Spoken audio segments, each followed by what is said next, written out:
How are we doing, folks? Good morning. Happy, whatever day of the week it is.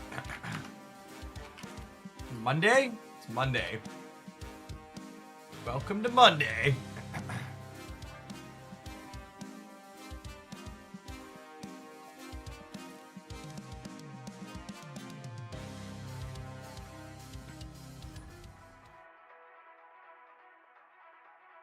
Token, thank you for the 2 years of support. You get a castle to keep your sword in. Thanks for keeping me around. Welcome back.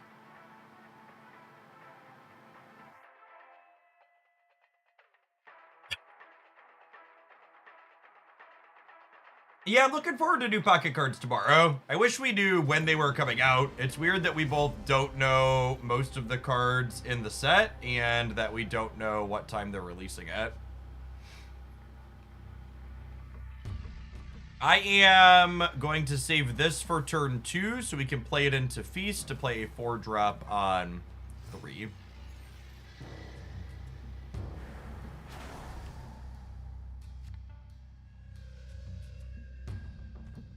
Now we do this. I think so.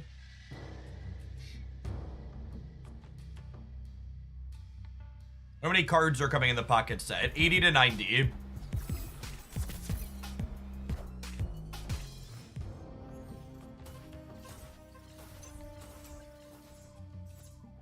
Hey, morning, Sam. Oh, I forgot it's Chimichanga Day. Freaking a draw is a little sad.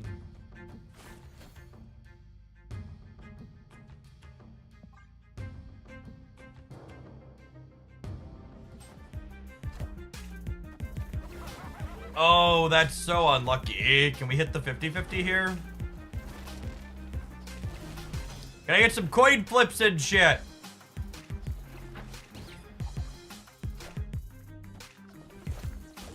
We hit heads! Sometimes. Lucky rubber ducky. It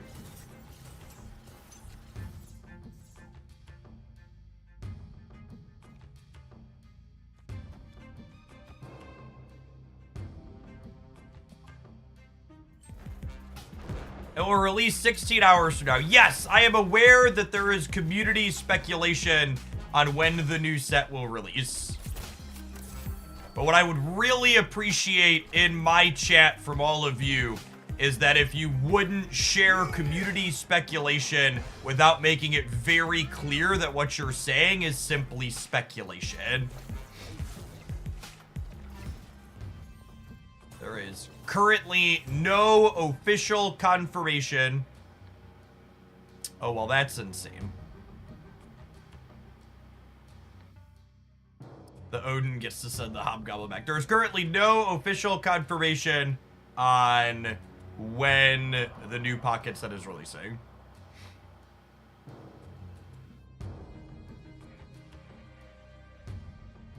They Magneto this turn. Maybe? I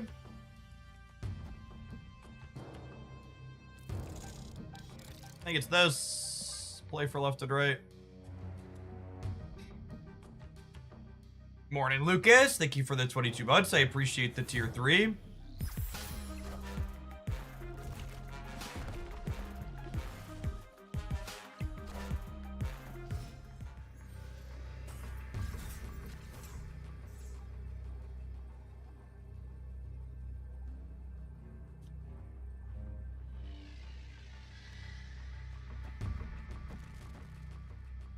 I think I'm doing this. If they fill here, I'm adding 6 over here, which is probably good enough. I guess I could fill here plus Shangmei.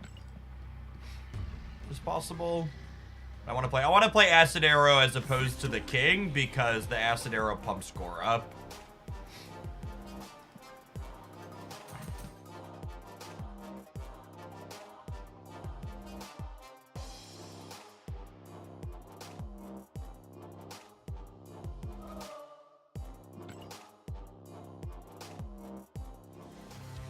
We know the vanilla cards before Pocket. Well, Pocket had a month-long soft launch. But no, they didn't do like a spoiler for cards before the game released. I forgot to check this morning. Nothing in there.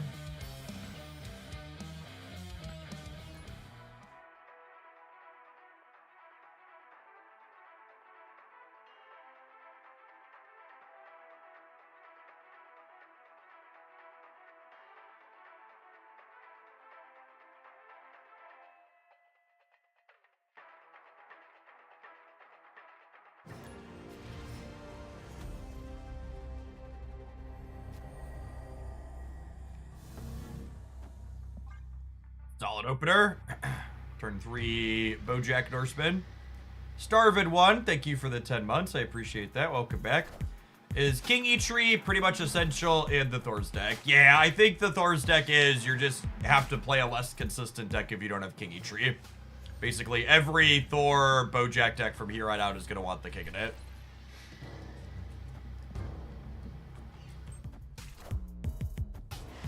I think these cards / this package aren't very powerful in general, and losing one of the cards that adds consistency to them is not great.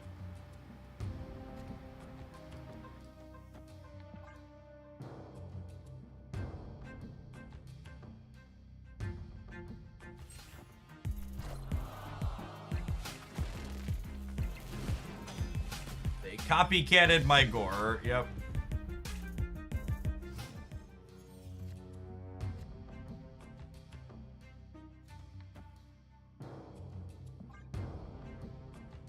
Going on, Tobias. Thank you for the 57 months. Welcome back. How would you feel about Magic instead of Kate? I would be very surprised if this deck can beat other decks that want a turn 7.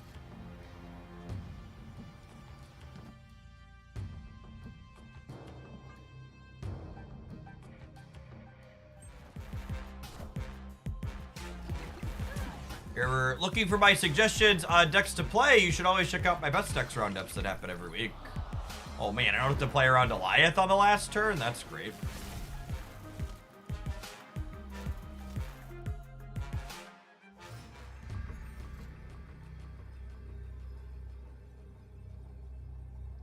Okay, so they have 5, 6, 7, 8, 17 in the middle. So if I were to Gore here, I only have... Yeah, I don't think I can Gore there.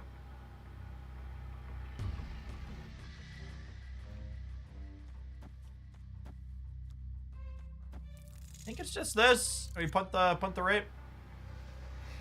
Or punt the center?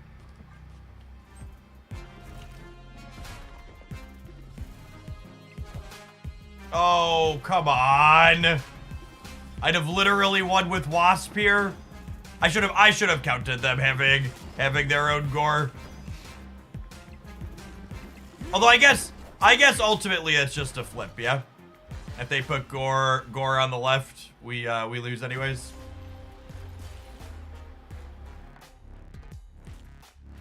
If I was going to flip Gore, I didn't flip appropriately. I needed to put something else with my Gore over here so that way we would be bigger than theirs. Them having 2 Gores to R1, not really a whole lot we can do there.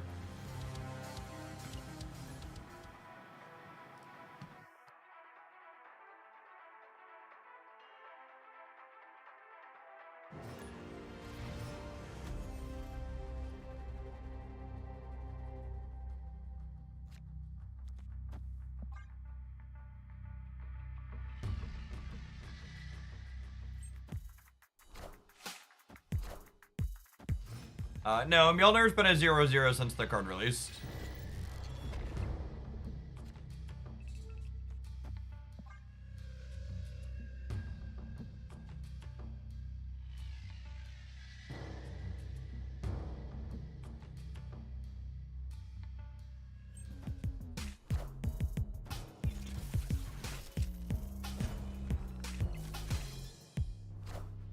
Yes, Stormbreaker was a 1/0. Or an 0/1.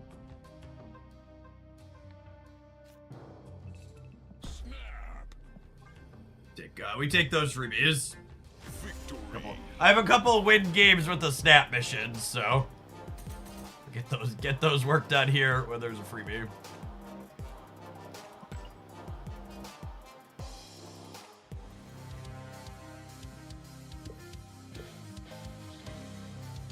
And 3 of them.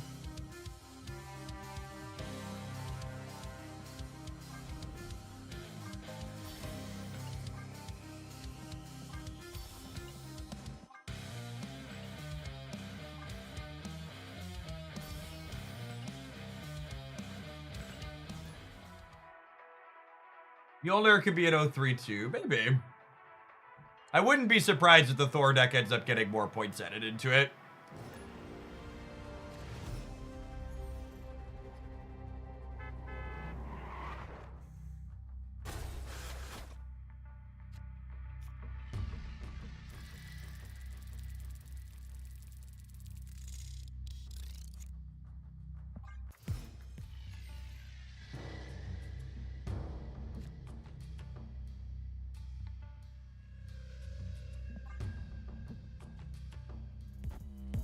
Are going to be an all Pokemon day, or are you going to do both games? It really depends on numbers. It's also a new card release day for Snap, but if pocket numbers are really good, we might do all pocket. I'm really just going to play it by ear. And tend to be pretty metrics driven. Oh gosh, Bojack into Chonga the Bojack is kind of absurd. Oh, goodness. I'd love a little bit of ham. Thank you for asking.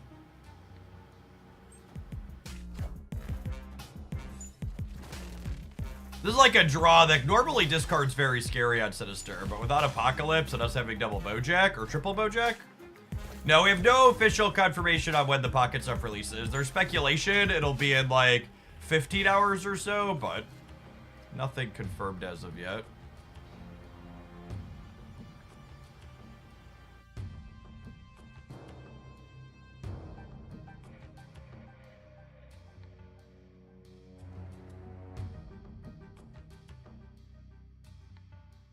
Do I do anything here? Is it like this so I can force the hammers into the center with the Odin? I think so, yeah.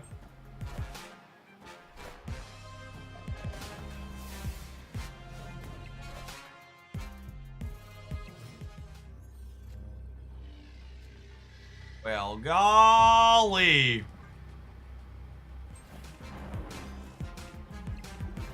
I don't know if I'm ready to die to a Shang-Chi out of the Destroy deck yet. At least our numbers will be big while we get crushed.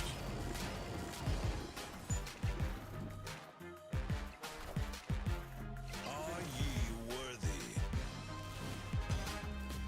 Oh gosh, we have to wait for Stormbreakers to go into the deck too.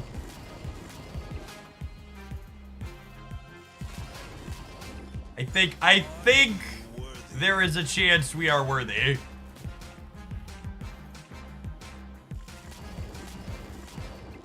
Daddy Odin, we are so strong. Oh God.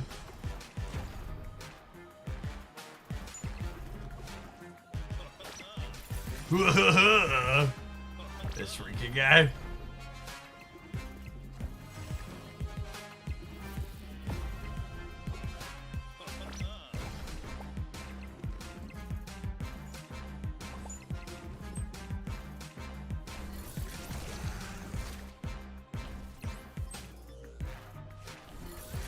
They did have a chance. Freaking Gambit. Victory. Biggest butt pucker card in the game.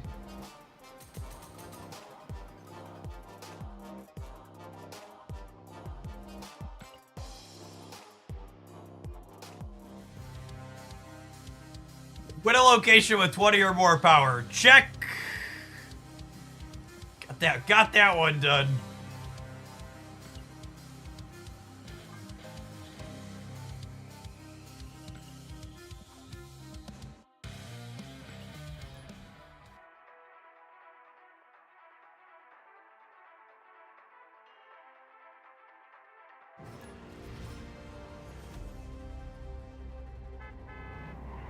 Is Atiri worth 3,000 tokens? Only if you absolutely love Thor and Beta Ray Bill. If you want to play with Thor, Beta Ray Bill, they're some of your favorite Marvel Snap cards. King Atiri is not optional to make them optimal. But if you're not super into Thor and Beta Ray Bill, no, I think King Atiri doesn't really go anywhere else and you leave it alone.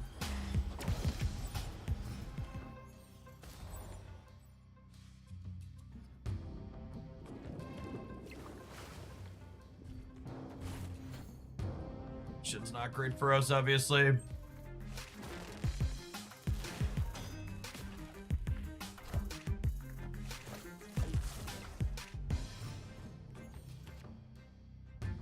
Hopefully we can find a copy of Gore to throw out in the center here. Might of Asgard. Mjolnir. Not a fan of the Loki, Kigatiri decks on untapped. No, I don't think they're very good. Are they Wiccan decks too? If they're Wiccan decks, they're probably fine because Wiccan's really good.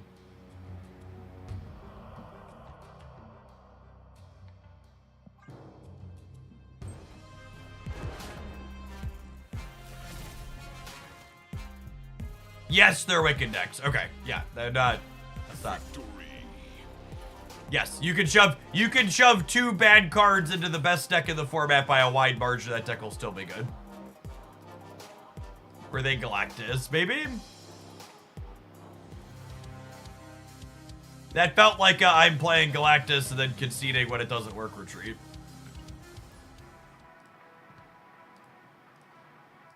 Oh, Splitsmith ends tomorrow, chat. Maybe we'll have to split some more cards at the end of the day.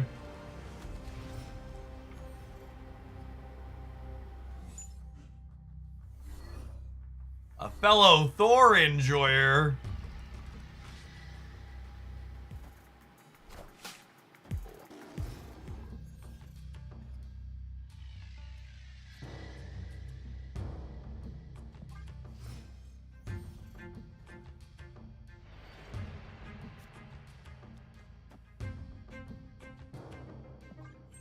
Face the might of Asgard. Mjolnir.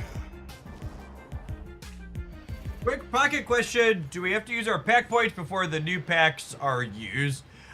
Your pack points shouldn't be going away, but they will not work with the new pack. The assumption is that the old packs will remain available.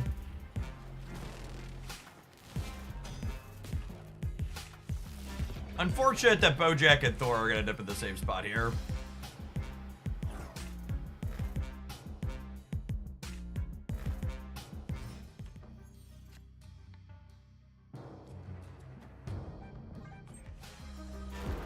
Alright, so we're done here.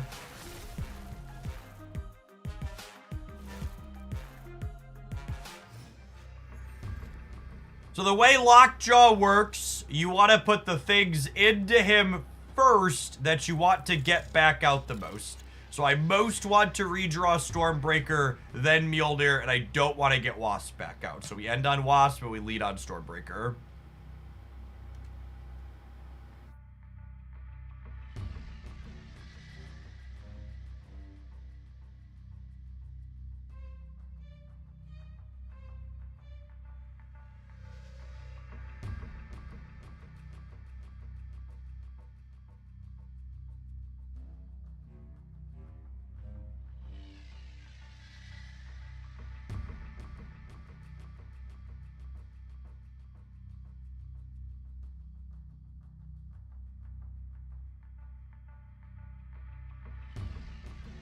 I'm very confused that we're sitting here thinking about this. Can you leave and I can finish my win games with the snap button?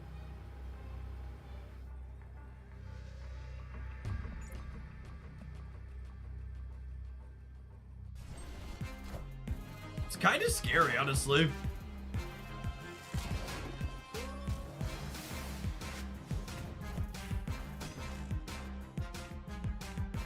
Three cards in my deck, one of them are Gore. 3 cards in my deck, one of them is Gore.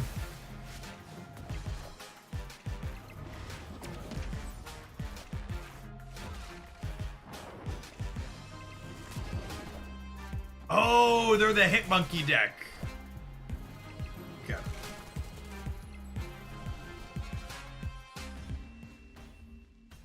I was wondering why they were taking so hard after they passed on 5.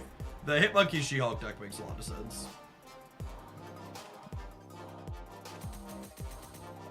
Actually lost that if we low rolled on Lockjaw. Yeah, we needed Odin or Gore. It would have had to have been a really low roll. Alright, we don't have to think about snapping anymore. We won our mission.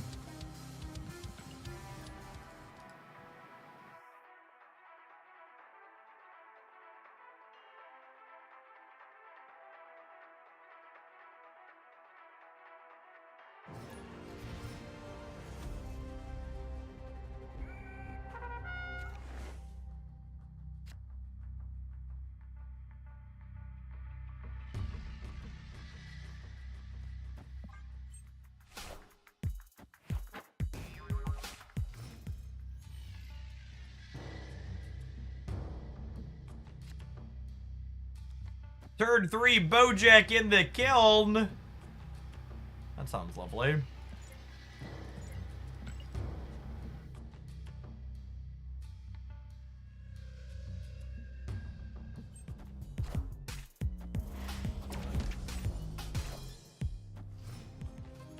Nova, probably Surfer.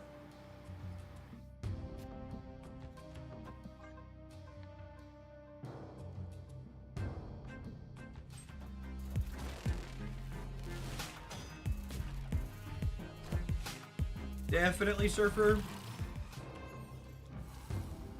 Looking piece of art.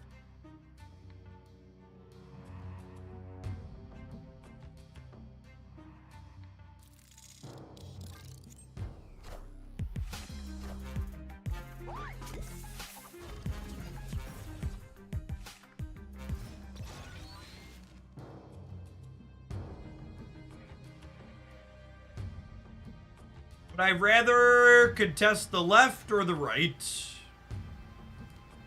I think it's the right.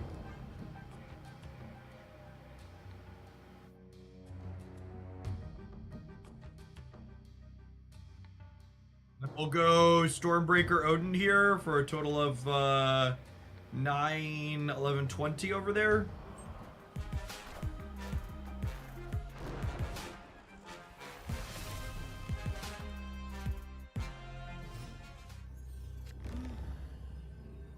Well, that's the most punished I've been for playing a Wasp out in a while.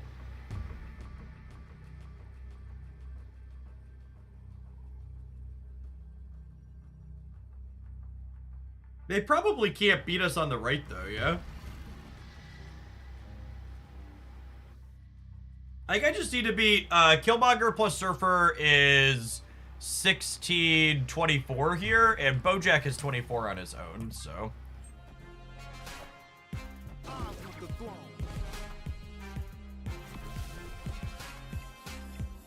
We lose like a warhead here.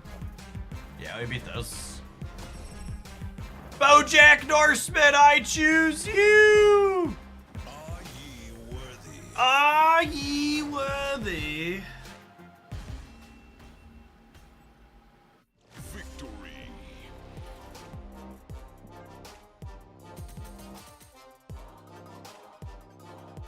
Cosmo and Warhead would have done us in. Yeah, that's true. All right, let's take a brief pause for the cause and let our Twitch ads for the morning roll. We'll be back with this least bad version of Lockjaw when we return. Thanks for hanging out. Don't go anywhere.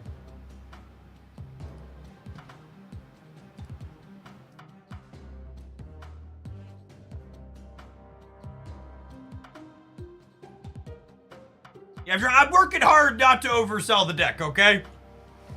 I'm not gonna tell you this deck is good. Because I don't believe in lying to you to get your click.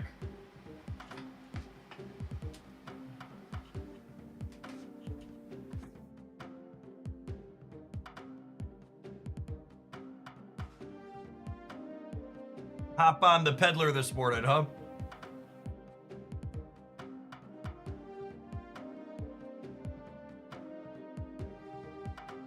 Odin has felt good at this build so far. Kate Bishop has yet to do anything, and Dr. Doom has yet to do anything. Only a few games in, though. Did you have gold completing it? No, not remotely. There's literally 2 cards in this deck that don't have gold. Both Gore and King. Skid Souls, thank you for the 5 months. I appreciate that. Welcome back. In fact, we're close enough on Gore that I'm going to spend 16 gold to split this to infinite.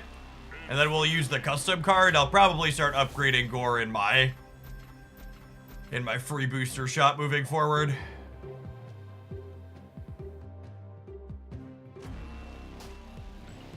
What's the fancy unit? This is actually an Into the AM.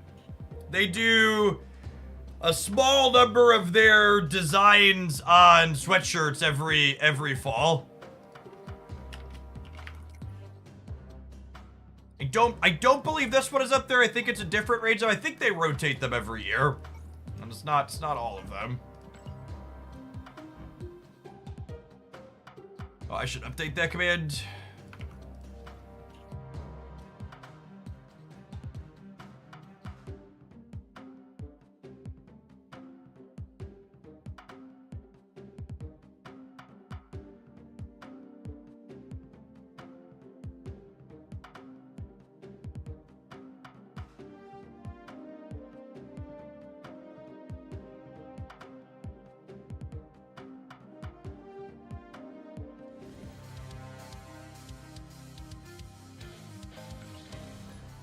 I can't comprehend how do you have 305 keys with the most powerful card in mobile gaming, your credit card. You too can have an unlimited number of resources in Marvel Snap.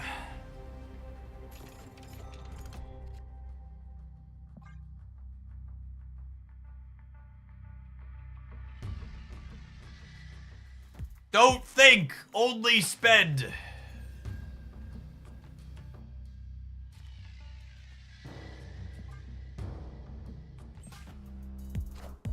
I am supposed to leave this one clear for Lockjaw.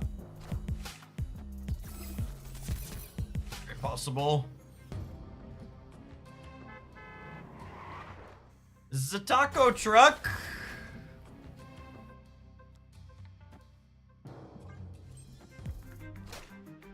Face the might of Asgard. Mjolnir.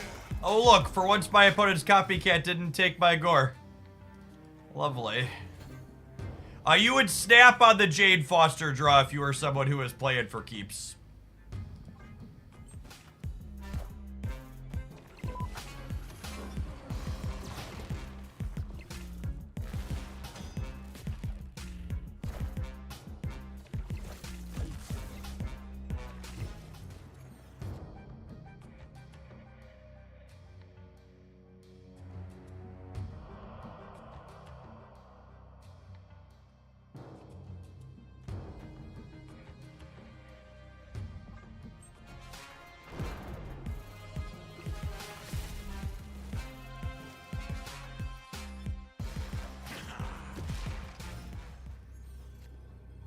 It's actually kind of wild to me how consistently people make comments that they don't understand how I have currency in a mobile game. Like, do people really not understand that you can spend money to get progress in Snap? Like, I know I make the joke about the credit card a lot, but like that question gets asked a lot, that people like don't really know that you can spend money to get stuff. We're gonna be over here. This is 11, so it goes to 15. I'm adding 18. I'm gonna be at 21 plus any on reveals they play. We have priority, so I don't have to worry about Alioth here. Shang middle plus something big-ish on the left could get us. Is the concern.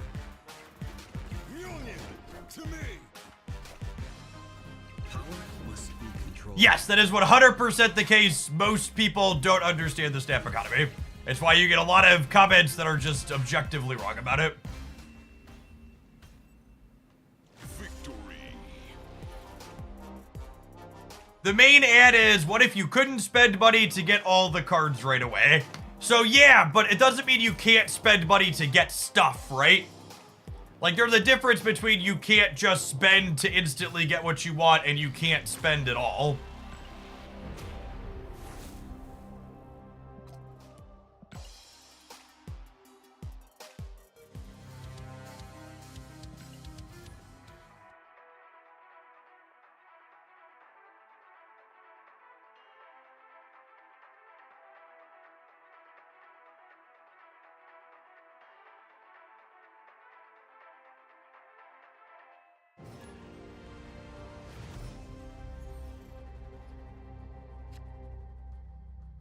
Not horror. It's been pretty good this morning. I enjoyed the Thor's deck, and this one's felt, I'm not gonna say good, but playable. We've been competitive into all these wicked decks that people keep playing.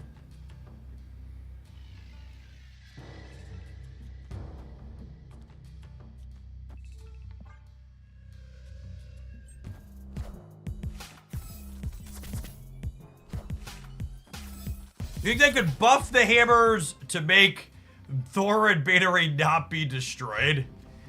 That sounds unlikely.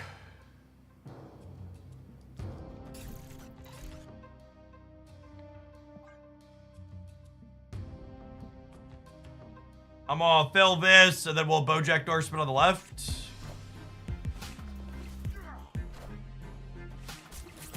Looks like we're dead. Looks like we're dead. Escaped.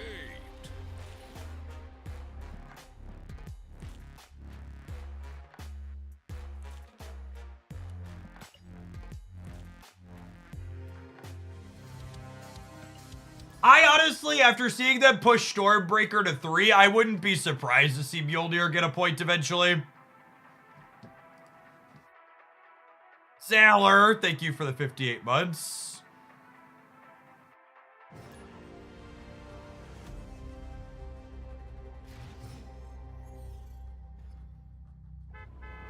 A lore appropriate buff would be to make the hammers themselves not destroyable. Making the, what's it called, not destroyable would make it better with, Misery.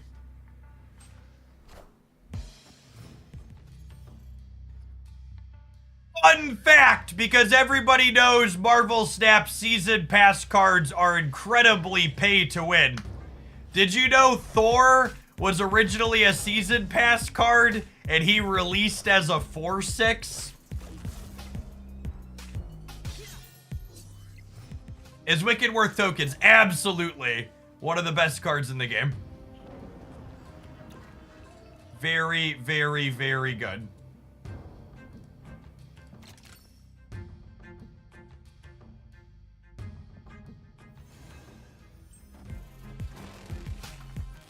A Thor 6, yep.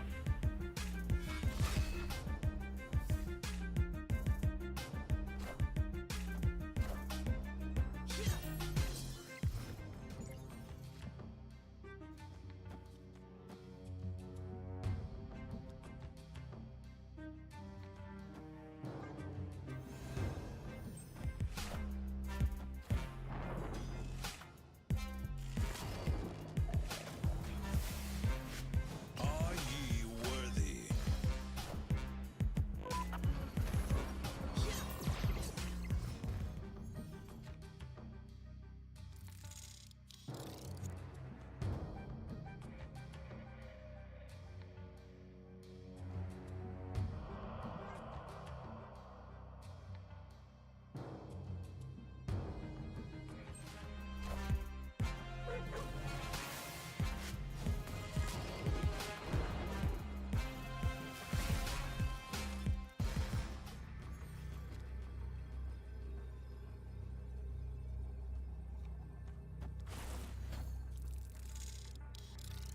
So if they Shang-Chi me here, they're at 6, 10, 12, and I'm still at 13 on my own, plus Doctor Doom puts another 5 in after Dark Dimension happens.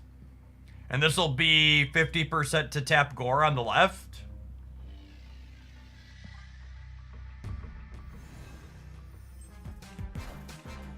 Oh, Mojo comes in. Yeah, good call.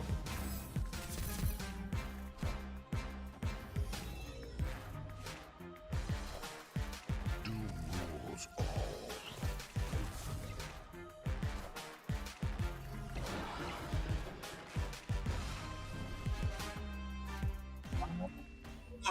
Can I get some coin flip emotes in chat for my Lockjaw?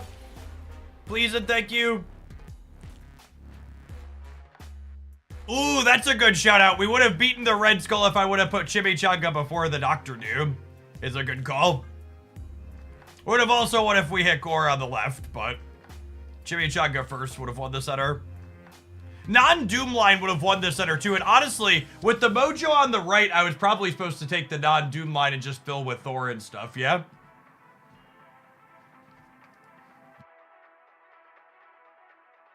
So if I play better, there's no flip, but with bad play, we still end up on a flip.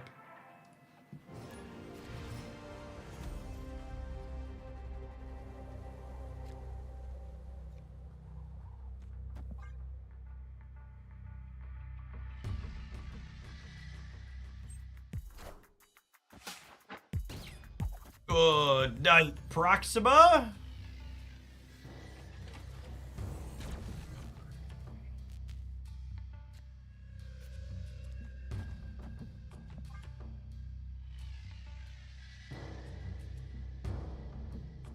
Turn 2 Bojack Norseman. Don't mind if it does.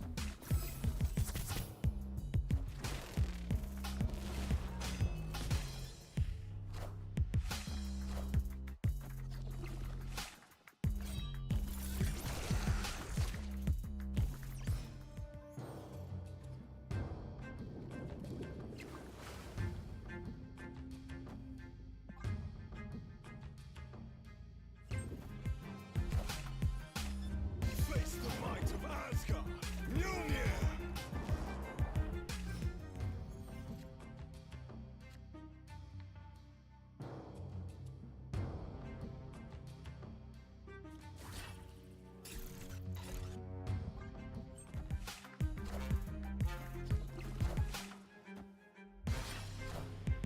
Demon Tank.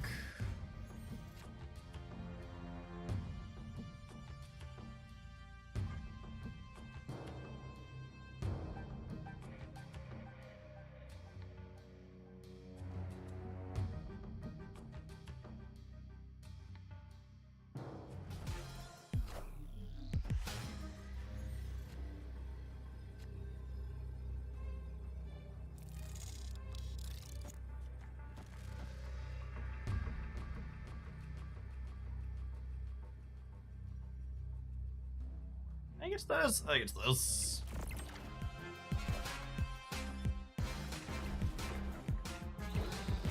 Go right! That took a lot of points away in the center.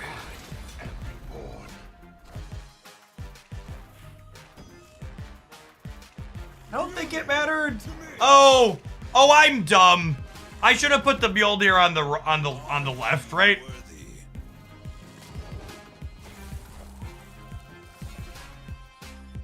We'd have won the right by 1 if I put the Mjolnir on the left. It would have given us -1 point on the left, but I think that's fine.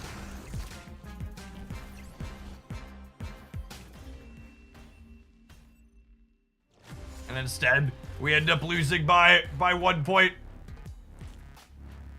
Yeah, I should have put this here. It's -1 here for +6 here. We would have also won had Gambit hit literally anything not center. So it would have hit, if it would have hit these ones over here, we also win. But I should have put the hammer over here. And I know it's really easy to focus on the fact that we lost 6 different flips that game, but I also could have played better to not have a flip come up, right? And those are the types of things you have to think about is, are you going to focus on the flips that you couldn't control, or are you going to focus on the choices you had that allowed for agency to have there be flips to begin with? So be luckier is always an option in your card game, but you can also make better choices to not need to be luckier. If you throw at every possible turn, you could still be lucky and overcome, sure. Psylocke, Psylocke, Psylocke. How about a 6 drop? Sounds right. I think I speak for everyone when I say I focus on the flips I can't control. Yeah, definitely.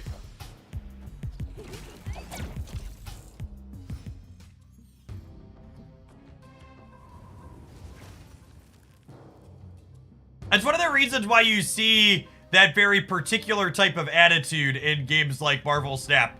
Because these types of games tend to attract a player who aren't interested in accountability, and they want to feel like they were smart in the games that they won, and they want to feel like it was someone else's fault in the games that they lost.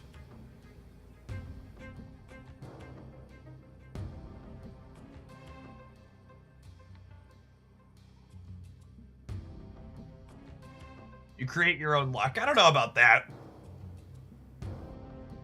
I think that type of framing minimizes the choices that go into your things.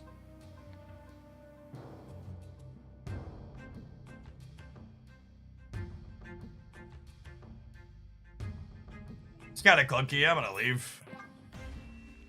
Probably have a good Wicked draw, and ours is only okay. If I had a Thor here, maybe, but it's like, I don't have Thor, I don't have Jane Foster. I have like 2 of my 6s in my hand with the Lockjaw already. Yeah, you could work to create situations where luck is less impactful. If you choose to be bad, you're going to need to be fortunate to offset that.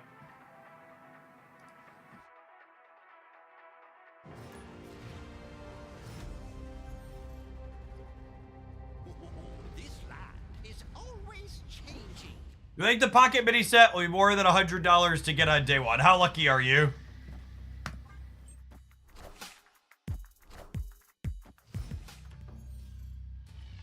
Like, I think the Pokemon card game is incredibly expensive if you're even a little bit unlucky.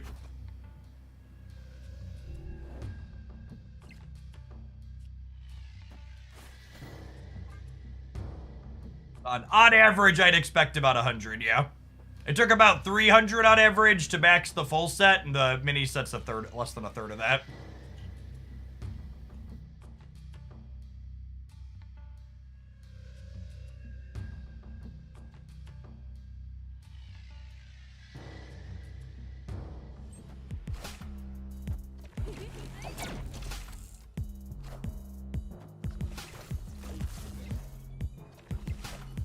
There is a lot of variance in Pocket's acquisition system.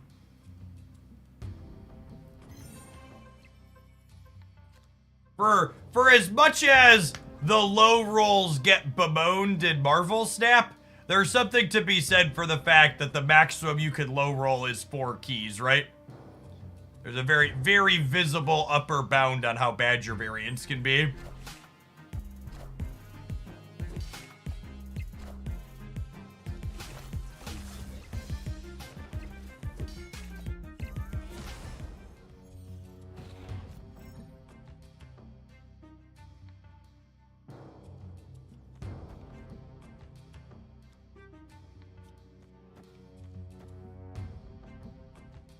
I was thinking about it the other day, and Pocket might cost like $1,500 a year. Yeah, I expect it to cost me somewhere between $1,500 and $2,000 to max all of the cards on release in Pokemon Pocket.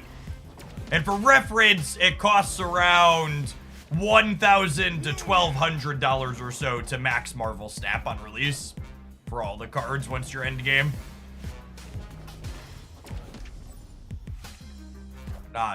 Not that far off, but Pocket I expect to be a little bit more expensive long term. Remains to be seen exactly how trading's going to work, though.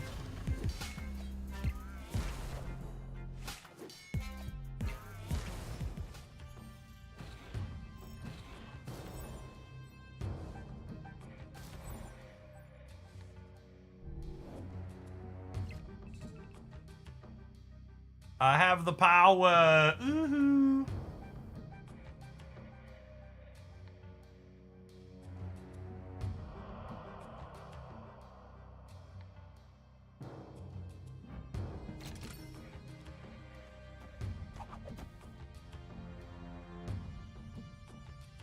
Opponent snapped. I feel like we're dead. I don't have Odin. I don't have both my Thors out.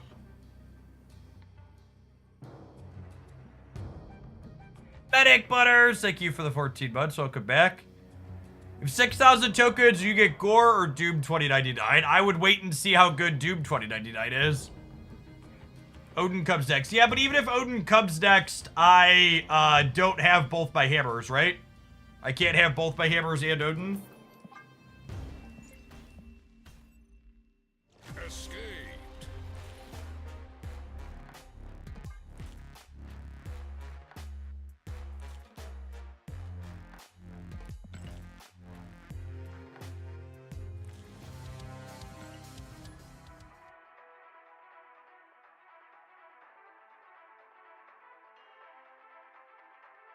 Yeah, we're up to 1,000 people already. Been live for barely an hour. Should be a good Monday.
Acid Arrow is still Kate's best arrow by a lot, believe it or not.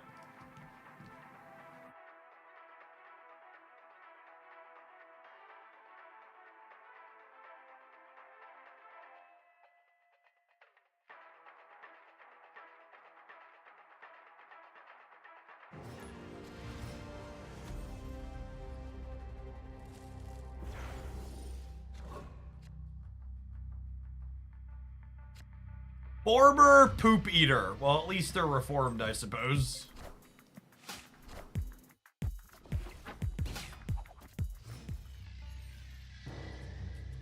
Is that a good ham hit, chat? What do we think?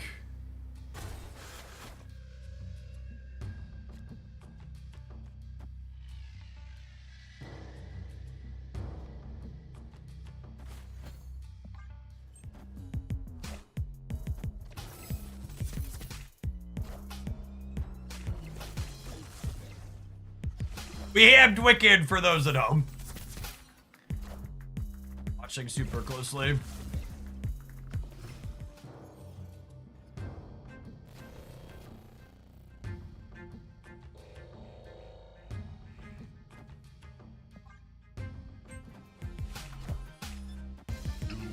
Face the might of Asgard. Mjolnir. God, Copycat is so good against our deck. Tagging our Gore and our Doom.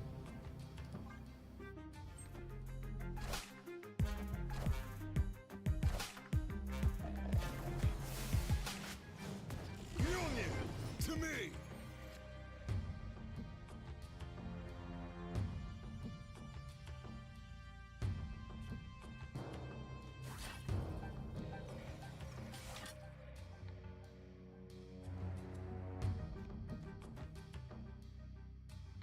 Does this work how I want it to? Let's find out.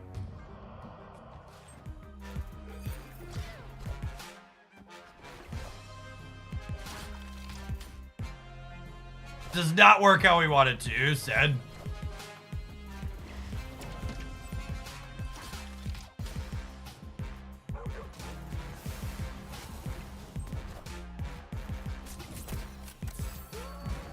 So, can someone explain to me why this is an instance where the cards with the same timing don't happen in the order they were put onto the battlefield? Escape. I feel like I'm missing something. After you play a card here, swap it. After you play your next card, I guess they're technically not the exact same timing.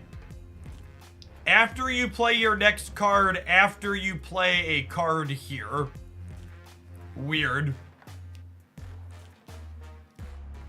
So they both say after, but they have slightly different verbiage on what the timing is. The Pocket team has confirmed that they're going to implement trading in January.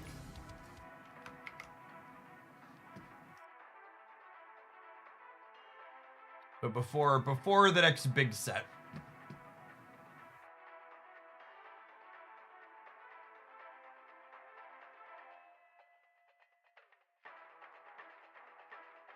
Some of those timing things seem arbitrary. I agree.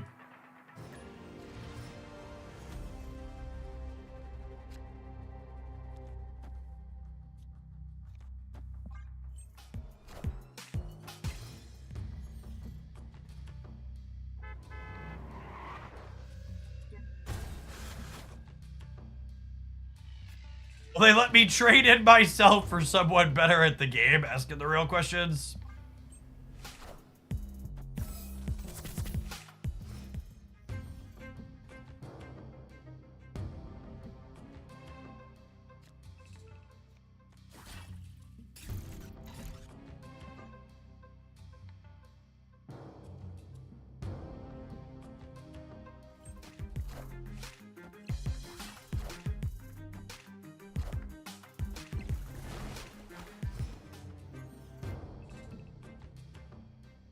Do any other major digital card games offer trading besides Magic Online? They do not.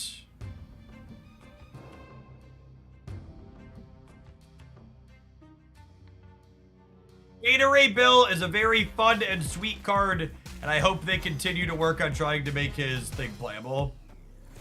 Hex TCG entry. Hex TCG was never a major TCG. Can I get some coin flip emotes in the chat? Please and thank you.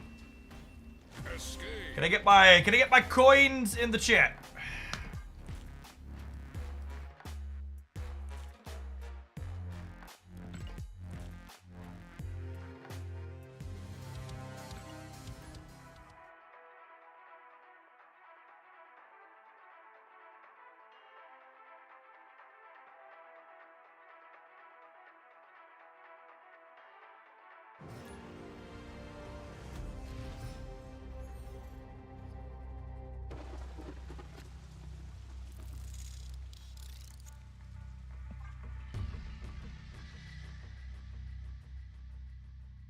Any details on trading for Pocket? Nope, just that it's coming in January.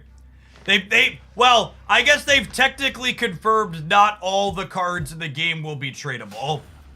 My personal speculation is they're waiting to implement trading because you're not going to be able to trade the most recent set's worth of cards.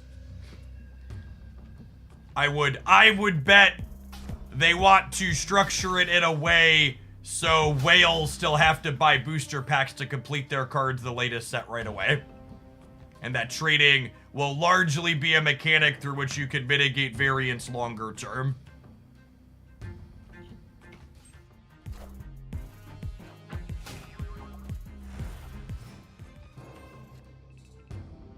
BoJack Norseman! Oh, baby, you can snap on this, Straw Gamers. I'm just not snapping because content.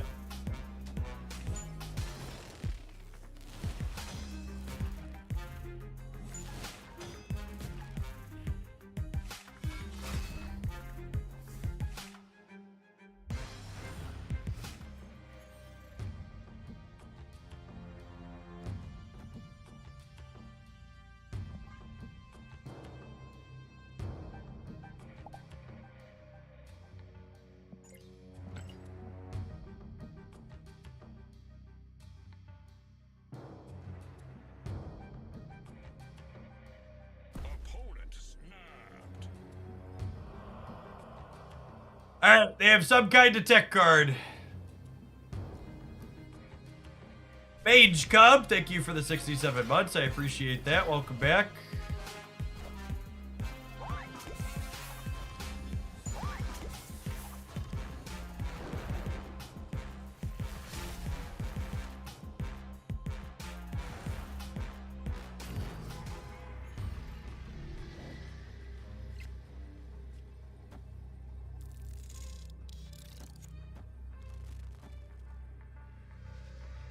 Or Iron Man. I mean, we're beating Iron Man.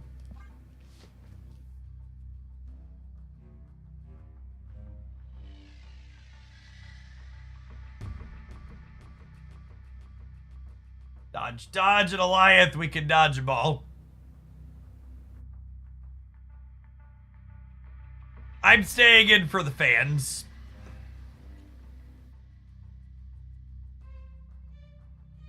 Although I suppose if they Goliath me, and it goes here... No, these still have no text in the middle, yeah? So we die?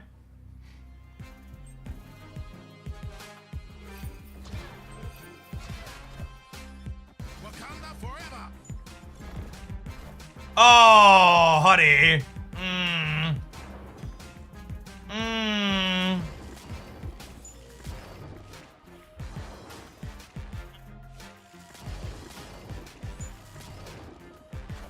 Charging lasers. Look at the itty bitty baby Black Panthers, chat. Johnny Sykes, thank you for the 20 months. Are ye worthy? I think we are. I think we are.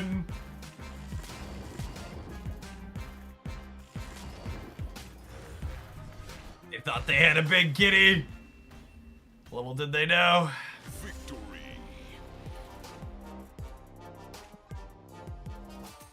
You have one double, huh?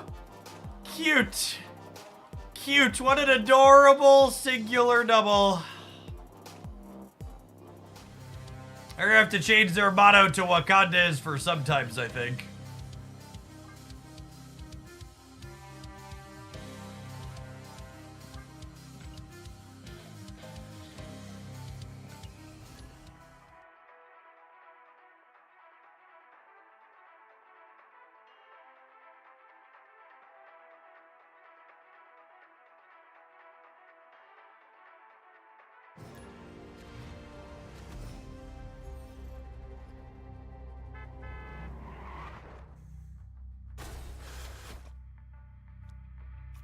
Wakanda on the weekend. Yes, exactly.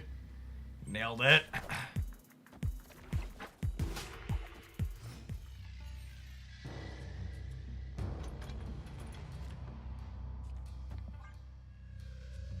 This will be our Bojack path. This will be our, well, this will be a Lockjaw path, but maybe not. Not gonna have a good Lockjaw path this game.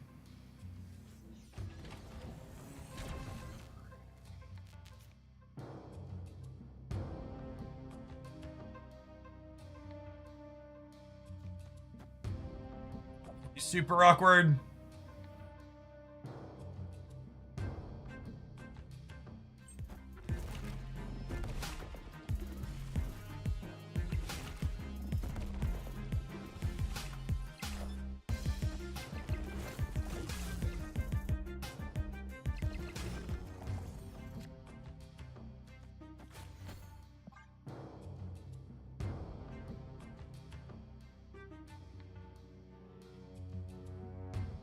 I can't think of anything clever to say about 56. What a boring number.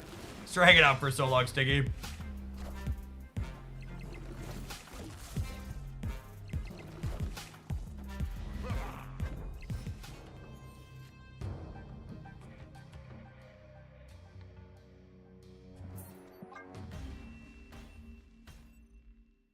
Escaped. Alright, we gotta let the adverts roll again. This deck's been not good, but we're floating about even with it. We'll see you in 120 seconds. Thanks for hanging out. We're gonna do one more set, and then we'll move on to something else. Don't go anywhere.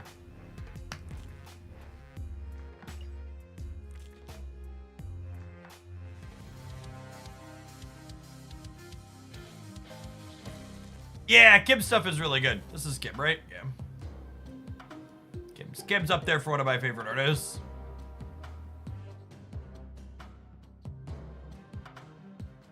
Is there an event going on in Pokemon Unite? Yeah, I saw something on my Twitter feed about some big League of Legends streamer being sponsored to play it. They got a little bit of a boost this morning. Am I doing a video on upcoming cards? Yeah, actually, on the Hoaglandia Snap side, the February card review posted this morning. So if you want my thoughts on February cards, it's up there now. Some real slick bounce goodies in there. Should update the leaked cards command for that.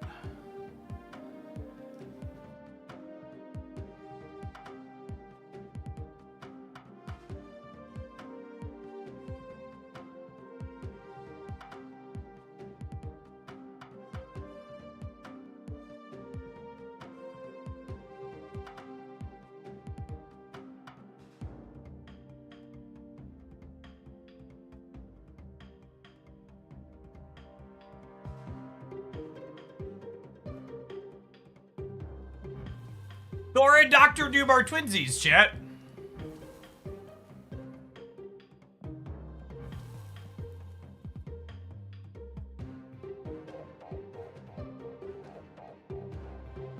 How does the new Pokemon pack work? Do you still open 5 cards with the Mew pack? Yeah, it's just the new booster pack, Nuclear Winters.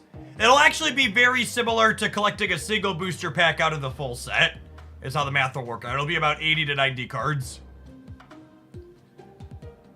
There'll basically be 4 booster packs you can open from once the new set goes live for Pocket.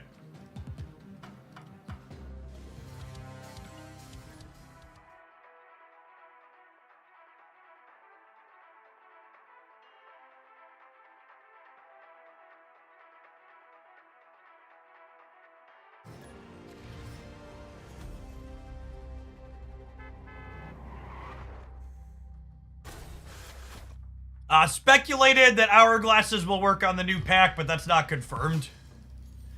It is confirmed that pack points won't carry over.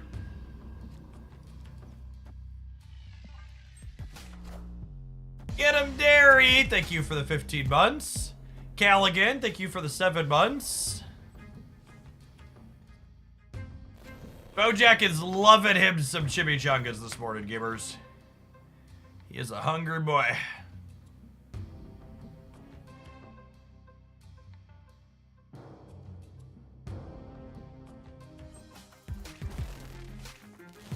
Yes, your pack points don't go away, you just can't use them. Just can't use them on the new set.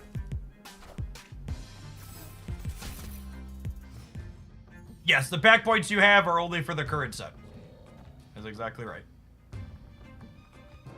I think I Thor this turn, and then we Lockjaw plus Ham next turn is the plan. Face the might of Asgard. Mjolnir.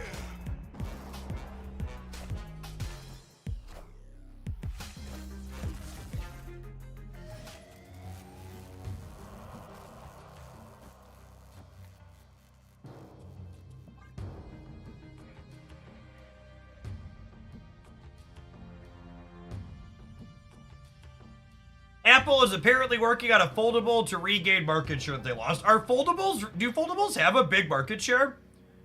I enjoy them from the novelty perspective, but I was under the impression they weren't popular because of the price point. They don't? Okay, yeah.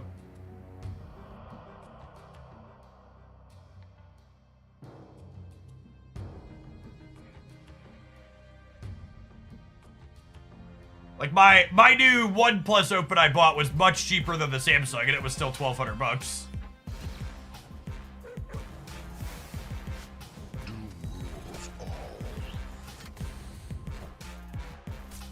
Oh, they're a Luke Cage deck. Yikes.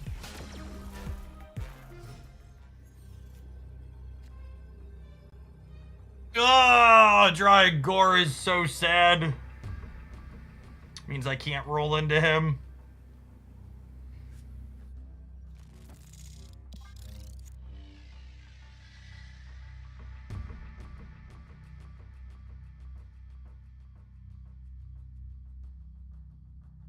No, Yellow Snow. Thank you for the quarter of a year. Welcome back.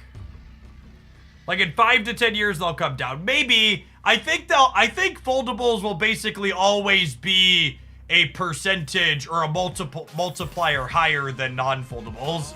Just because, like, it's more physical hardware.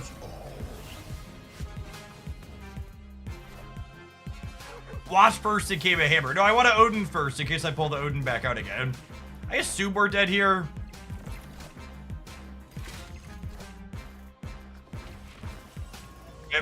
If I'd have hit, I was gonna say if we hit, what's it called where we go to the left, but we weren't.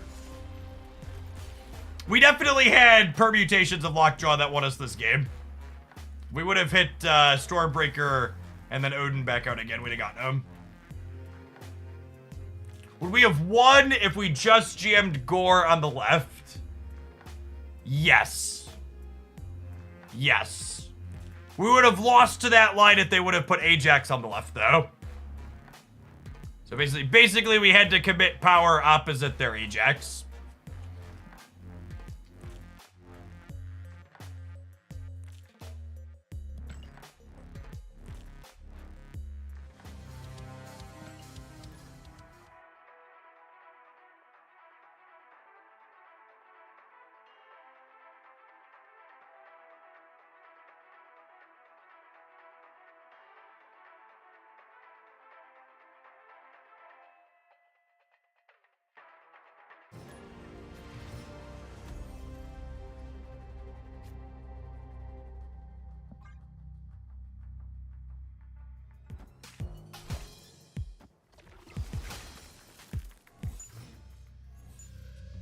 I'm not buying a foldable unless it has T9 texting. Unironically, I think the foldable market that'll probably get to an affordable price point that I wouldn't be surprised to see more of is the ones that are the size of a regular phone but fold up smaller. I forget what exactly they call them, but they have They have some of those.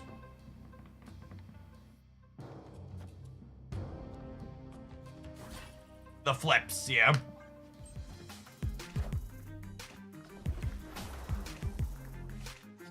Those are just one screen still, effectively. Alas, Bojack Norseman could not dodge a third Iceman.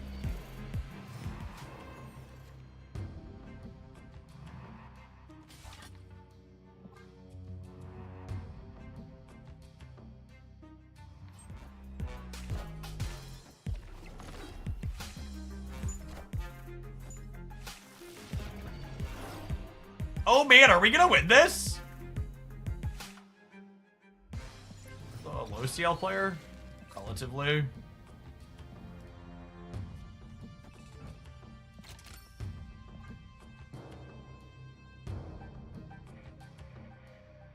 So, battery bill goes to 20. I'm beating Dr. Doom on the right. Opponent snapped. Oh, you know what? I'm losing to White Tiger. This beats White Tiger, yeah? Because it puts me to 20 in the center, and it's beating White Tiger on the left.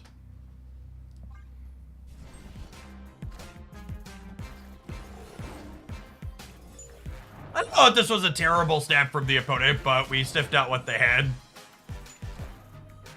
Are ye worthy? Hey, thanks for hanging out, Dreaded Fisher. Appreciate it.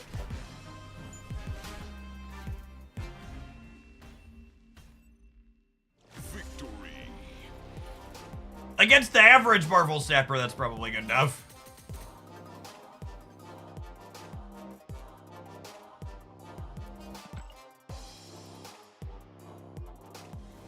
Thankfully, we are not the average bear. Boo-boo.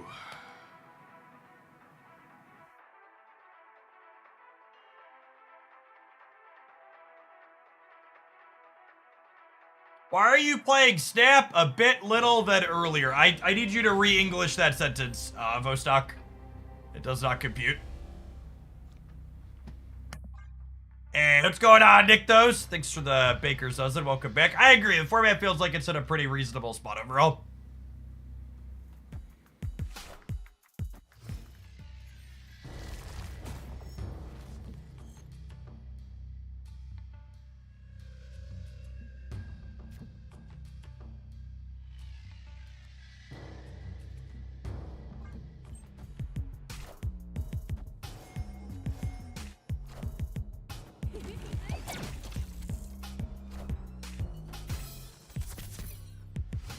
Wiccan Thanos here, I assume.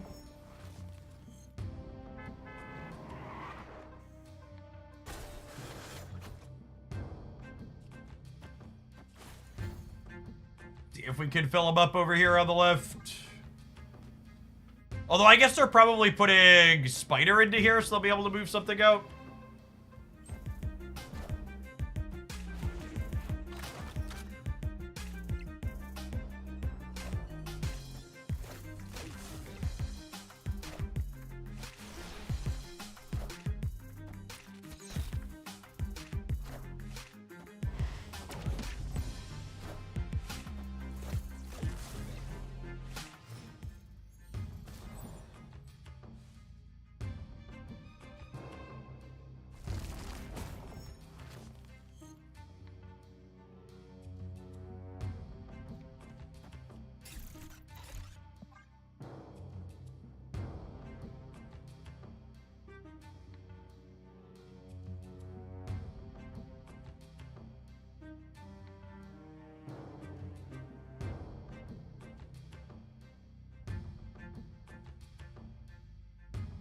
With Pokemon Pocket having a new set release, I'm not having a set schedule for which games I'm playing which days.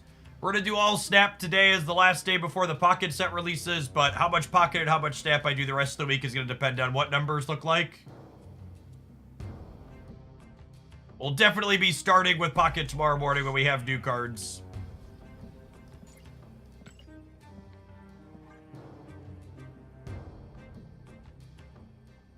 Ah, stay. Hopefully their Hydro Bomb jump center. Oh, for fuck's sake.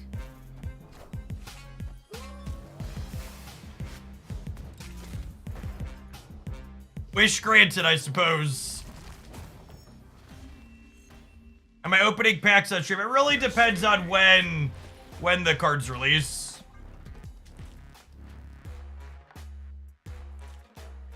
In my experience, pack opening content doesn't do particularly well.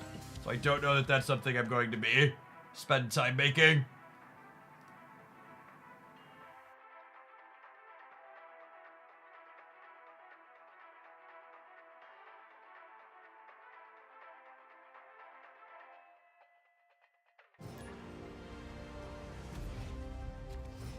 You will not 12-out skill.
Dr. Octopus seems very good for us, yes? Him always ripping gore out seems... This seems like a scuffed card to be playing in this metagame. There are a lot of gores running around.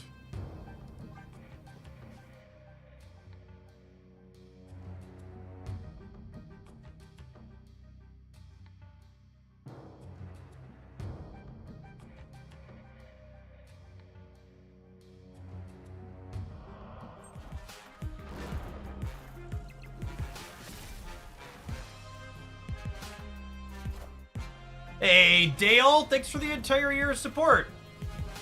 Appreciate you keeping me around. Let's get you a sword to go with that shield. Welcome back.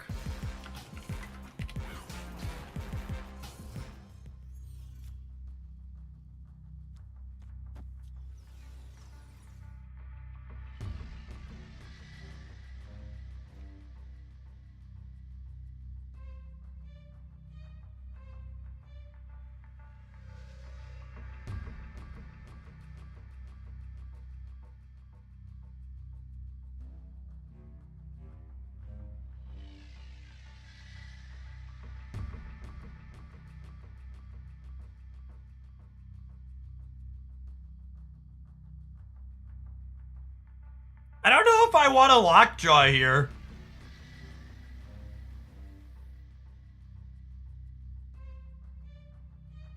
Is it ever this? Just leave it, sure. I think the Living Tribunal kind of screws them.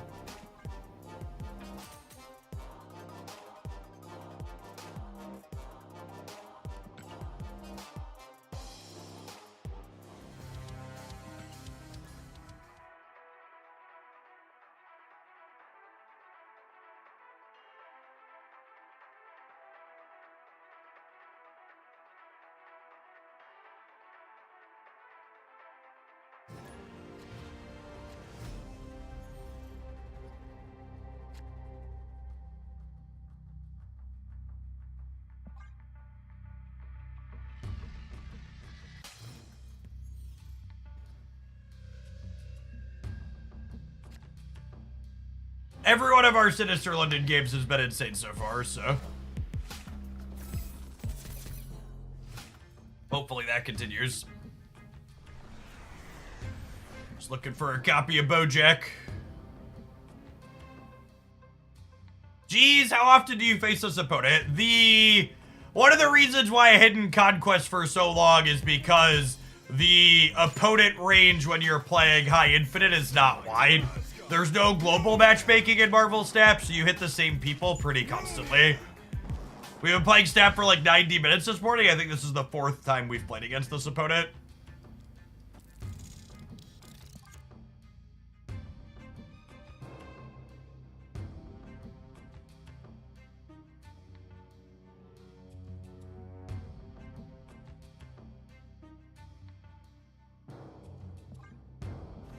Actually, is it ever this? Maybe it's this.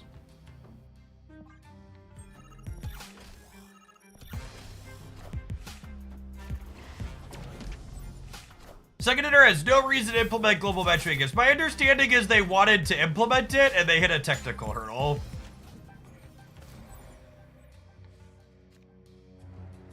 It was on the roadmap at one point.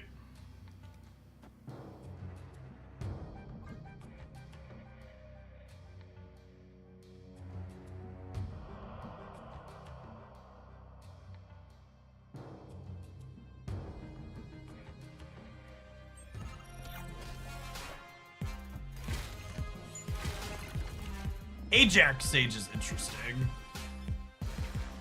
All systems go.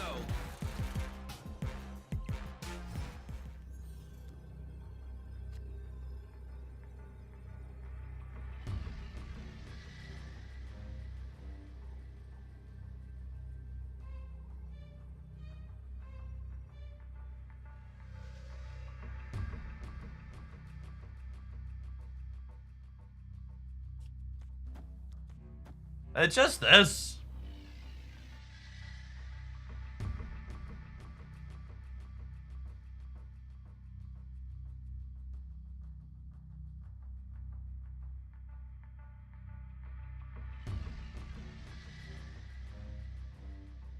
Did this win the right? Hazmat's pretty bad for us, yeah?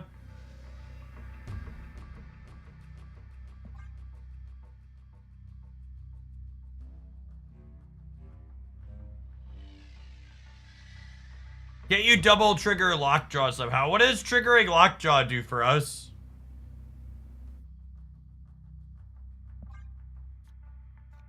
It like gives us a chance to get another hammer, I guess?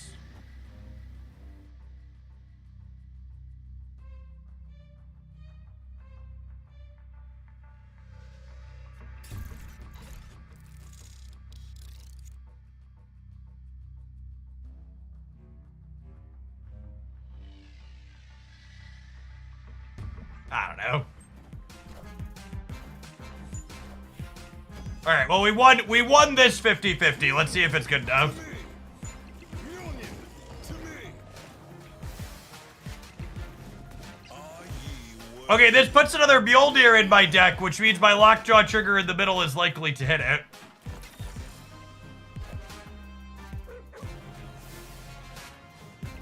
Union to me. All right, so this is Mystique into Hazmat then? I think we lose that, yeah?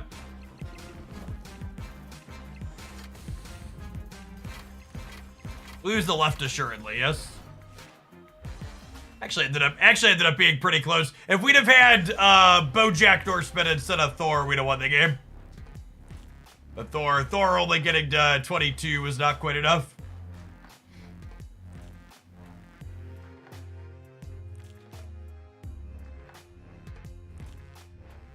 Yeah, I don't think anything else. Yeah, Thor is a little bit too weak.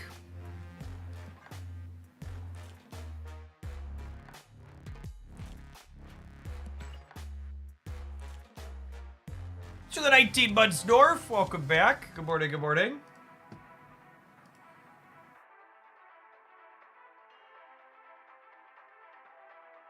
Ajax strongest Avenger confirmed. Yeah, basically.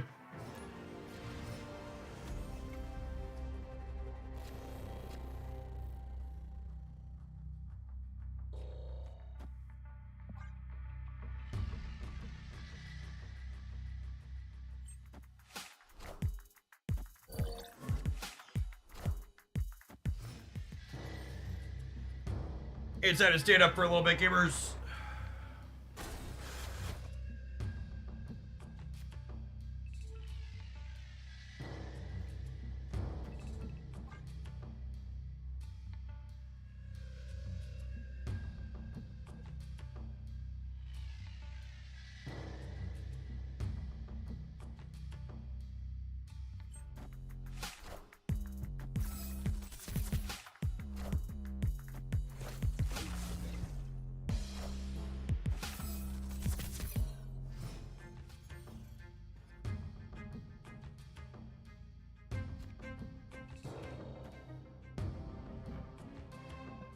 I'm gonna wait to activate him because it would brick a draw, and if Thor dies, I want to save him for Bojack.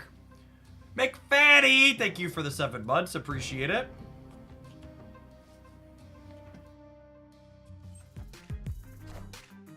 Face the might of Asgard. Mjolnir.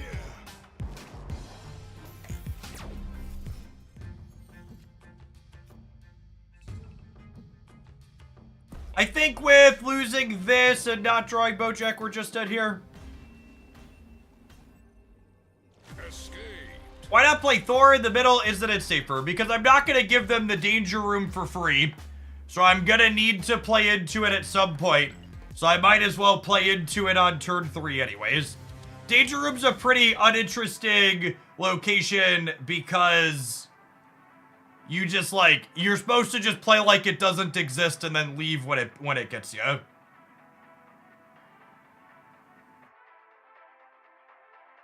You have hourglasses saved for Pokemon Pocket. People keep asking me if I'm saving hourglasses. Is this some type of peasant joke that I'm too rich to understand? Why the obsession with hourglasses, gamers? Are you aware of the credit card? The most powerful card in mobile gaming.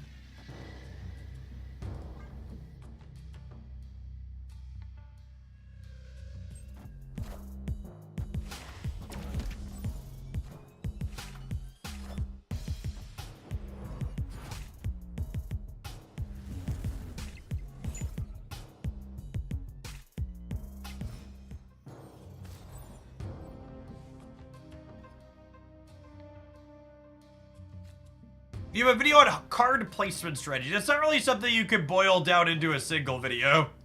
The answer is, it kind of depends.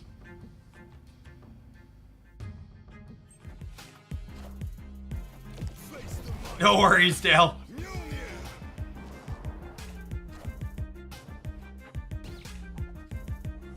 Alright, well, we don't have to worry about Cosmo on the last turn, just Eliath.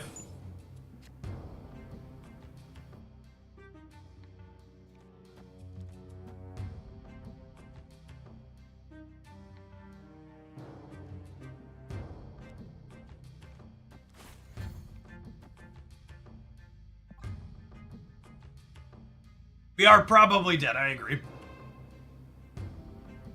Opponent snapped. Alright, I think I got one more cube to lose with this deck, and then we're gonna move on.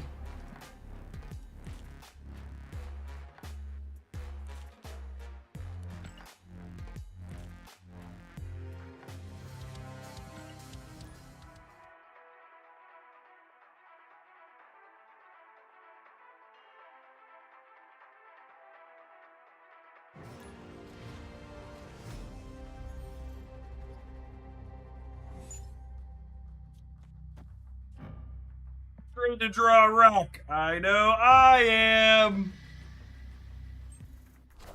Am I missing any cards? I am not.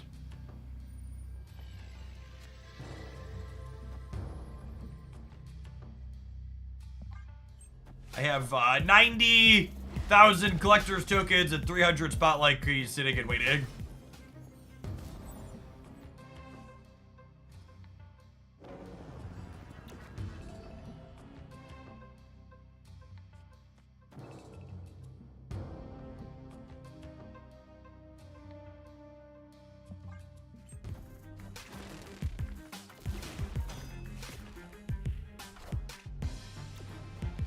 Do I try and play some move bounce? There's just too many tech cards for me to find move bounce particularly fun. The deck has, like, objectively good stats. I just really don't enjoy the play patterns of playing it into constant Shadow Kings and Shang-Chi's. Face the might of Asgard. Mjolnir.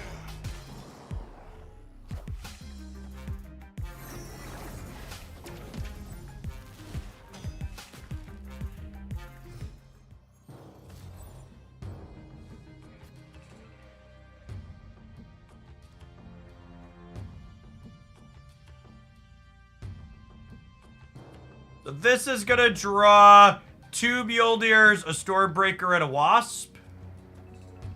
Or, sorry, 2 Stormbreakers, a Mjolnir, and a Wasp. Do I want to draw a Rock as well? Probably not.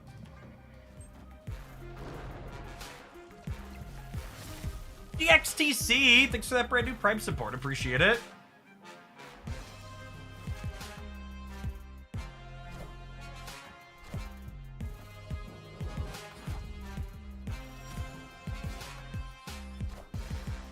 I am the Sorcerer Supreme.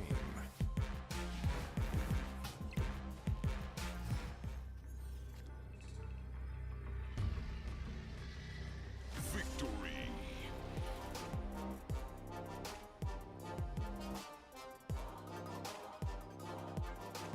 I think it's just not realistically true that you're always going to be able to bounce your cards feasibly going into turn 5. As someone who's played an incredible amount of bounce, you're right that that happens some amount of the time. But, like, there's a reason why those decks typically play, like, Cosmo and sometimes Goliath. Because it's just not always going to happen. I think this deck firmly lived up to its deck name when I loaded it into my editor of least bad Lockjaw. My deck tracker stats here. I just tried to refresh. I really wish Untap wouldn't take so long.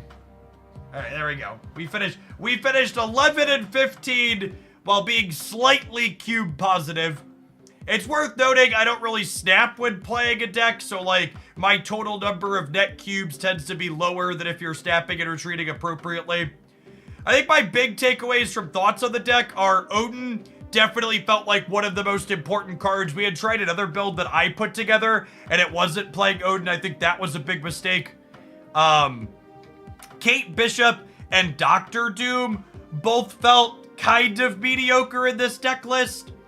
I feel like rather than Dr. Doom, I'd rather just play, I don't know, like Magneto at the top end of my curve. And as far as Kate's concerned, I don't know that I have another card I'd like to play in her spot. Honestly, Jubilee might be okay. We're on 3 good 6s. Having another way to pull them down sounds good. And Jubilee's clunky with Dr. Doom, but if you're cutting Doom, that issue solves itself. I think after I might leave this one on my deck editor again to revisit later. But I think I would do this next time I played, perhaps. Yeah, Jubilee's a third good 4 for Psylocke as well as true. Alright, let's take a brief pause for the cause and roll some adverts. When we return, I think we're gonna play a little bit of Mill. It's been a minute since we played this. This had some okay stats. Thanks for hanging out. Don't go anywhere.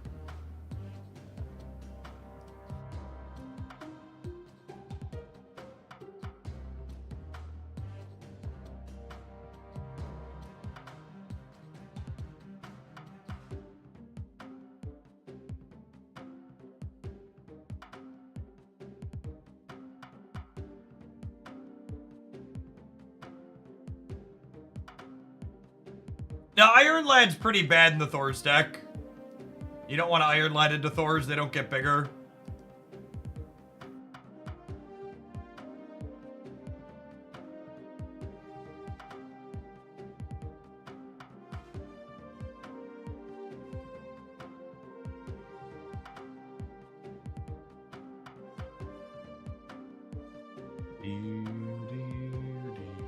We do not have it officially confirmed when the Pokemon Pocket cards are releasing. It's being speculated that they're going to release in about 14 hours, but we don't know that for sure. 14 hours is when the daily rollover happens for Pocket, which it may or may not align with. Methadras, thank you for the 29 months. Welcome back. Fredwick, thank you for the 84. I appreciate it. Ritos, thank you for the year and a half. Good morning, good morning.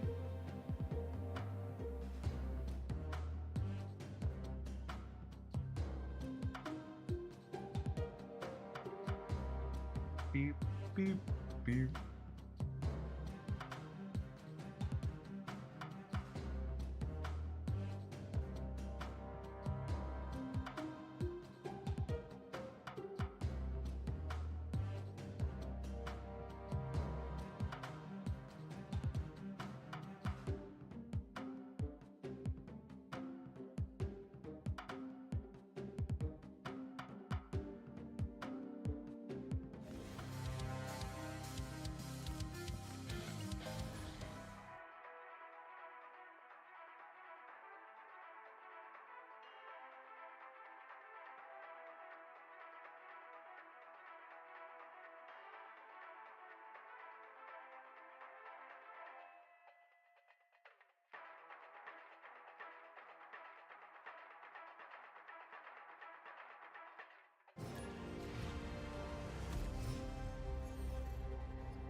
Would you like a deep fried snack, my dearest Wolfie?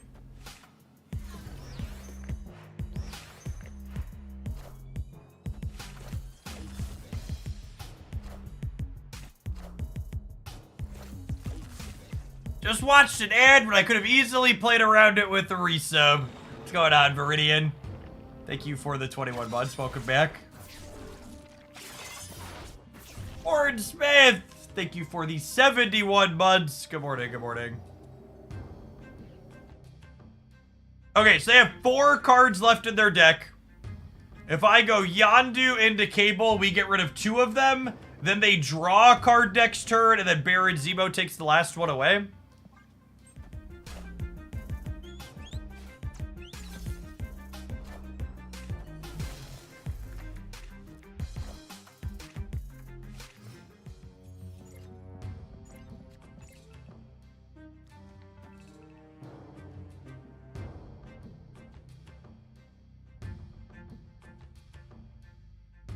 Do I want a Luna Snow? Fenris Wolf gets Luna Snow right now. We can be 6 energy next turn.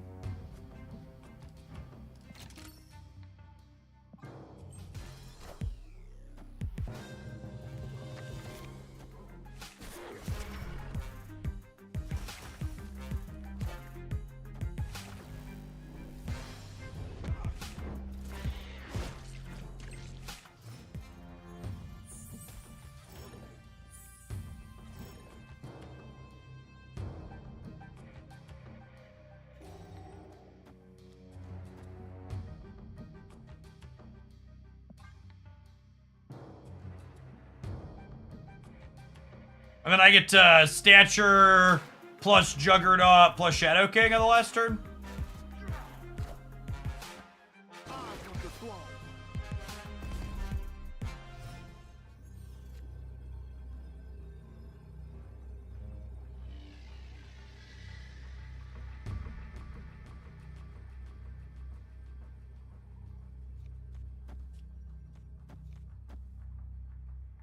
Yep.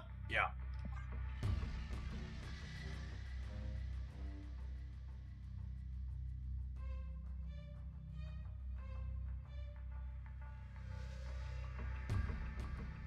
Hey, Carrier, thanks for using your free Prime sub on the channel again. Appreciate the 25 bucks. Victory.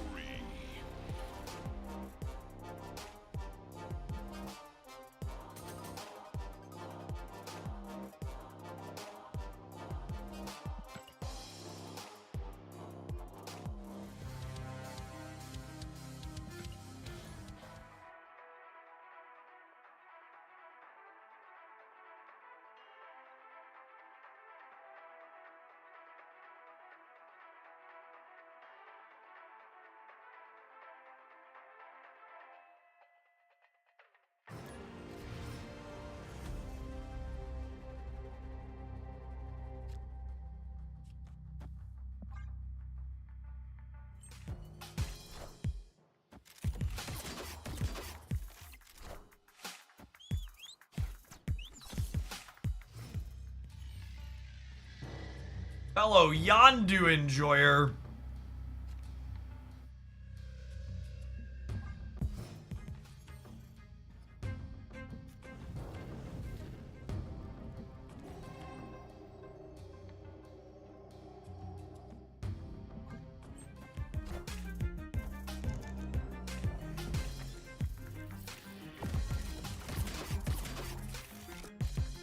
Wow, should have played around it.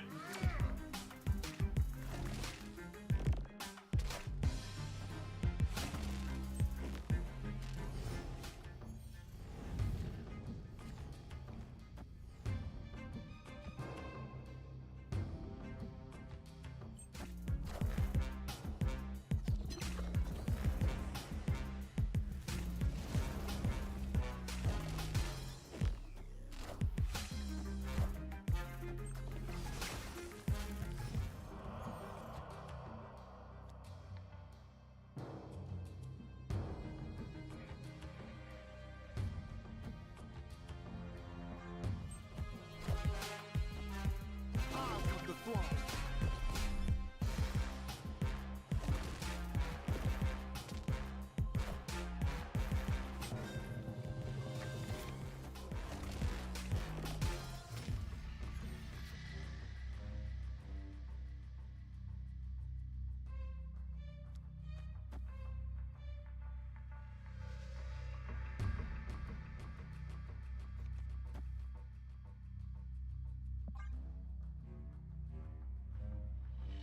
Feels like we're dead.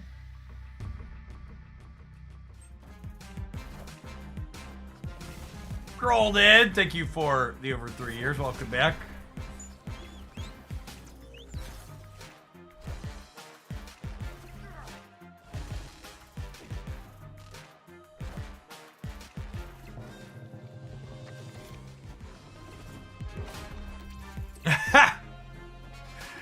Well, that's awkward.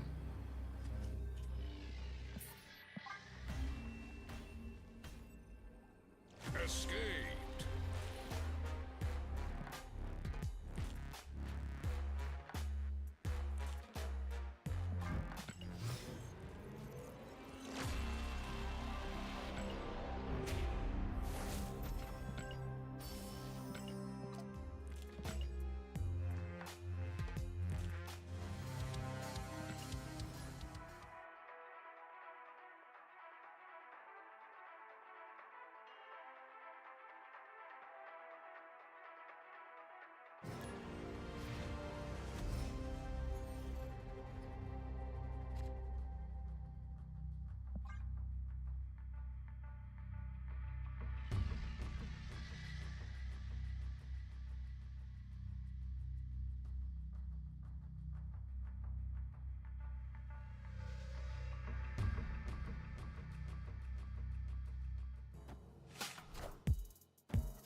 Smooth over whatever variants this last location might have had in store for us.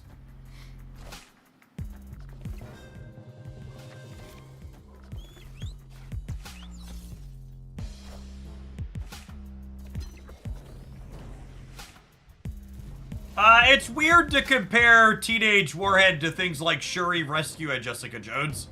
Those other cards are on-reveal effects. They're not a triggered ability tied to a character.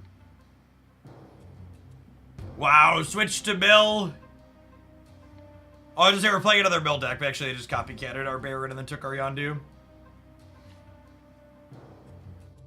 Does Yondu shuffle the deck? No, why would it?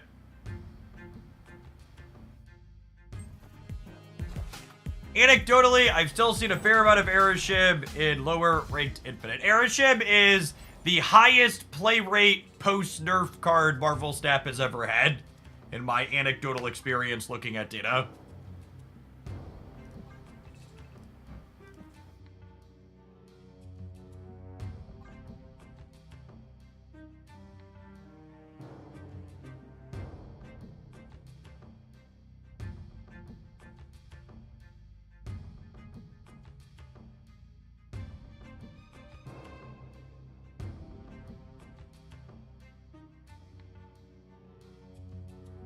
Well, I guess Alioth technically holds that title. From archetype to fighting, Alioth still being at 30% post nerf is something. Power must be controlled.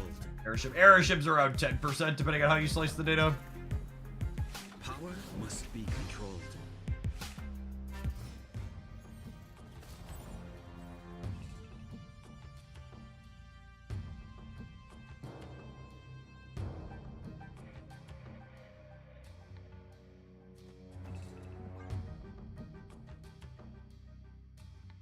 Shang-Chi clearing out Monster Island. That's a flavor win, right? Should we be activating Fenris to play around Red Guardian? Oh yeah, I guess now that their Shang-Chi is used, I should do that. Before I was waiting because they hadn't had Shang-Chi come out yet.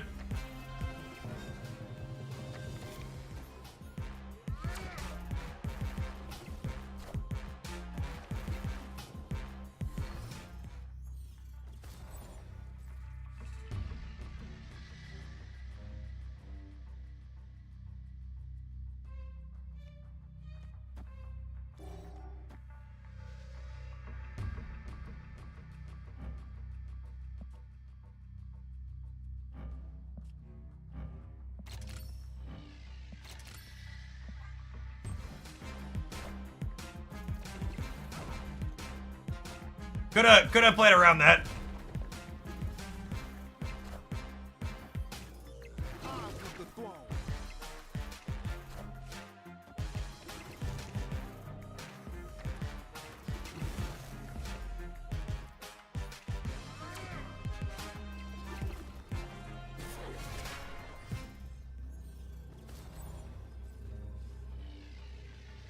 So they have 11, I have 16.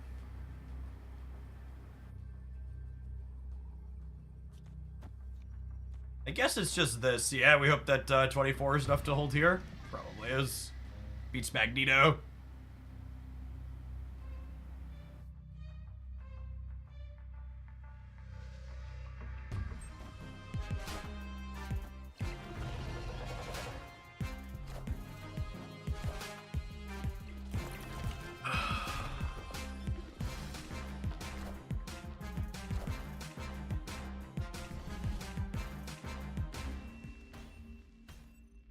The problem with playing the Gore in the middle is it lost to the Alioth in the middle too. So, as always, can I get some coin flip emotes in the chat? Because that's what that game wholly and fully was.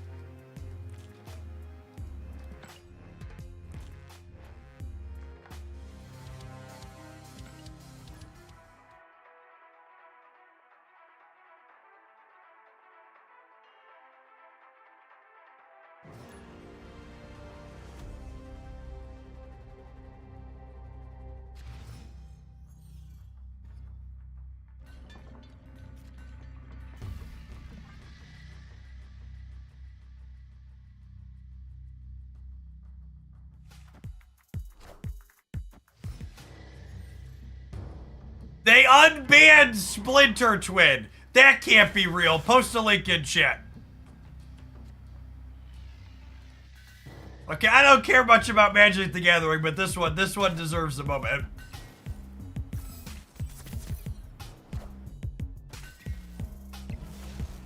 Holy shit! They didn't just unban Split. You buried the lead, gamer.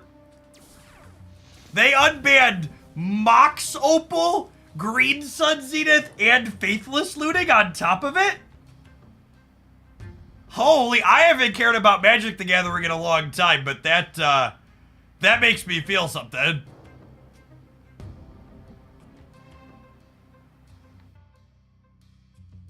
That's crazy.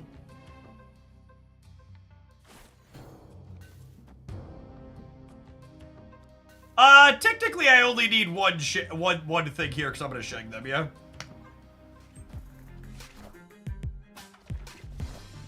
Can you explain this for people who have never played Magic the Gathering? When did Splinter Twin get banned? Some of those cards have been banned in that game for like a decade. It's a really long time. Is it 10 years? Is it actually? I know it feels like 10 years, but is it actually 10? Can someone fact check it? Power must be controlled. Yes, to the people that asked about the One Ring being listed there, the One Ring is from a crossover set with whatever those are, whatever that thing is called. 8 years ago it was banned. From Lord of the Rings, yeah, the Magic had a Lord of the Rings crossover.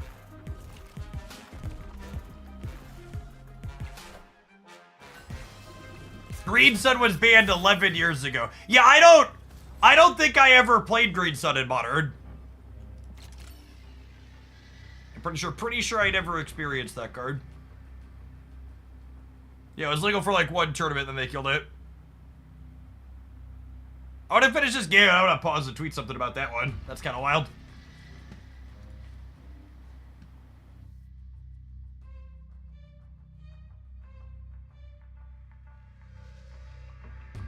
Victory.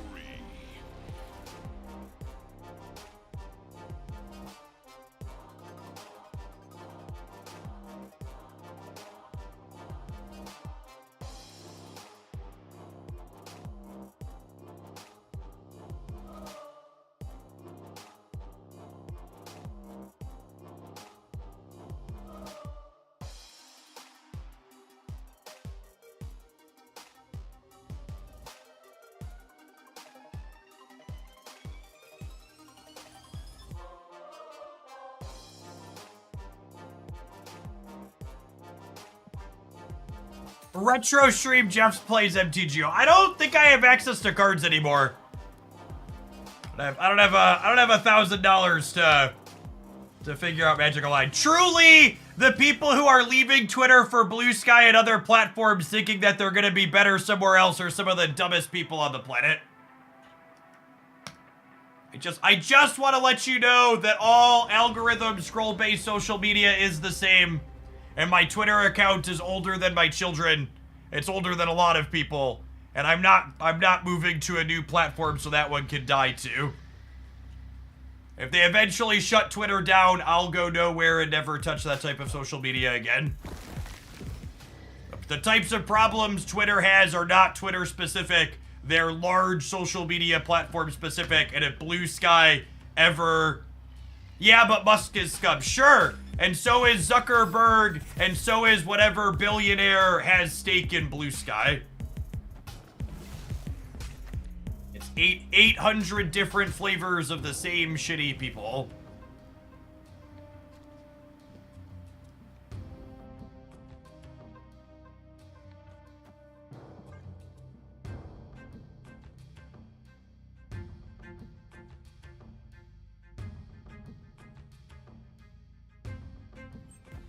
Blue Sky's board is all crypto, guys. Yep, that sounds right.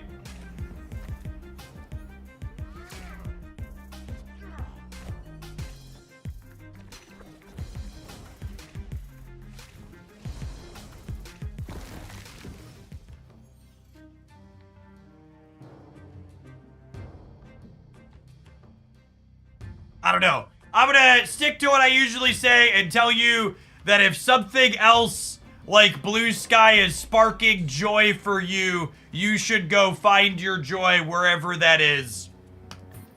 But in general, I would challenge you to think about, does your time spent scrolling sites like Twitter or Facebook or Blue Sky or TikTok or Instagram make you happy on average? Or does it frequently make you mad or neutral at best?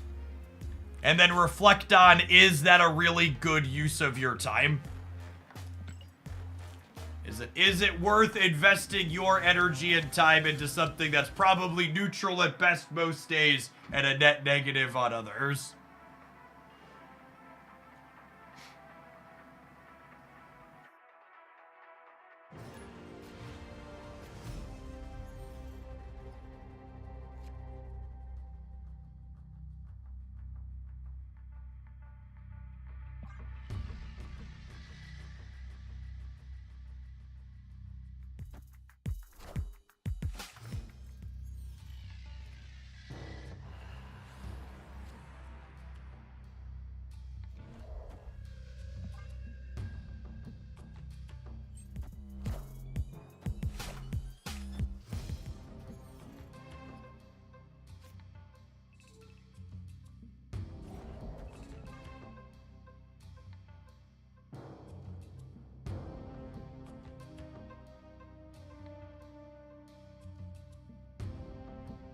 Fenris Resurrect Sunspot, he keeps his power. I believe so.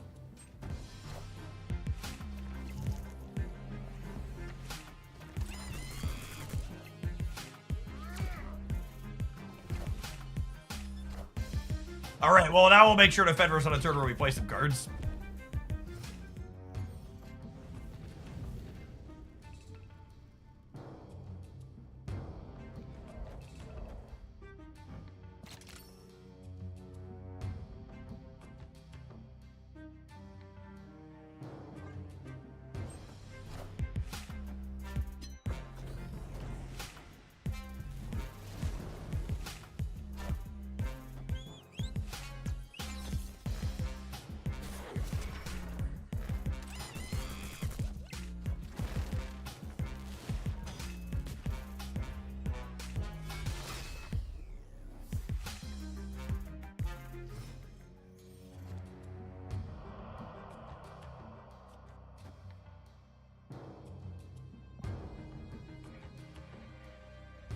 All right, they have 2 cards left in deck.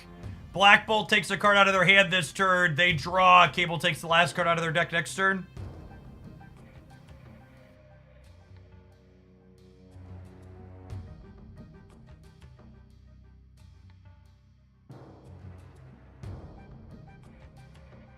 If Modern existed on a platform like Magic Arena, where I easily had cards, Eric, I might consider it, but there's just no way I'm going to try and get into Magic Online again.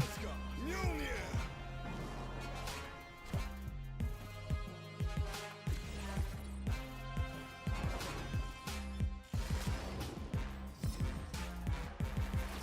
Took my limbo away. Rude.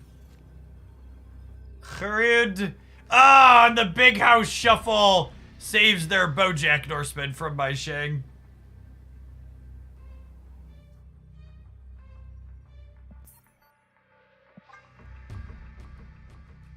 My opponent also retreated. LOL. You series 4 and 5 cards appear in Collector's Reserve. No, tokens and Spotlight Keys are the only ways to get them. Oh, they only had 1 card in hand. All right, yeah, good call. I wasn't paying attention to that with the Black Bolt.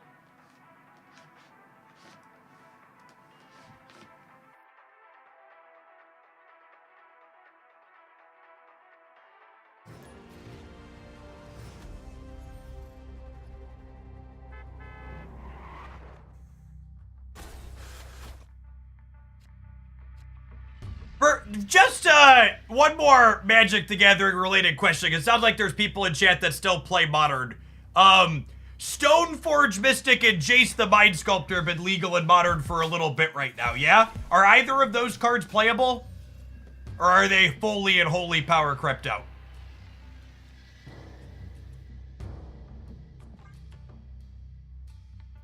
Fully power crept out, 0 impact. Yeah, so like, that's one of the reasons why those unbans are great, right? Because, like, there's a chance they just don't matter. Faithless Looting's gotta matter, right? Hogok is still banned, yeah?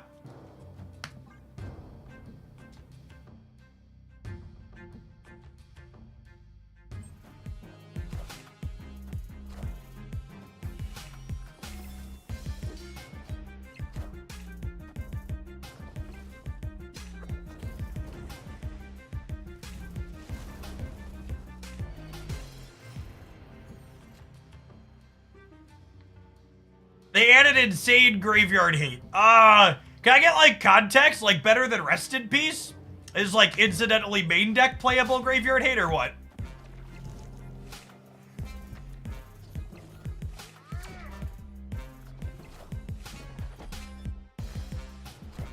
Why wouldn't you play Nightcrawler in your Angela Path? Oh my gosh, Birthing Pod's still banned. Birthing Pod's still banned. Okay, yeah, that tracks. That tracks. Pod's gotta come back next, right? All those cards do nothing. They gotta put Pod back in next, yeah?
I know you're saying English words, but it really is a different language. It's true. It's true. Oh, I lost priority, so this can't get back Warhead. Oh, it doesn't matter though, yeah.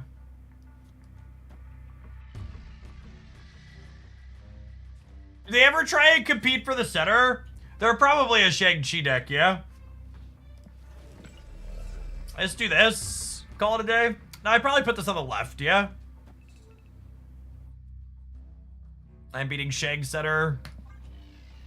We're beating something big on the left.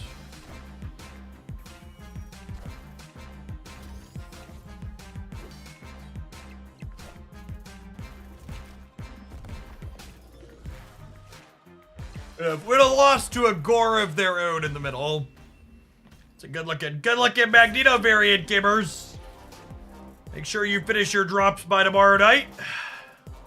Quality piece of art.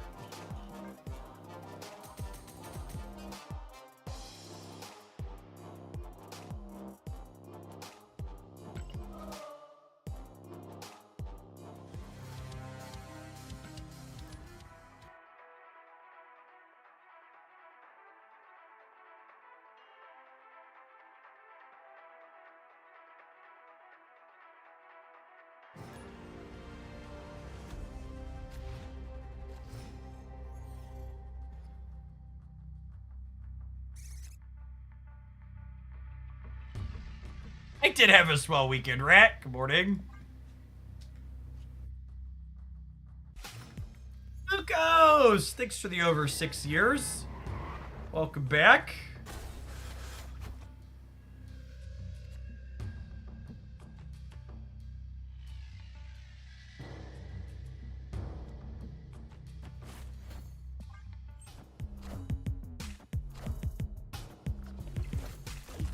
Magic has 14 different formats right now. Yeah, that tracks.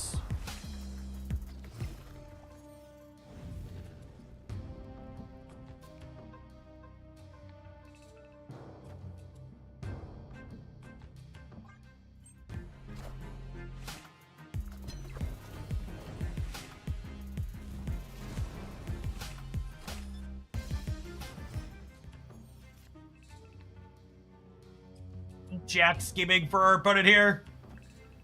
Clear the squirrels out, I think.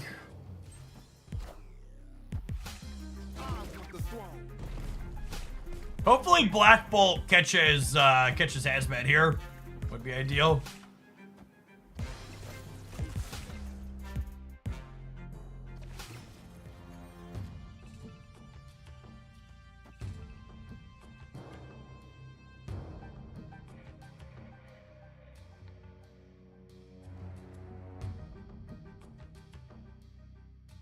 If we hit Yondu or Cable next turn, we can empty their deck before turn 7, which is nice.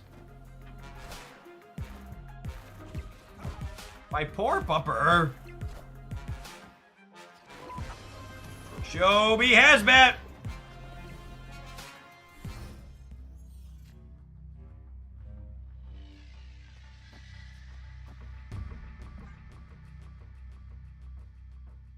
All right, we want Hazmat off of this. And not off of this.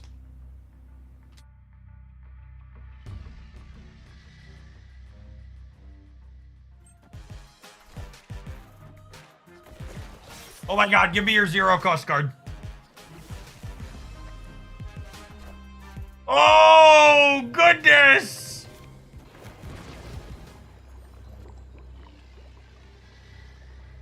What a game.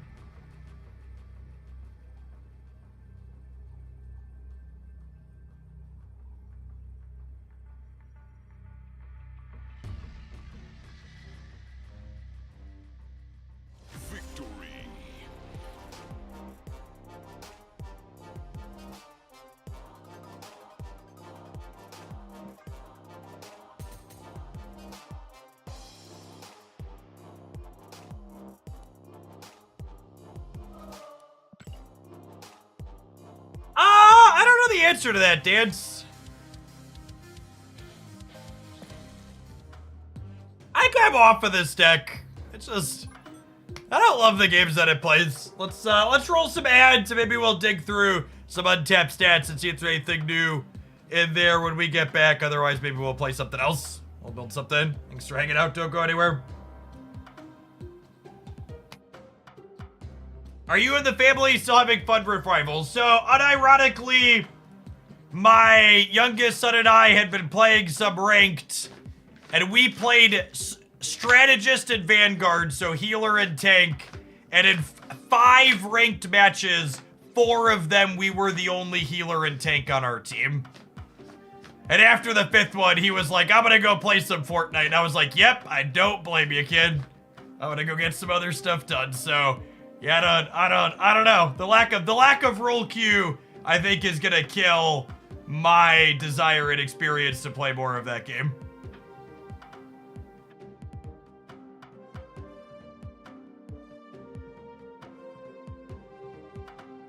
They've said they don't intend to bring role queue to it, so yeah.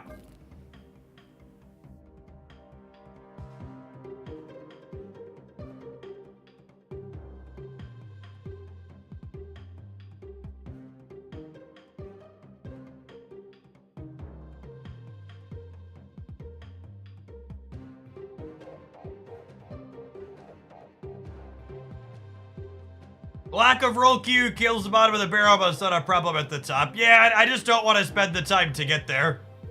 I just want to, like, play some games with my kid on occasion and, like, not feel like I wasted my time. And the tough part is, like, even when you hit a team where your team is well-balanced because people pick characters appropriately, like, half or more of those games still are kind of bad because the other team will have 4 DPSs in those games. The games where you, like, play where they're close and interesting, where both teams have decent compositions, are, like, pretty few and far between.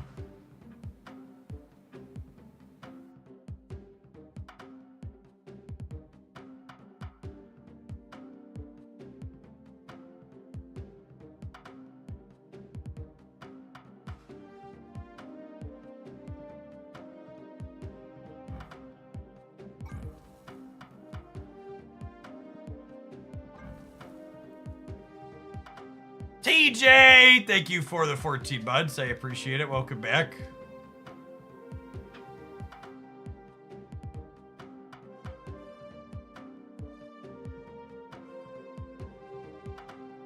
Limiting rolls to 3 per team. I mean, sure, 3 DPSs is less bad than 4 or 5, but it would still be bad.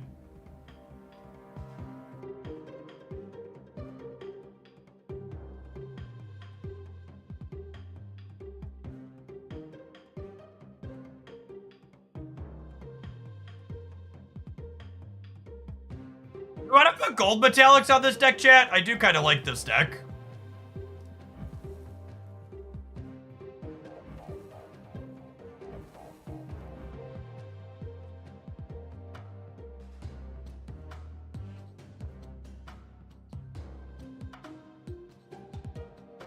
I've been so busy with Rivals and other things, I haven't touched Arcade Rush in a minute, Ben. They were supposed to be having a PC client, and they've just been silent on that. How do you have a lot of gold metallics? Just from playing incidentally? They must have been like in bundles of like Diner and stuff.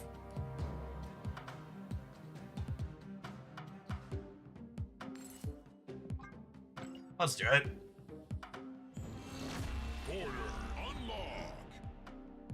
DC Patter, thank you for the 25 buds. I appreciate the over 2 years. Welcome back.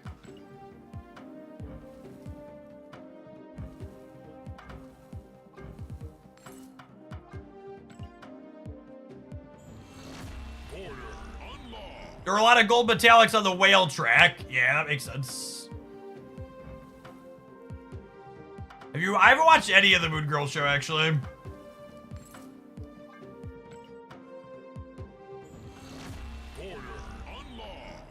No, we still only know like 5 of the cards that are coming in the pocket set later tonight. It's real weird.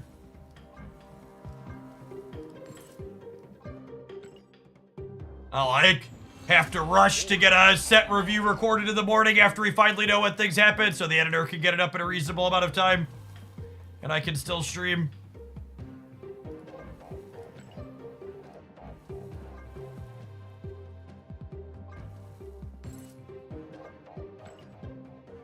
Hey, Comics Cave, thank you for the gift sub, appreciate it.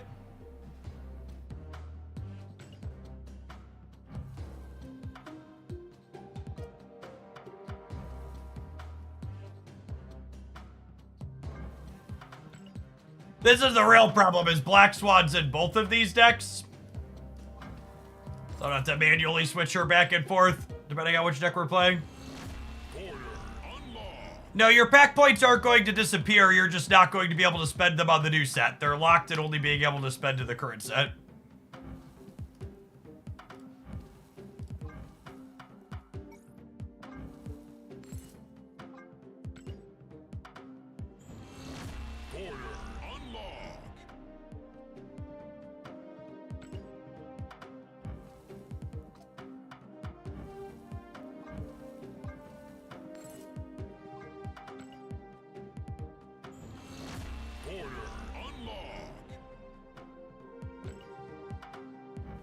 What's the deadline to use pack points? We don't know. Oh, Nico's in both of these decks too. I feel like I've made a terrible mistake. Please, for the love of God, bro, give me multiple custom cards per character. And the gold borders look pretty good with the ink too, though. It's a good piece of art.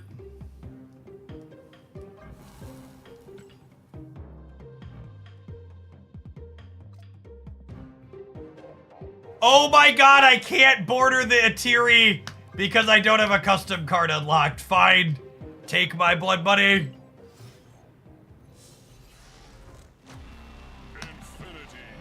I'm committed at this point.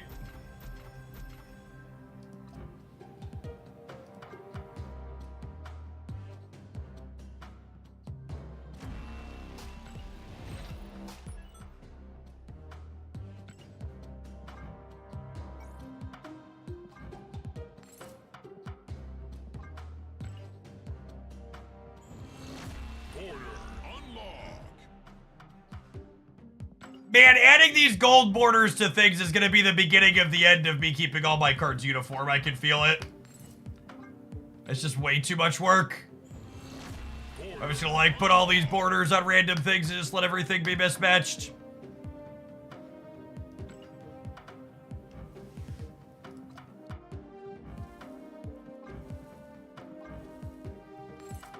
So many in here sitting unused.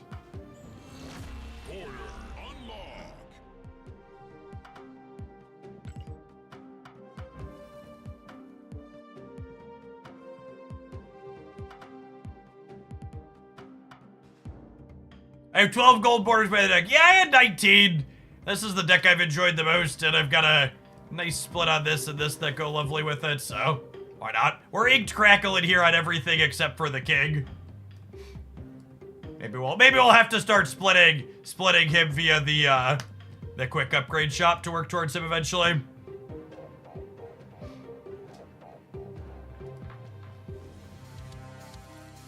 I say ink Crackle, I meant gold Crackle.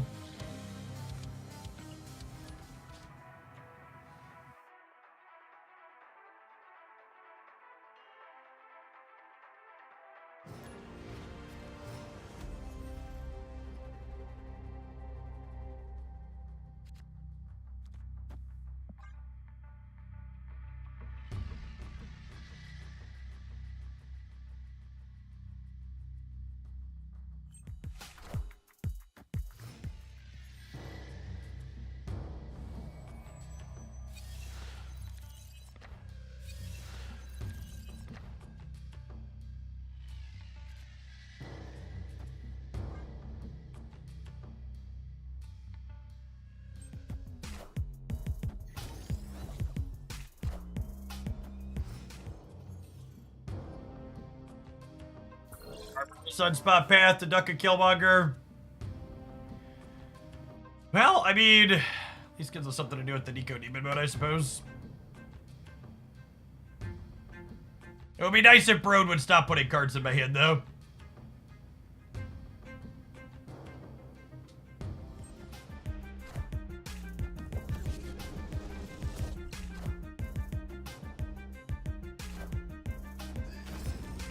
Do I snap Bob out of the tower? I feel like I want to snap Bob out of the tower. Race car, thank you for the 16 months. Appreciate it.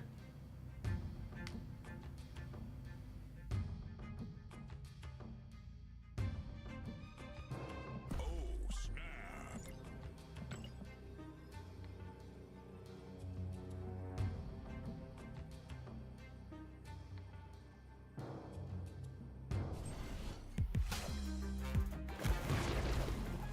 I'm about to juice this up.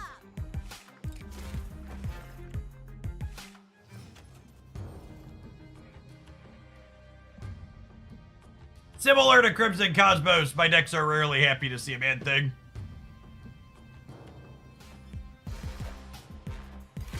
All systems go.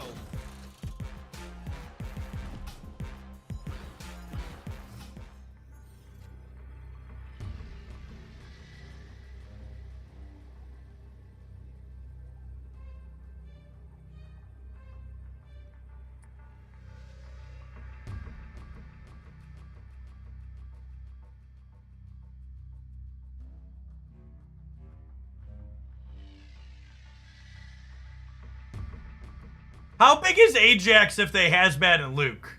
Not that big, right? Because he loses 1 here and then he gains 2. It's only 13. Does this win the game?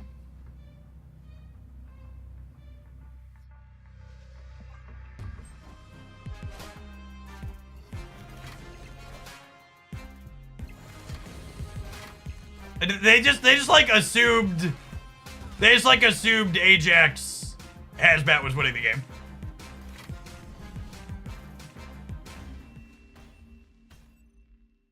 Victory. Okay.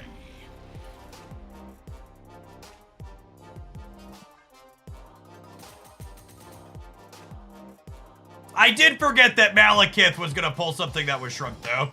That was almost a mistake. Frame break.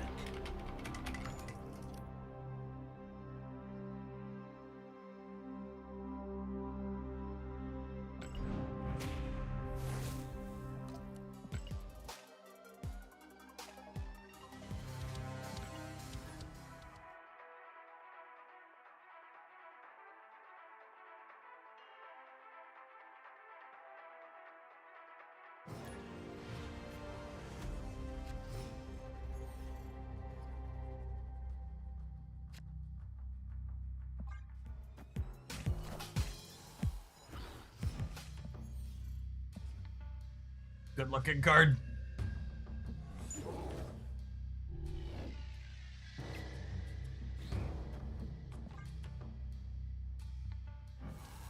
Alright, open to draw some hammers here.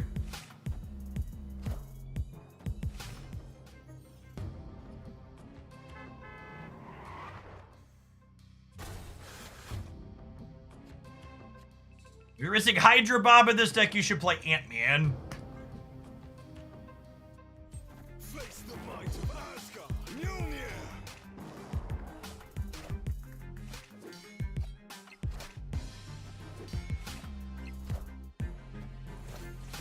That's a Tanya. I think Ant-Man is better. You usually fill your locations up. And you can play Ant-Man proactively.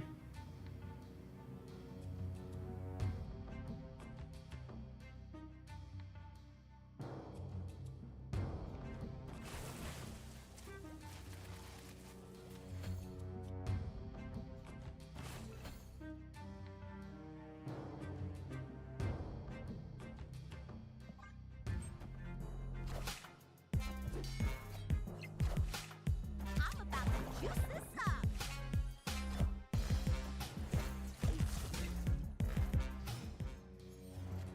Not my dance! Thank you for the very generous biddies. Yeah, we can split the kick a bunch.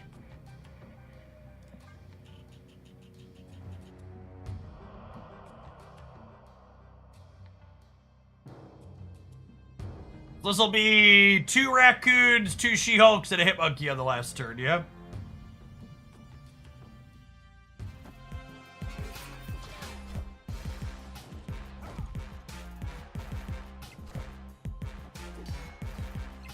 Oh, activate cards. Oh, activate cards.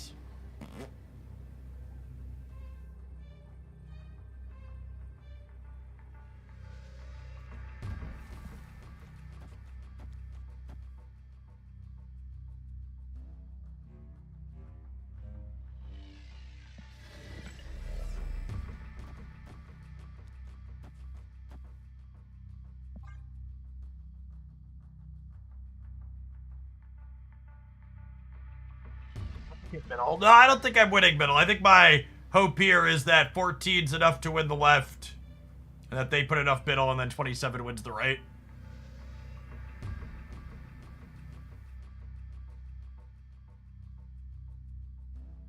We only need to play one less because of activate. Yeah, but it's the difference between being able to put 20 on the left and having to put 14 on the left.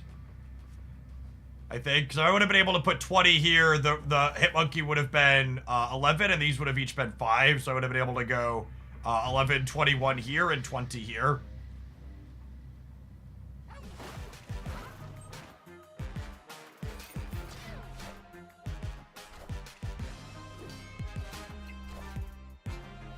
Oh, goodness. Yep.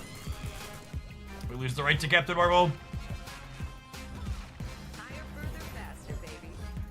God, Galactic Marvel is so good.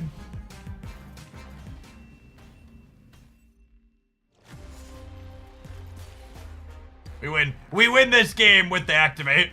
I would have put 2 She-Hulks here, and I would have put Hitmonkey Rocket here, which would have been 28 over here. And we would have won the breaker.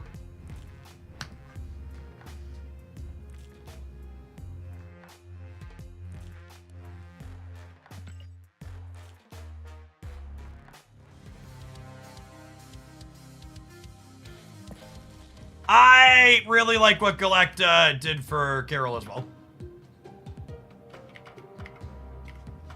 I like Galacta's design in general. I think she's sweet. Oh, you know what? I think there are some credit bundles in the shop. I'm gonna go look real quick here. Might swipe the credit card here before we start splitting.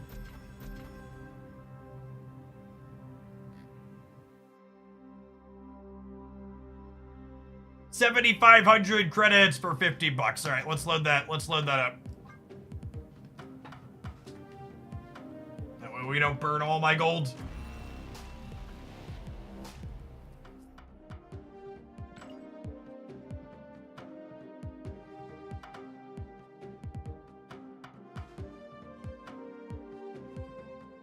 We played a Galacta Namora deck. The last couple of times I've tried to play Namora, it's just felt really bad. And I wish I had a more articulate reason than really bad, but it just has felt not good every time I've tried to play it. Don't have a more educated take than that for you.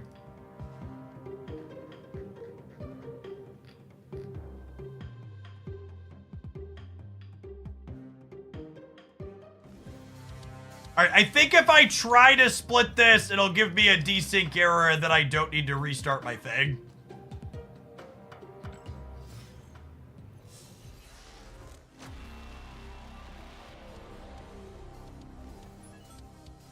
I know this hasn't been a Magic stream in a long time, and the emote is finally gone, but WotC free to it. We did see that, Beetle. And actually, so funny, I tweeted to the Magic players, I tweeted this. I haven't cared about Magic in a while, but this makes me feel something. Dan's someone I used to bullshit with occasionally, playing SCG Tour stuff. He and I played a lot of the same tournaments like a decade ago, and he's on WotC's play design team now. Oh, he's a manager on the play design team now. That's sweet. This is the group of people that like play test things at Wizards of the Coast. Dan's a real sharp dude.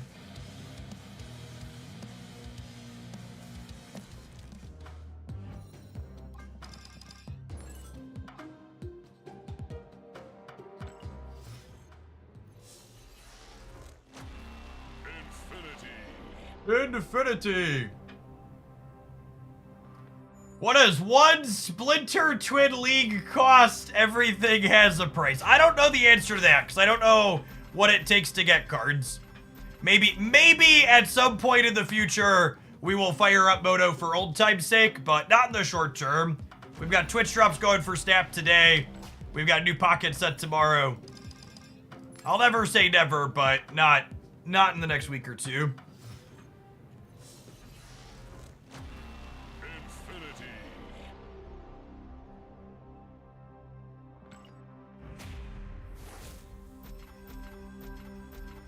Infinity. Christy and the kids are going out of town for a few days before Christmas, though, to go visit my in-law in Chicago.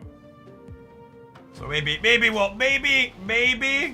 next week, we'll see. Fourth split inked, okay. Infinity.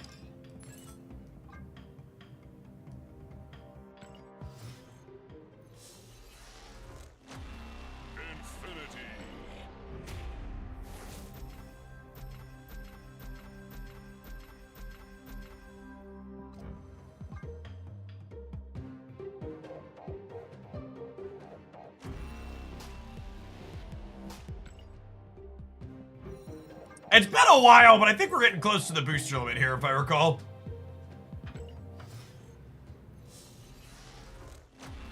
Infinity.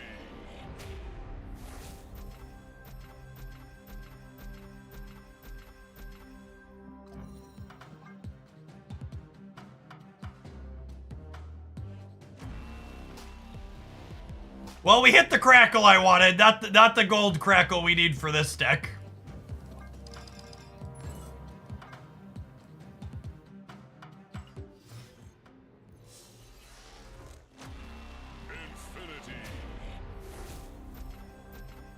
Need. I said need and I meant need, okay?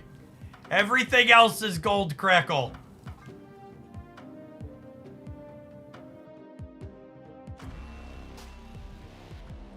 Well, that's a golden boy at least. Broad hasn't cut us off yet. Infinity.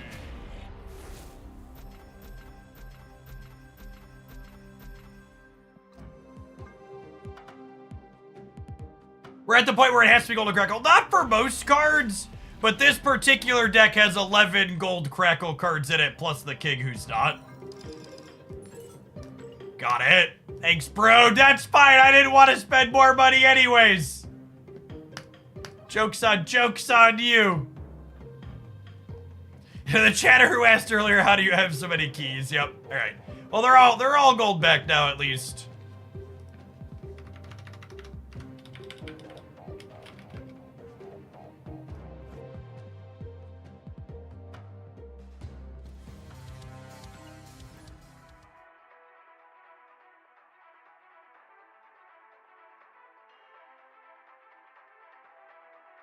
How many hours do you expect to spend claiming prizes when Character Mastery launches? Probably a lot. Probably a lot.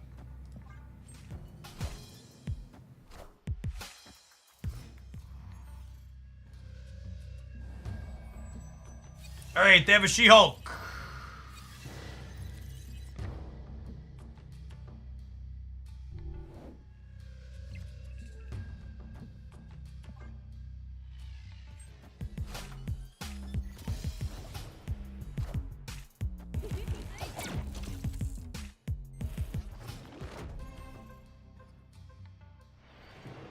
Gotta give it another split try. Literally can't. You can only buy so many boosters per day.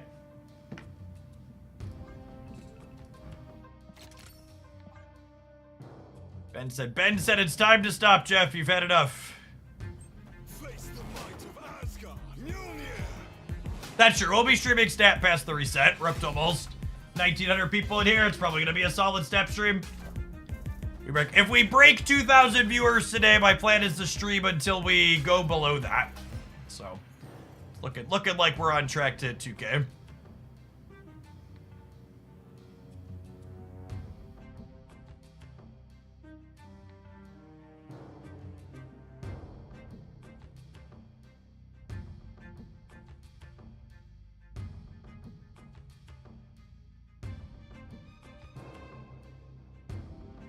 I'm not sure what I want to do here. Is it Black Swan into Hydra Bob Moon Girl double the hammer but then not play She-Hulk? Or is it just Moon Girl and then we have double She-Hulk, Hydra Bob, Black Swan hammer? I think it's this. I think it's this. I'm about to juice this up. It's close.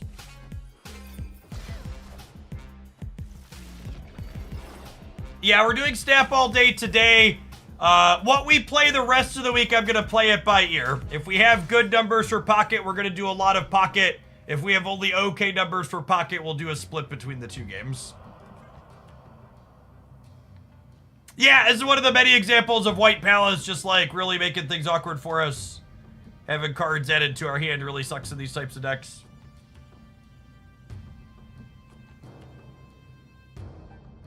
The new Black Swan variant was a 700 gold, so I got it for free. I think I like it less than this one.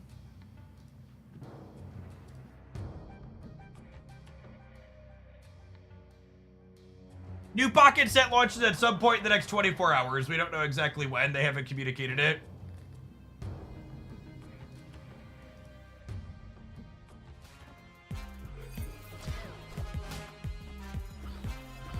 Okay, so they also have a She-Hulk here because they got it from White Palace and their She-Hulk costs 2.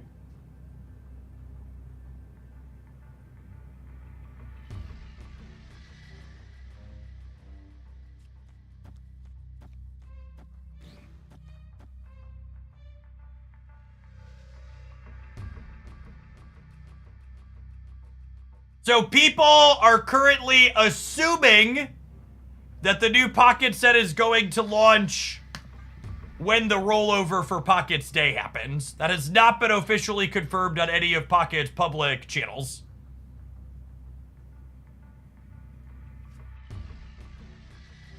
Splitsmith runs out tomorrow. Yes, I think a couple hours before that is likely as well, Sterk.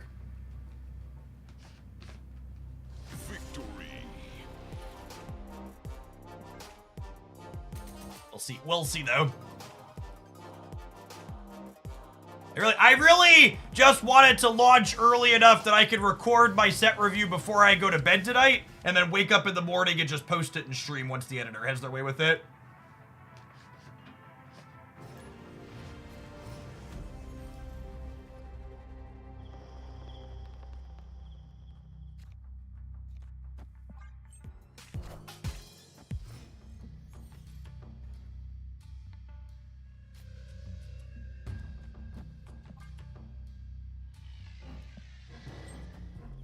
I'm surprised they played for the Abbey, given that I played something here on 1.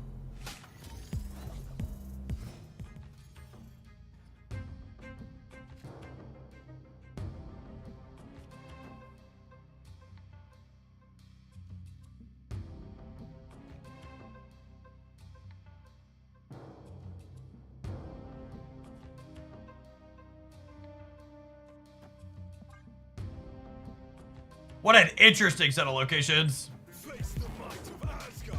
Mjolnir.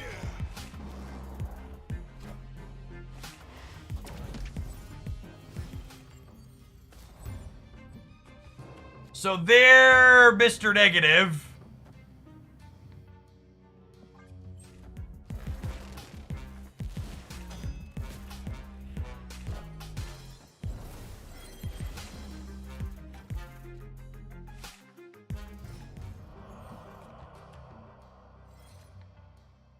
Opponent snapped.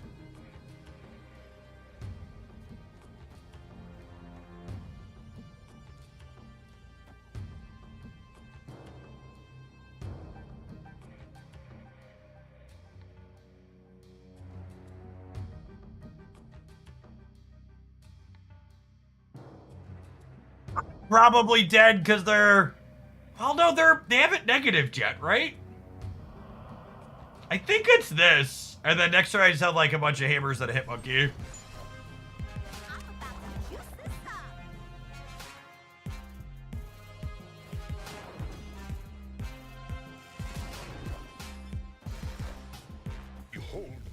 empty hand.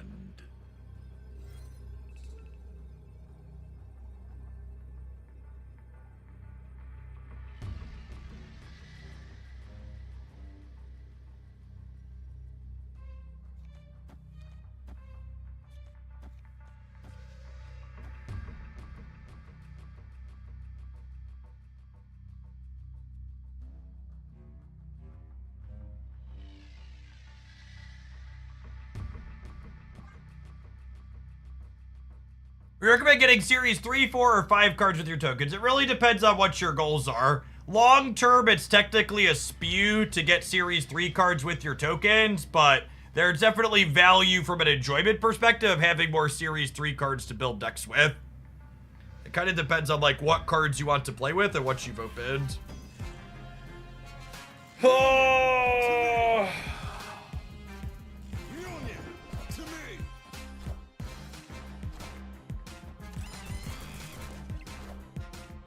Are they Iron Man and Living Tribunal here because of the Ravona? The mischief Yeah, they totally can. must be.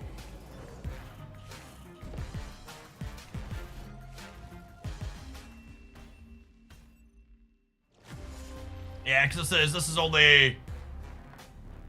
What, this is 4, and this is 2 because of the Ravona?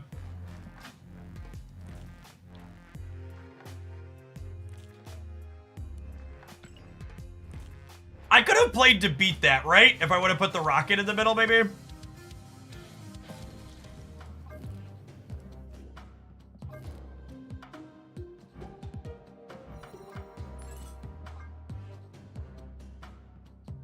Yeah, I could have played rocket in the middle that turn.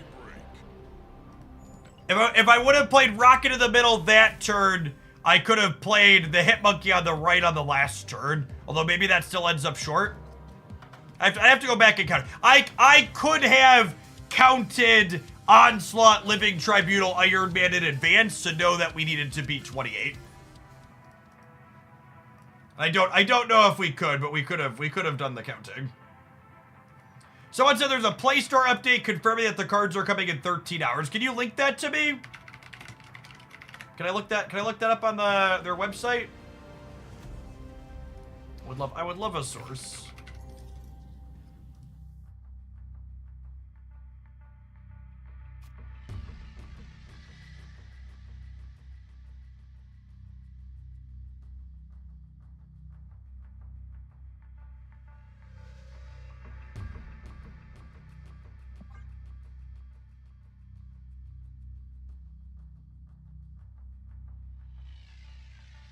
And someone could like post a screenshot and post it on Imgur or something. I would just love a first hand so I could have something to reference. Uncle Hey, thank you for the 5 months. I appreciate it. Welcome back. No, Pocket doesn't have data mines. And it's worth noting Snap only has data mines because they allow them to happen.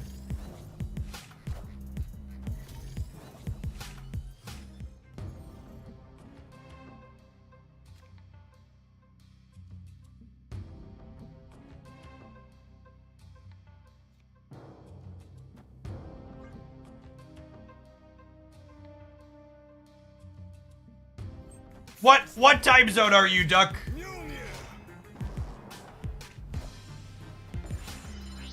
Are you East Coast? Okay, so it's midnight for me.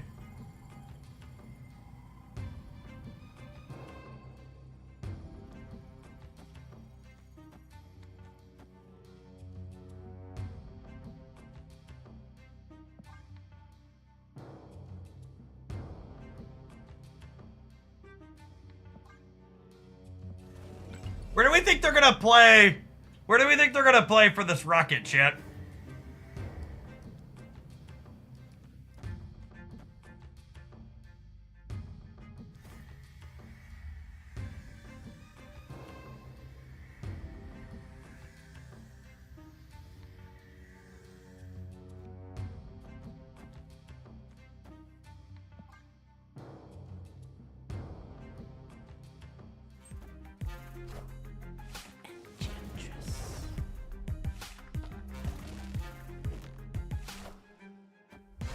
Well, Rocket Right would have been funny.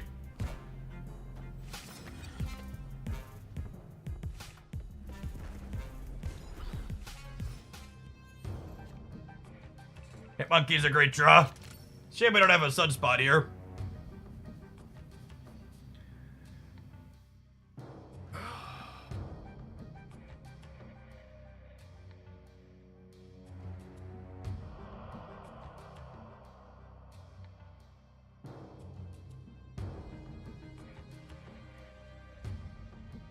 Opponent snapped. Am I gonna spew? I think I'm gonna spew.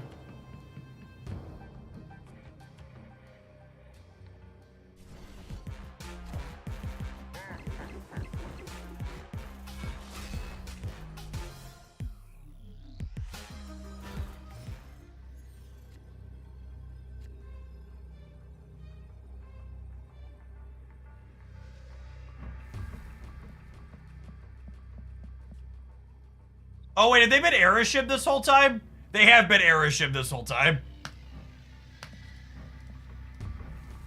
Okay. This was not remotely paying close enough attention.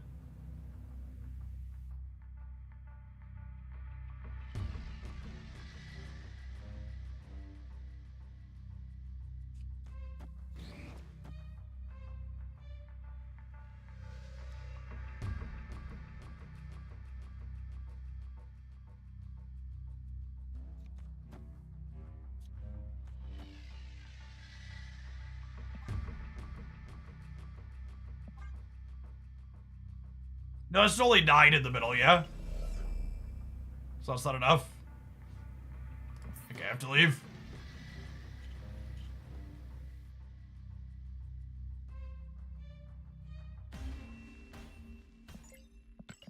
Escaped.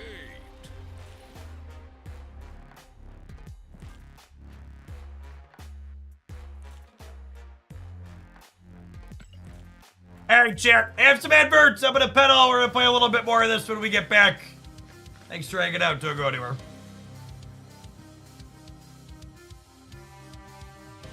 Honestly, seeing how some of these games have played out, part of me wants to try Ant-Man over Rocket Raccoon. But I guess I don't have Gold Crackle on Ant-Man, so that's probably a non-starter. Whale problems. Shellers, thank you for the nice amount of months. I appreciate the 69-month resubscription. Welcome back.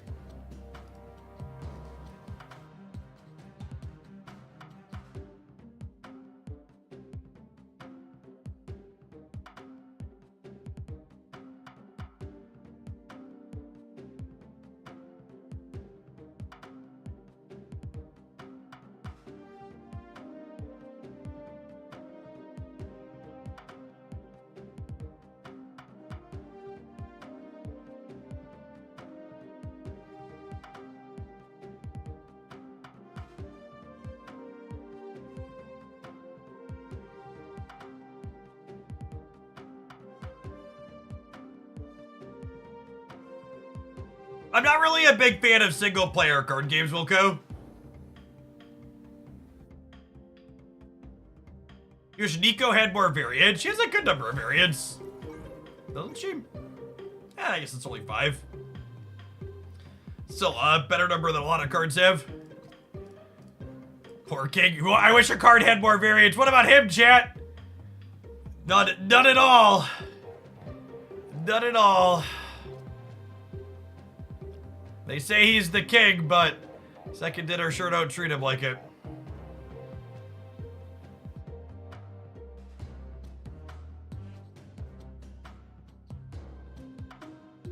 Yes, Agony also still has 0 variants, is accurate.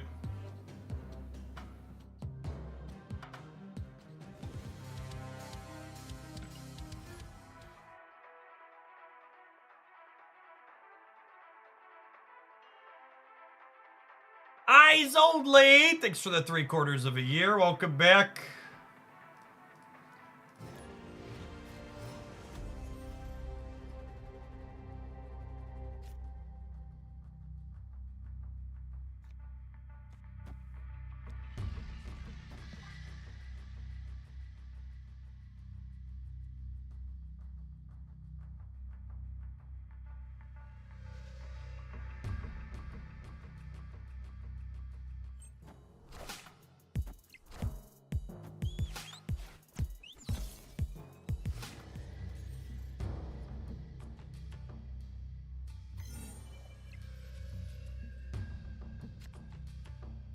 I still losing weight? I am not.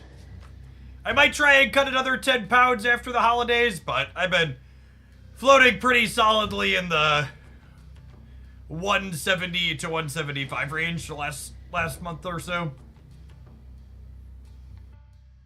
I just cut my hair and trimmed my beard, which makes it more visible.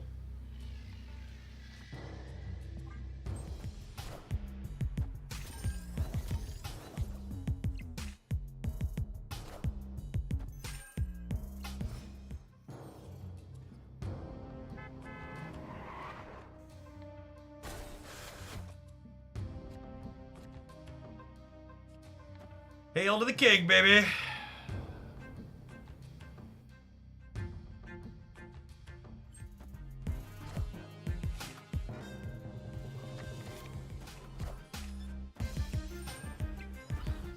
Hey, thanks for the 2 years, Pushman.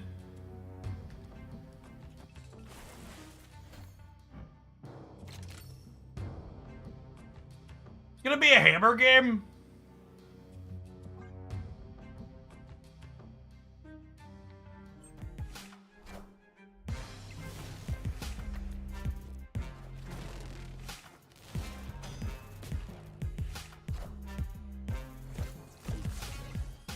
Is Chimichanga a beta reveal overkill if we're mood girling the hammers? Yeah, baby.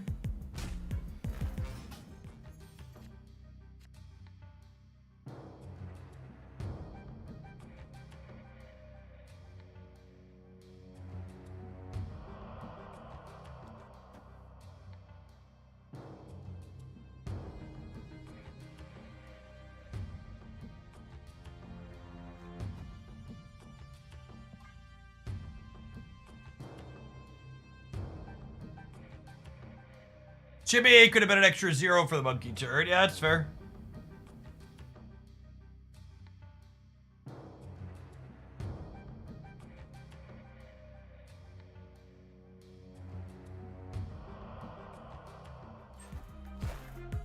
I'm about to juice this up. Stuck in between an Alliance and a Shang-Chi here. Asgard. Mjolnir.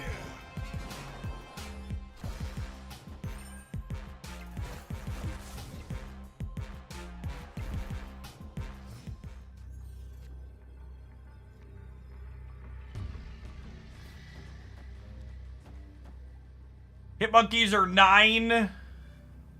Hammer is 3.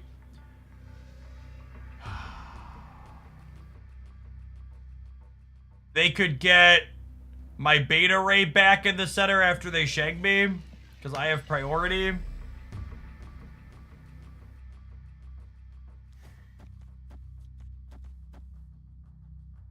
This gives me, if they shank me here, they go to 12. This gives me 5, 14, 16 on the right.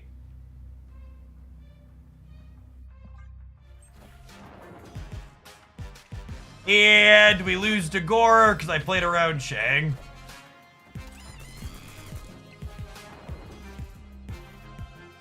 Do we lose to Gore? Beta Ray's pretty big. Power must be controlled. Now we're beating that one, yeah?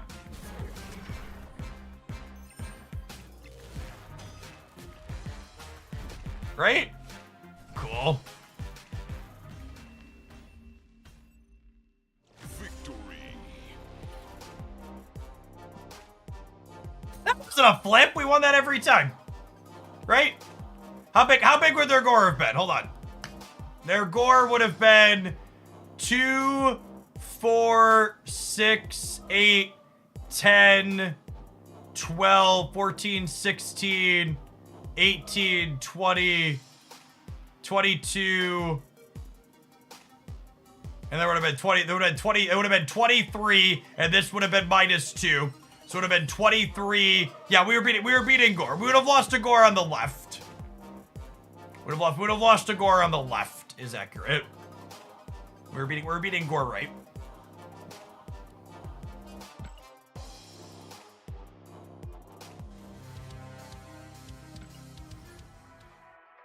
The absolute soonest I will try Magic is like a week and a half to 2 weeks from now. I've got a new pocket set releasing tonight.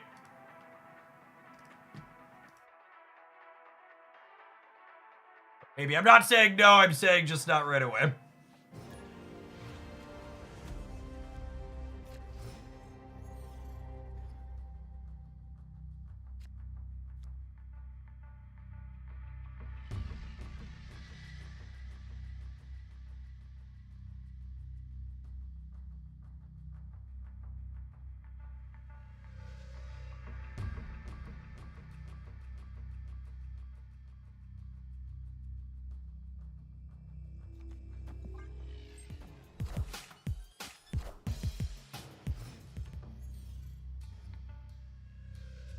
Forget Freeman! Thank you for the over 3.5 years. I appreciate that. Welcome back. Glad you're having fun with Pocket. I am too. Tanya.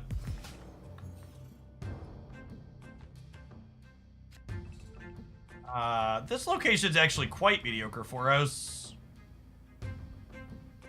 Is it ever this? And just let these be 50-50 over here?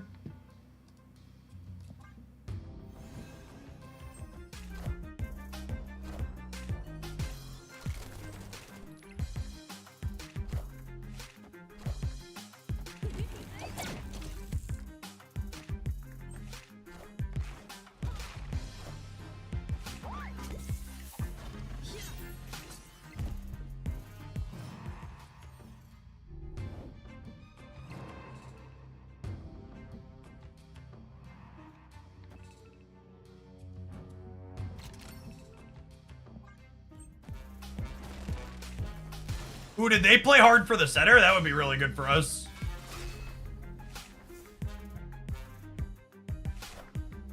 They sure did.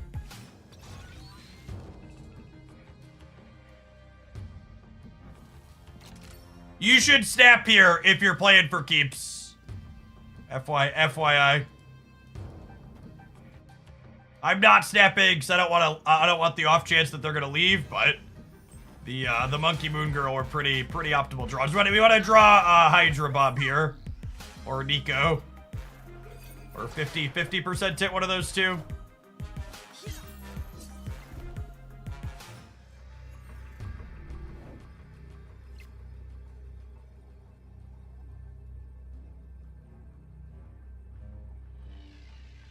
So my monkeys are 9.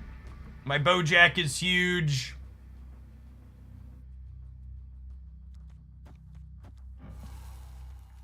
I think I just play hard for here.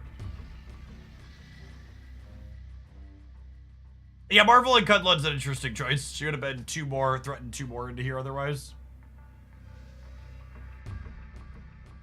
Oh, they want to spider the Captain Marvel. I think that's fine for us, though. It's a damn shame we didn't have Bojack Norseman here.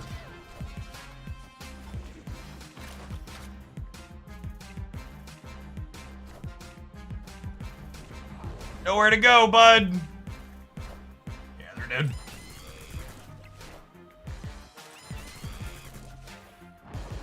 Beta Ray Bill is Bojack Norseman. Higher, further, faster, baby.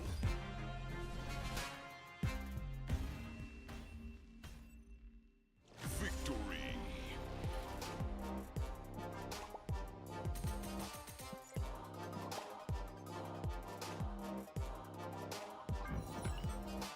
Oh man, are we gonna get an E-Tree split just the hard way? Certainly hammer and booster so far.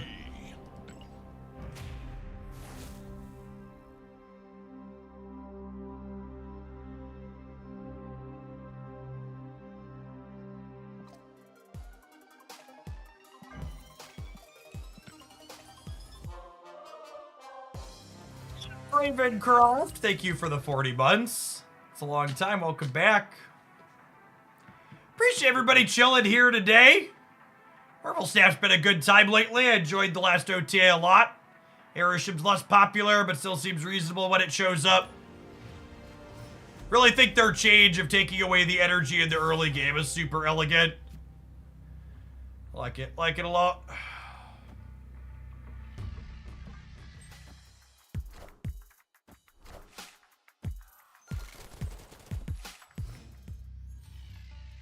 Nah, you just can't play Thor and Beta Ray Bill without King Atiri. These decks are already a little bit on the weak side in terms of power level. You cut one of their key cards. You're just gonna have a bad time. Oh my god, that's insane. Because I get to use this now beforehand too. We'll snap the Wicked deck missing. They might stay for the snap because they have Shang for here, and then we're gonna get to armor it. Is the plan here? Sokovia will screw me. Maybe. Even if this third location hits Sokovia, the king is drawing Hammer, which gives me only a 50-50 to lose armor. So I'd have to lose the 50-50 to this being Sokovia, and then lose another 50-50 to not have the armor. If you're missing Hydra Bob, you should play Ant-Man in this deck. Hydra Bob and Nico are replaceable. Hitmonkey, Beta Ray Bill, Black Swan, and the king are all very important.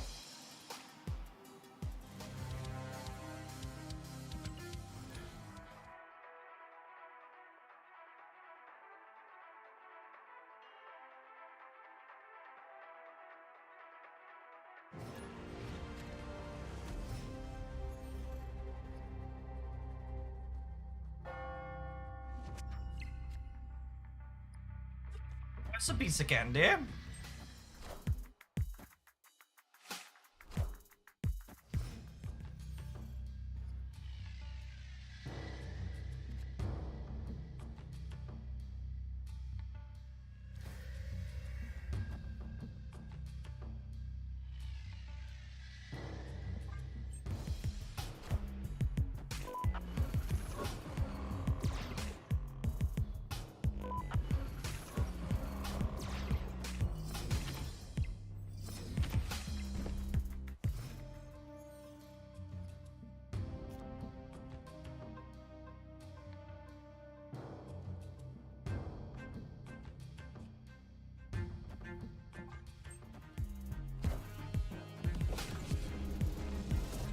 I'm sure I'll quickly forget and eventually play some games with it again, but I'm definitely on a cooler from Rivals at the moment.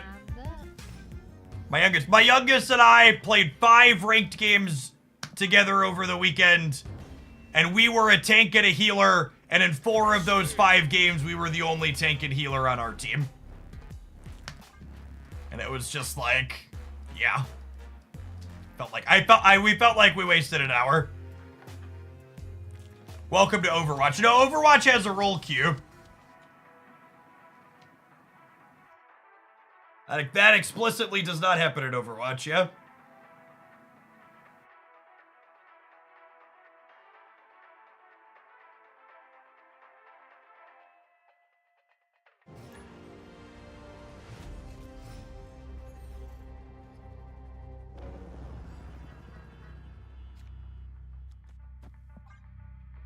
$90,000 collection level with question marks. What's the question?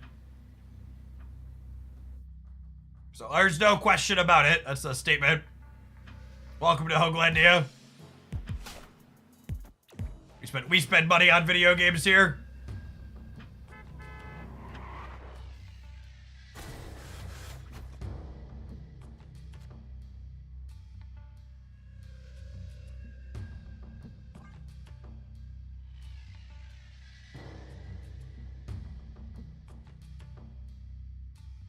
People asking, what is a roll queue? A roll queue means you're locked into one of the 3 types of characters when you queue into the match. And you queue as a specific role.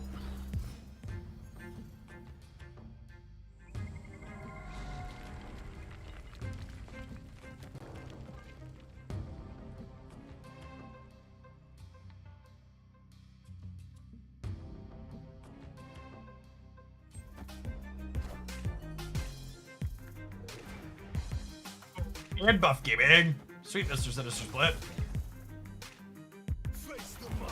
Yes, roll queue makes it so there's 2 of each role on each team.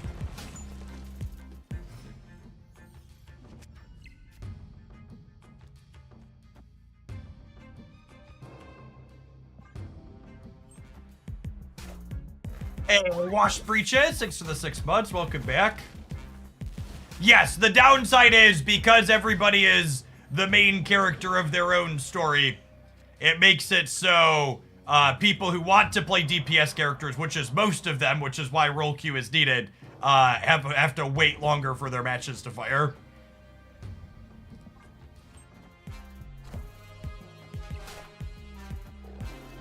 Was a 10 power Scarlet Spider, gamers. I would like one Mjolnir, please. Hit monkey.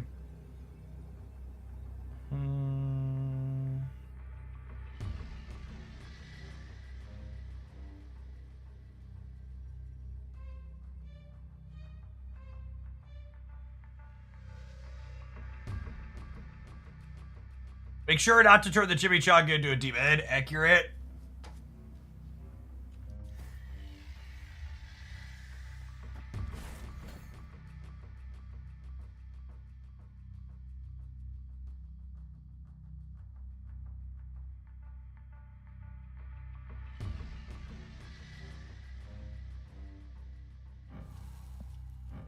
All their Gwenpool buffs are on the board. Monkey is gonna be a 2, 4, 6, 8, 11.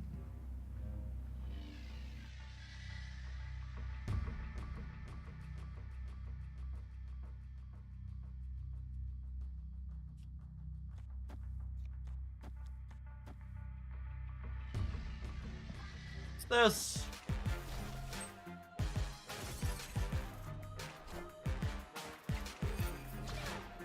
We're beating that, yeah? Order for Hammer. No, because Nico's got a demon mode pending. And this is She-Hulk here, so we're good. Or Hit Monkey, sorry, She-Hulk's on the left.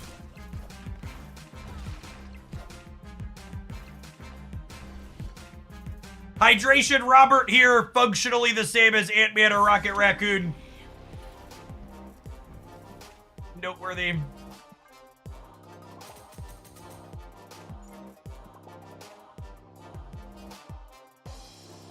I don't think this deck we're playing is cracked by any means, but it's definitely my favorite Moon Girl deck right now. She's one of my favorite cards.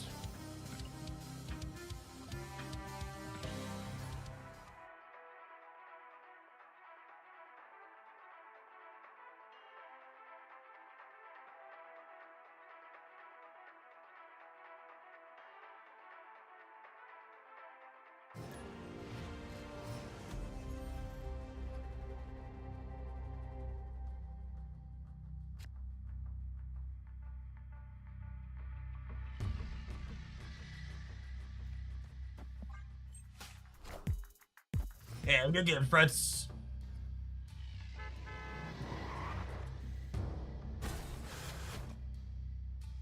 Hey, Mjolnir, thank you for the 21 months. Welcome back.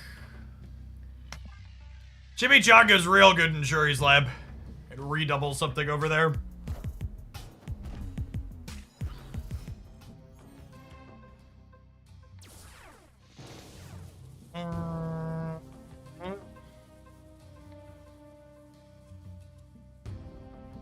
Oh, we're so bad in the Gamma Lab.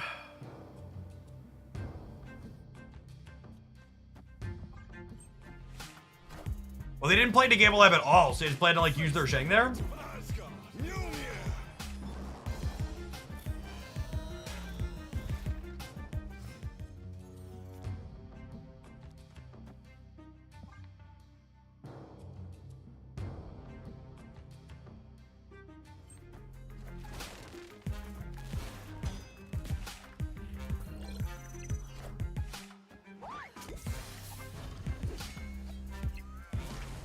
We just want to draw our hammers here over the next 2 turns.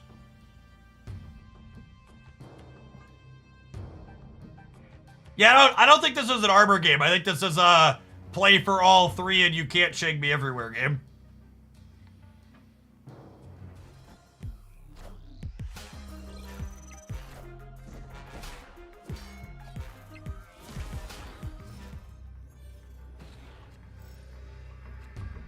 Never a hammer.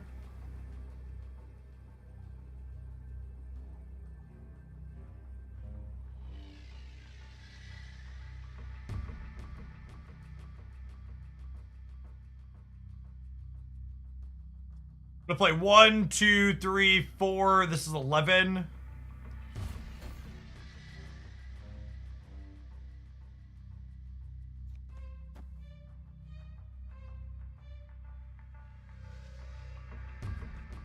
Is it this actually?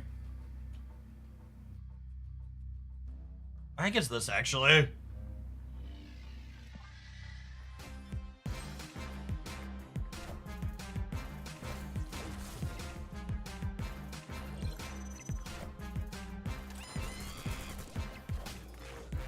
Oh, do I lose the center to Captain Marvel? I should have counted that. Power must be controlled. All right, we hit right on the Shangerson, so we should be good to go. Higher, further, Cool. faster, baby.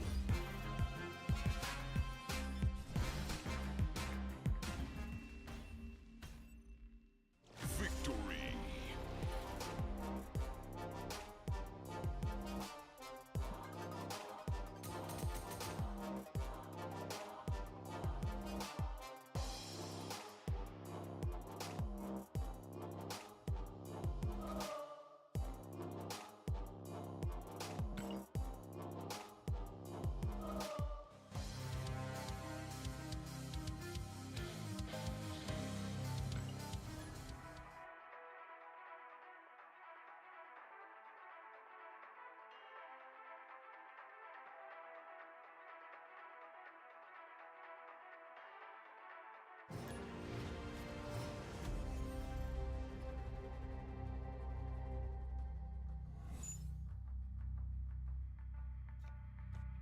Second Moon Girl. Would have loved second Sunspot or second She-Hulk. Second Moon Girl, not so much. We did, but I had 19 of the gold borders.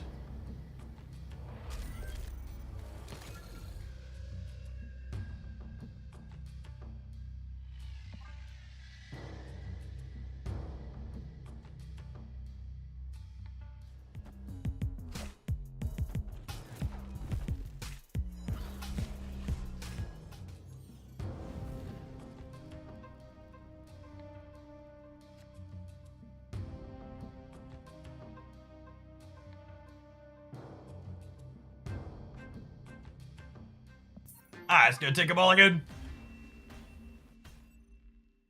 Escaped. Was $25,000 Moon Girl mean? It means this deck is almost exclusively gold crackles and has custom borders on all of the cards.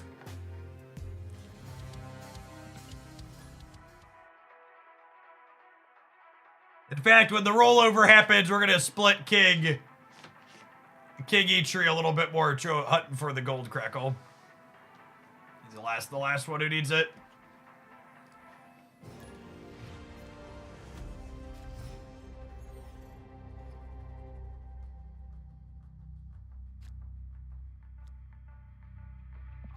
One interesting / slightly awkward bit of tension is when you're supposed to save these with Black Swan versus when you're supposed to play them out to make Moon Girl go better. I think because I don't have Moon Girl, we hold it for now. He's a gold split with the crackle border, gamer. It's a gold crackle.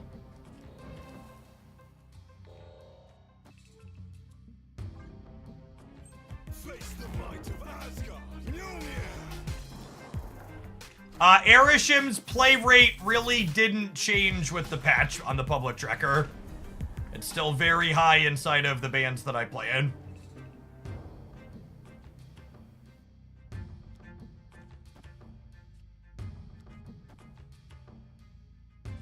I'm gonna put armor here, actually, to make it so if they want to Red Guardian us, it's a 50-50.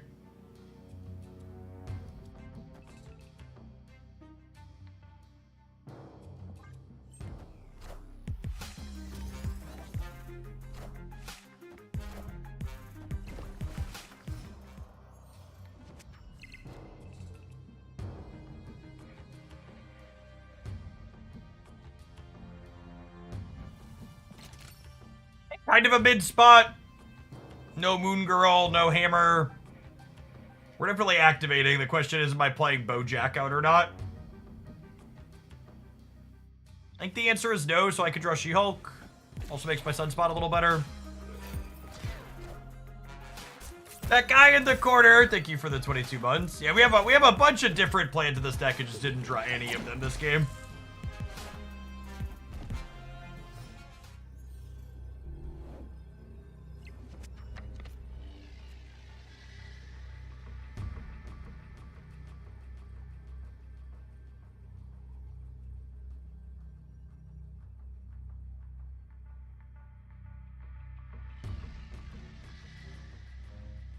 We drew the She-Hulk, which kind of makes me want to cope stay, but I don't know that we can.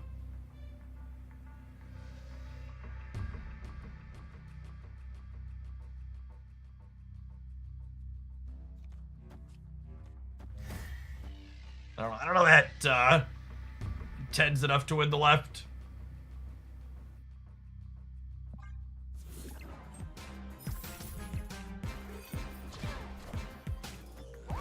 Not going right bodes well for us. I'm about to juice this up. Woo! Got him. This was a okay. We're staying for one more cube, I guess, on both sides. We were both pretty mid here on the final turn. I guess ours was okay. We had what? 19, 20, 26 points. According to the Play Store, the Pocket Mini set drops at midnight Central tonight. 12 and a half hours.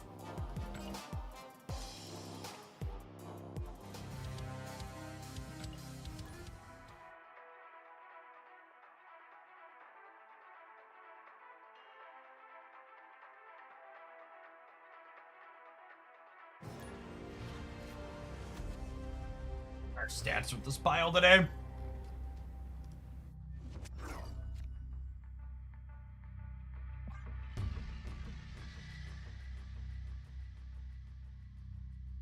We're 8 and 5 with this today, gamers. That's fun.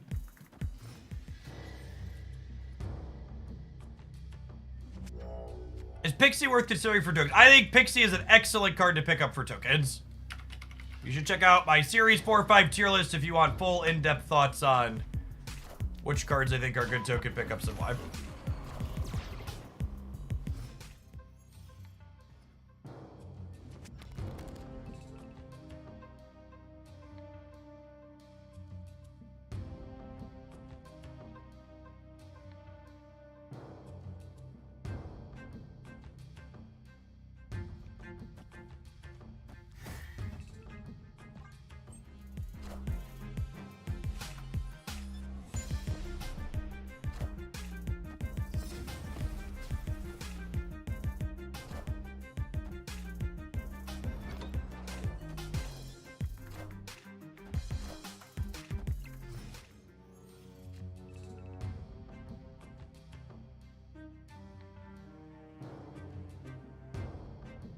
Relatively even expansion, all things considered.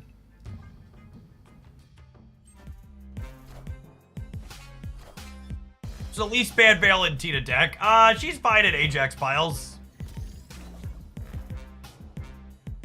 Face the might of Asgard. Mjolnir.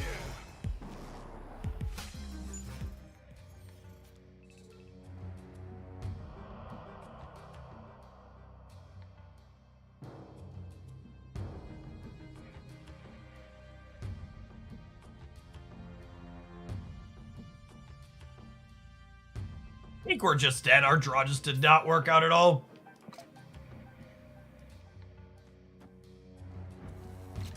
Maybe we'll get our retreat later out of him. Cut off one head, two more shall take its place.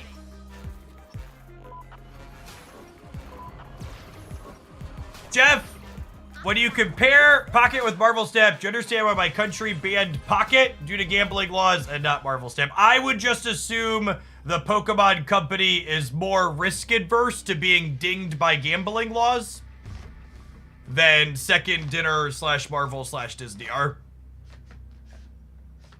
I would be incredibly surprised if any laws that make it so Pokemon Pocket is not okay. Yeah, they also left. Funny. Should have stayed. If any laws that make it so Pokemon Pocket is not okay, made it so Snap is also not okay. They use very similar systems.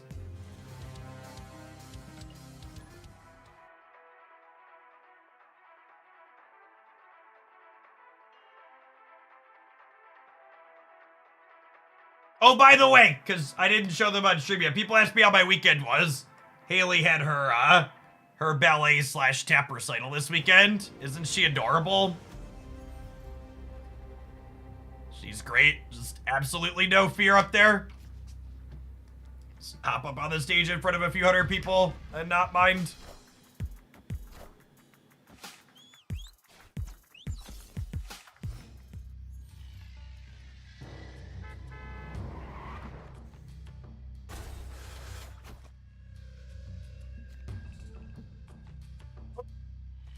Armor into Sunspot. Sounds good. Claudio, thank you for the 18 months. Alia, thank you for the 4 years. Good morning, good morning. After you play a card here, schmoove it. Yep.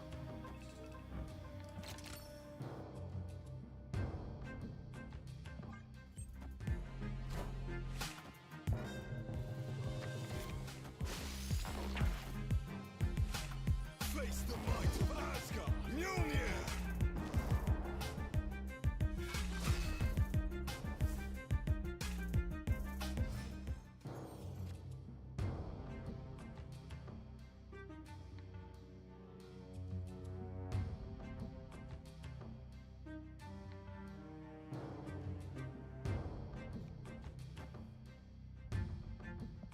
I think I'm playing this out and hoping to draw the what's it called before we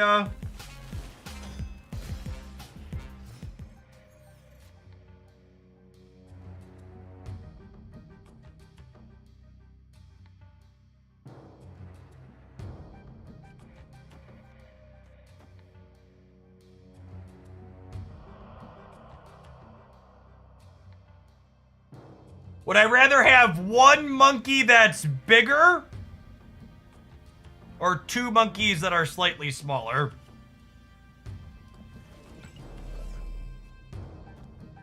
I think it's 2 monkeys that are slightly smaller, Angle.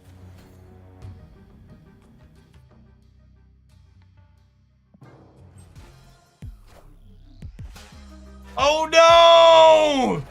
Should have played around Black Bolt. Fuck me.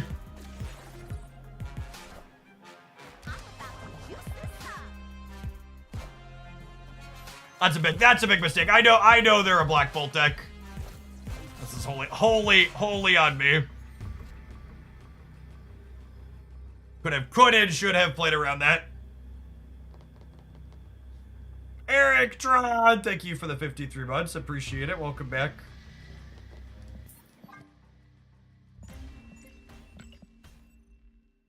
Escape.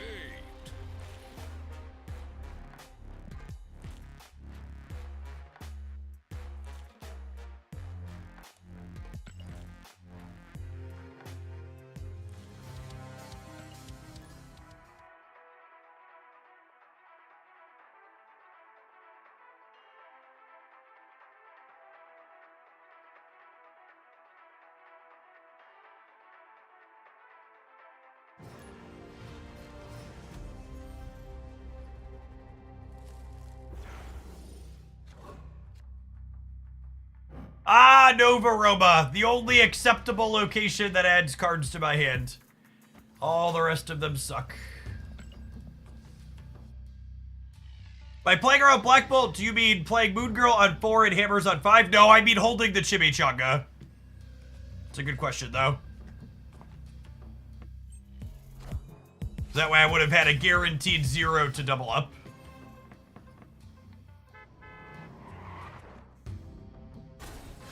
What about the one that draws 2 cards? The one that draws 2 cards actually hits, it fills your hand to the point quite frequently where you can't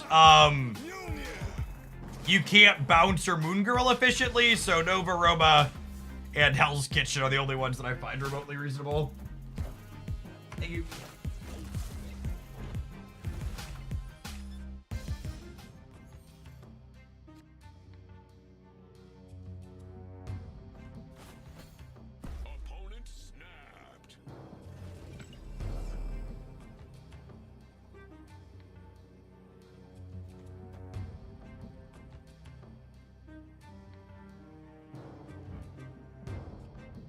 I can't believe it because of Zigtub.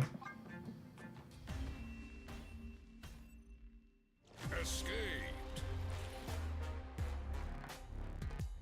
We have for lunch, we have the perfect opportunity to plug our sponsor, HelloFresh. Got some leftovers from last night. Got roasted chickpeas and red peppers with bulgur as a grain. And then some mixed veggies along with feta cheese and sour cream to pour over the top of it. Chickpeas really are one of my favorite dishes. And fried rice, bulgur, it's a grain.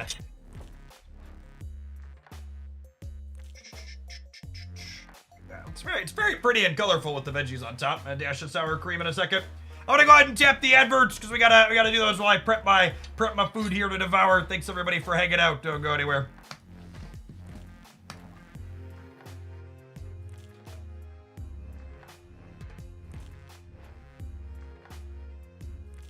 Hey, King Cow, you're all set.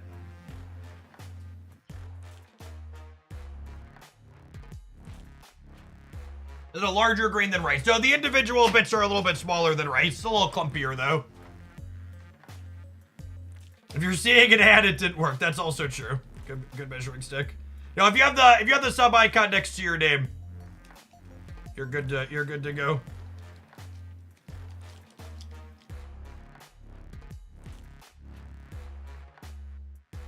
It's HelloFresh Global. It is, yeah.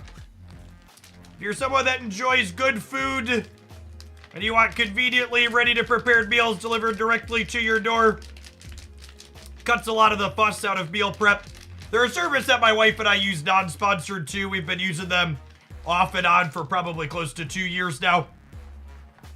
I really enjoy the process of cooking, but I don't really enjoy the process of shopping for ingredients myself at the store and having to figure out how to portion out everything exactly, so getting it in nice little properly portioned sizes so there's no extra food waste is nice. Like, okay, I need this much of this thing, and I'm not gonna use it again.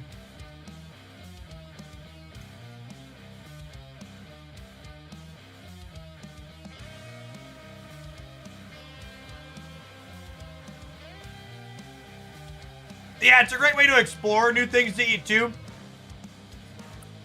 The menu cards come with the portions on them, so we remake some of them afterwards. Great way to explore different things you wouldn't have thought of before.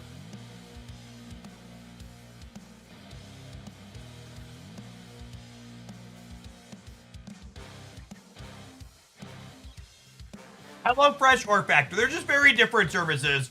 If you're someone that doesn't want to cook, HelloFresh probably isn't for you. Superman, thank you for the 29 months.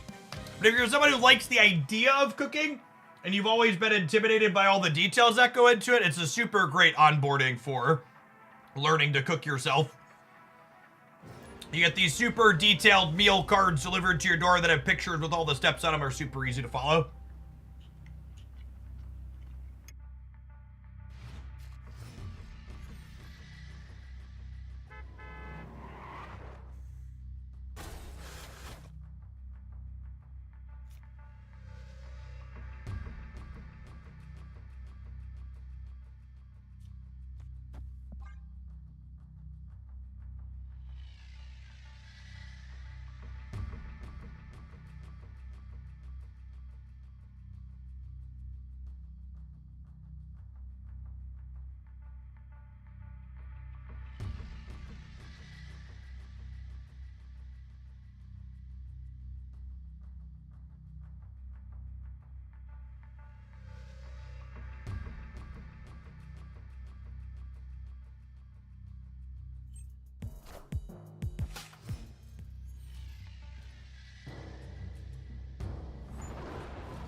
We want Nico to eat the chimichanga.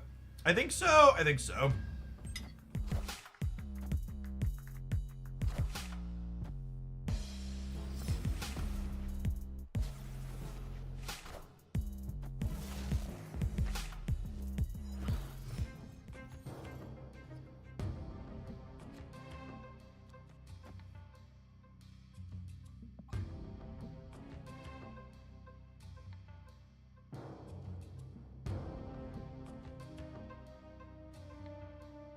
Hey, Oni, thanks for the 16 months. Glad you're having fun with a lot of games too. Mjolnir. Eyes of the throne.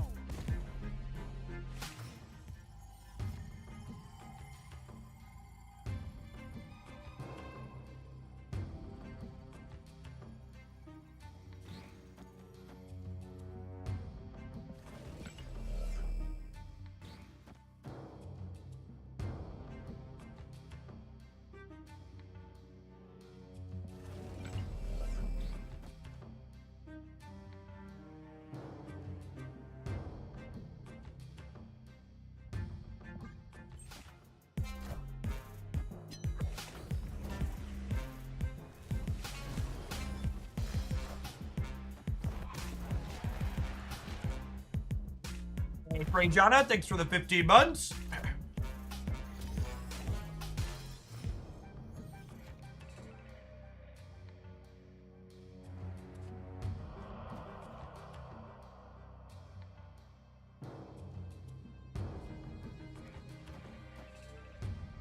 I'm gonna put Sunspot over here to try and insulate her from Red Guardian a little bit, I think. I'm about to juice this up.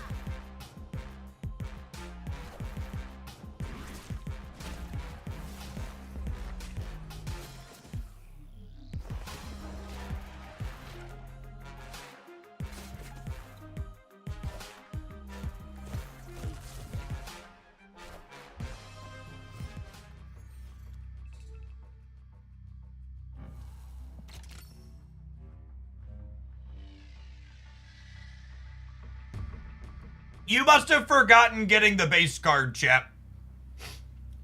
Or Crimson. You can't buy premium variants for cards you don't own. So it didn't randomly give you the base. You must have had the base and not realized it.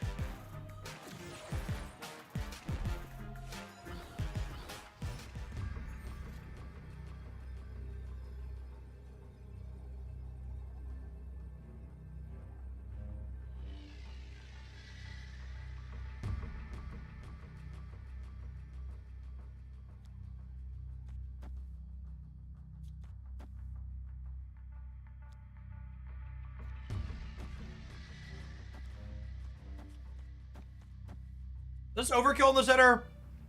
I'm adding 32 here. Yeah, that's gotta be overkill, yeah. I should play around Warhead. Sure should.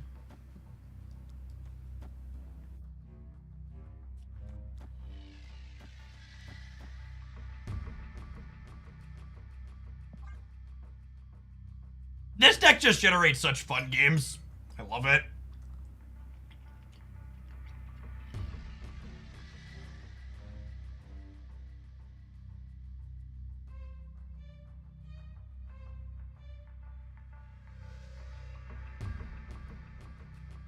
Play out my 7 cards, still soak 1 on Sunspot. Yep.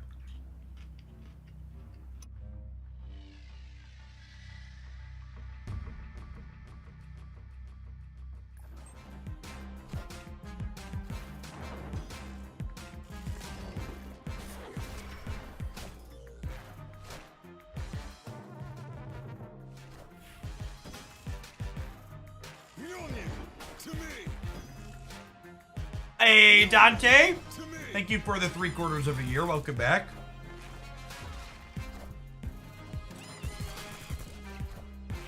Animals with guns. Pew, pew, pew.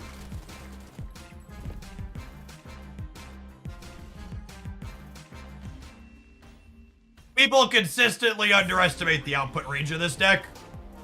How many points was in the last turn? It was 30, 50, 55, 12, 60, 68 points on the last turn.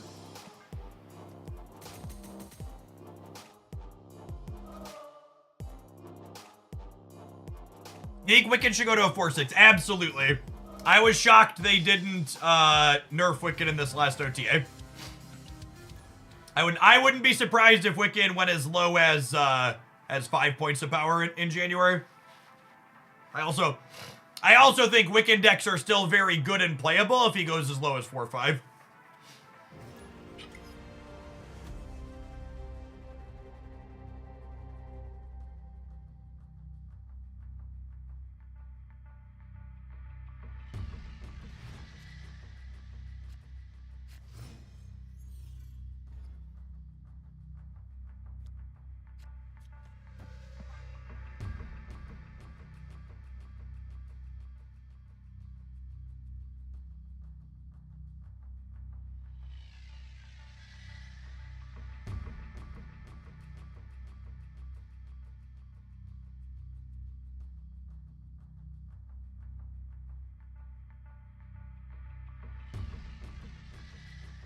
I might eat my words, but I prefer Wiccan Winter over Townsend. 100%. I think the Wiccan deck is a very reasonable, fine deck to have be the best deck while we wait a month for an update.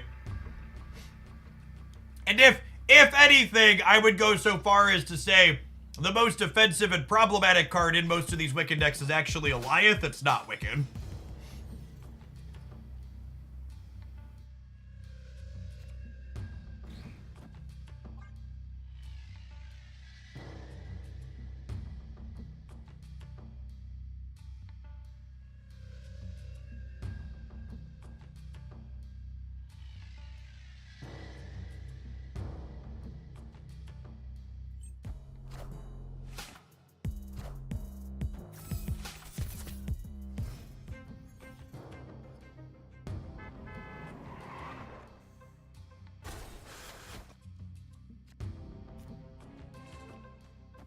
You're missing Bobbert in this deck. You should swap it for Ant-Man.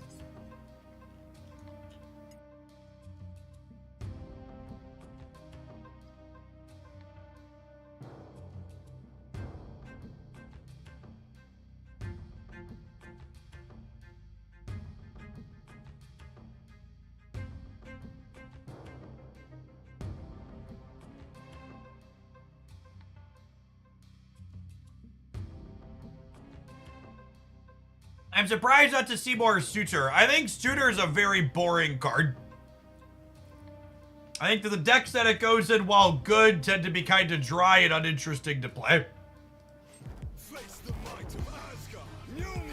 That's subjective, obviously, but they just don't tickle the brain remotely at all.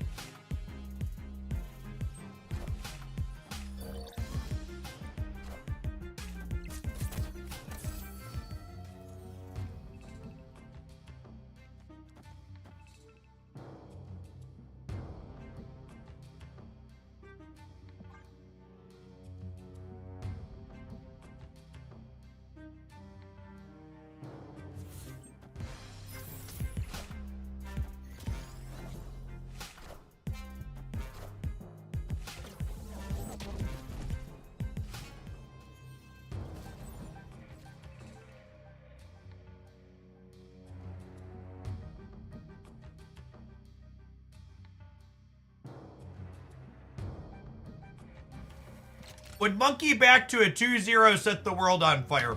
I just don't think that's a good or smart change to make, because Monkey's already a pretty reasonable playable card. You shouldn't make a big buff to a card that's fine.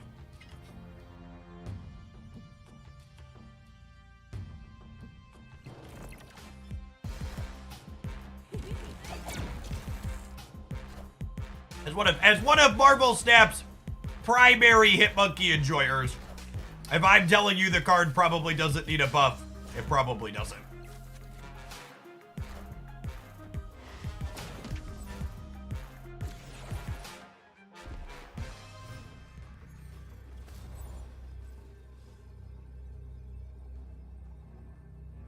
All right, so they have 8 energy for Penny here. 11. How do they have 11? Oh, they have Wicked too. We are very dead.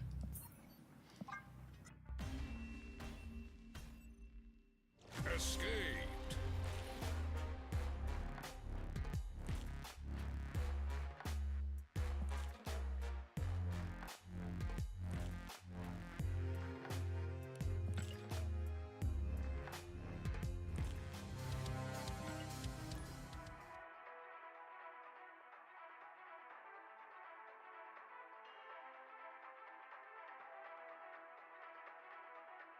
Feta cheese really is one of the best kinds of cheese, chat.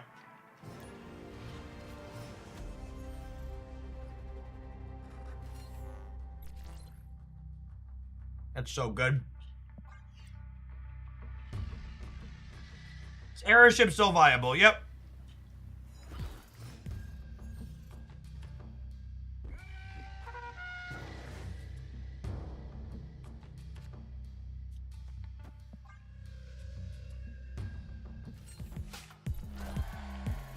Gigatiri is not replaceable.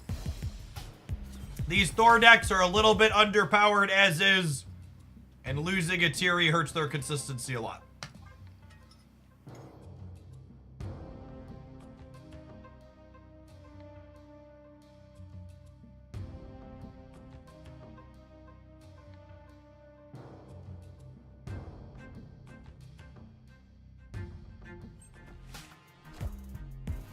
Face the might of Asgard. Mjolnir!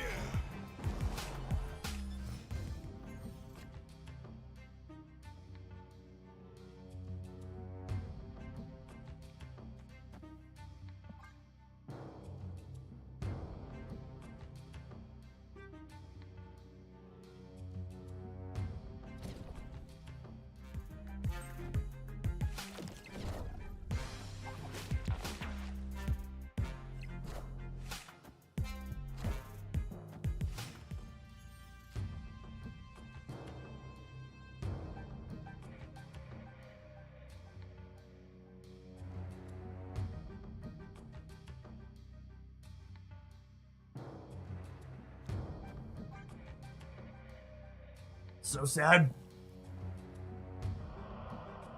Are probably dead.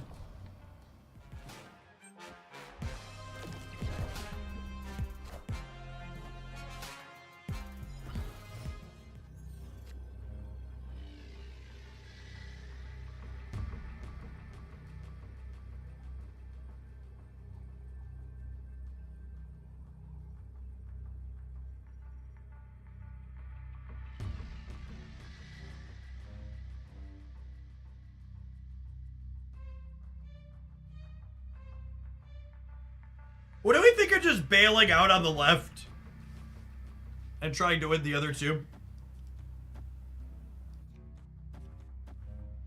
It's a 16. It was 9, 11. 12 here, put 15 here.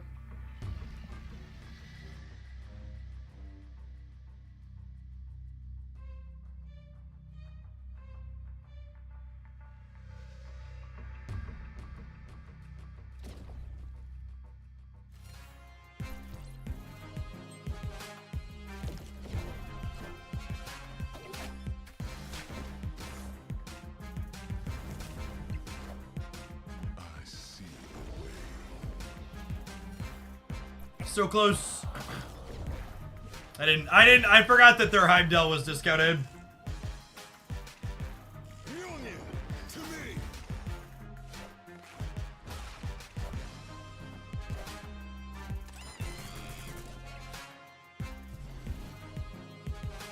Did not have lines to beat that.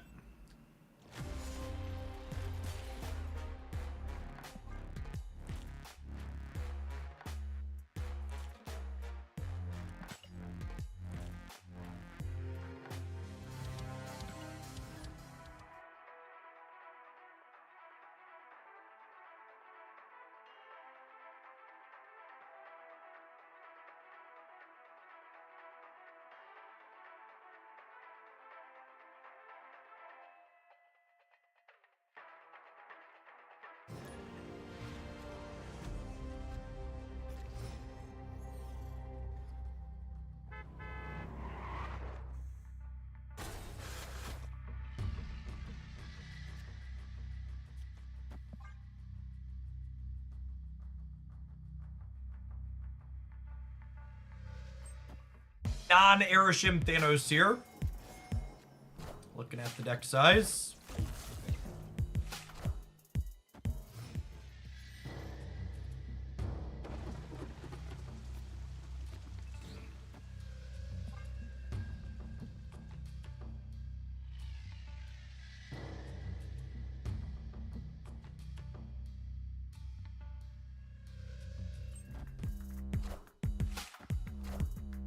Surprised they chose not to play for the raft here. Draw one of our cheap cards, we can fill the raft with the Chimichanga.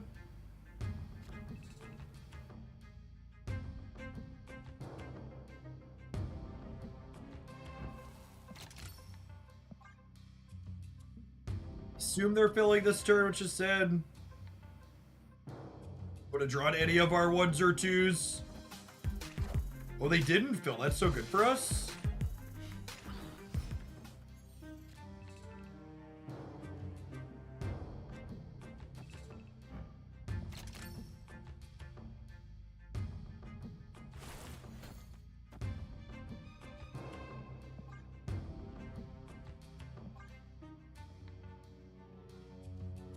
Yes.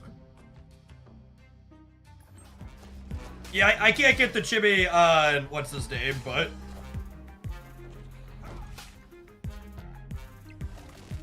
I want the ref guard here, yeah? All the same. Oh.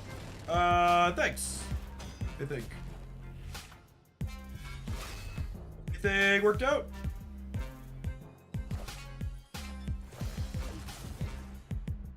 Except for that coin flip, which we obviously never win.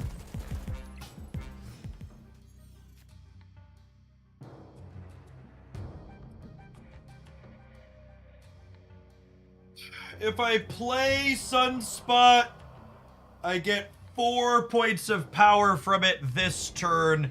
However, it means I can't play She-Hulk and Armor next turn. So I think I just don't play it.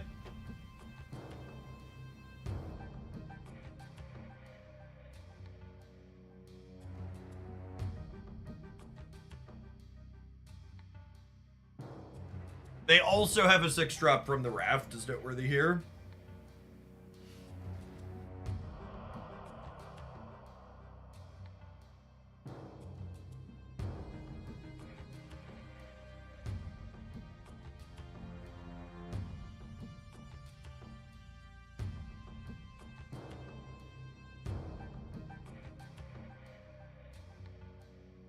So again, not playing the Sunspot for the reason I just counted. If I play the Sunspot this turn, it's +4 on the Sunspot, but it ultimately ends up with me having 2 less on the Hitmonkey. So it's only +2, and it commits me in advance to where my power's going, which is not good.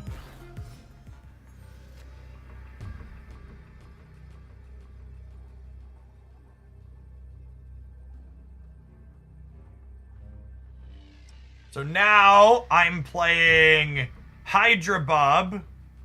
No, I'm not. I'm wrong. All right. I guess I could play... No, it's play these two instead of the armor, right? So I'm playing 6... I'm playing 6 cards out total. So this is 13.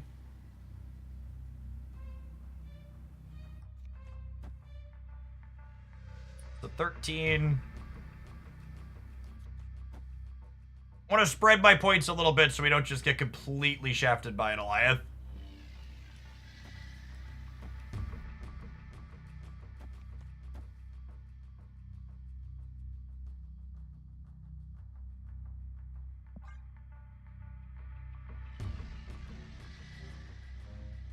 I don't know if my body is ready for like Raft Alioth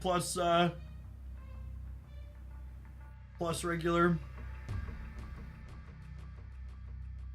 Could snap Bob into Kudla. That seems ambitious. Well, that does stone cold freaking nothing in the middle.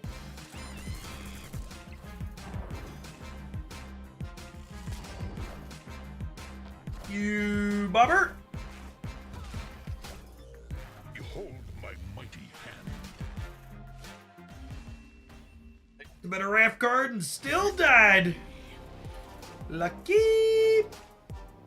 What is this witchcraft you are doing? I think it's called counting. Yep. Counting. Counting is pretty important for your Hitmonkey deck. Raft Onslaught didn't get the memo about the dress code, yeah.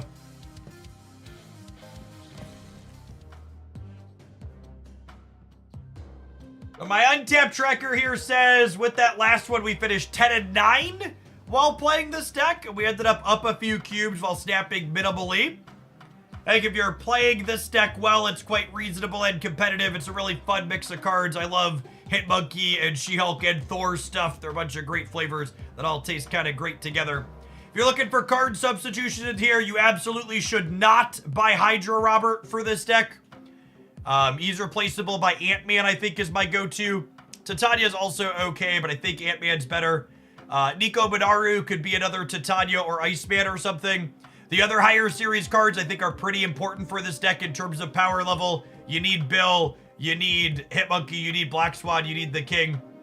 If you're someone that wants to play the Thor cards in general and you skipped out on Deadpool's Diner because you have self-respect and dignity for yourself, you should probably just cough up the 3,000 tokens.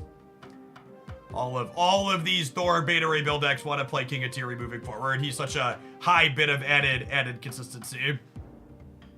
I think the gold borders are replaceable, and the crackle splits are probably replaceable, but you'll look a lot less slick while you play.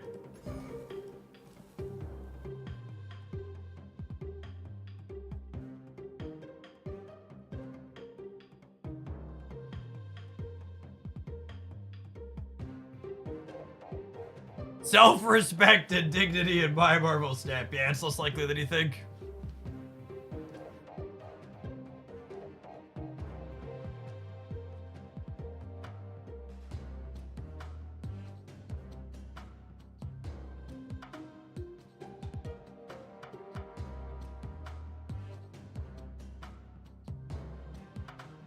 So I was asking about the best Valentina deck earlier. This is actually going to be the deck highlight on the YouTube channel later today. Something close to this. Like this Ajax anti-venom deck is very good.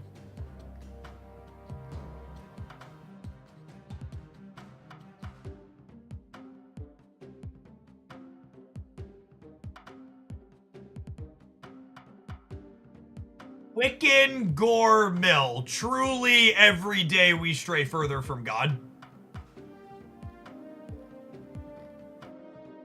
Every single day, gamers. Further and further and further away.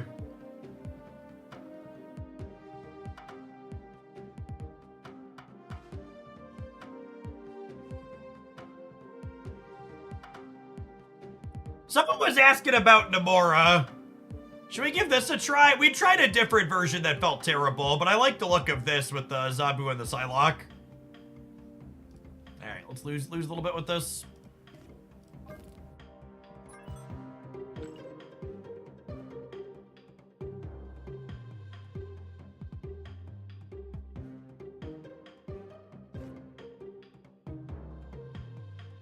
Why are there so many Unity errors in this application? Why are there so many Unity errors? Please, second dinner, I'm begging you.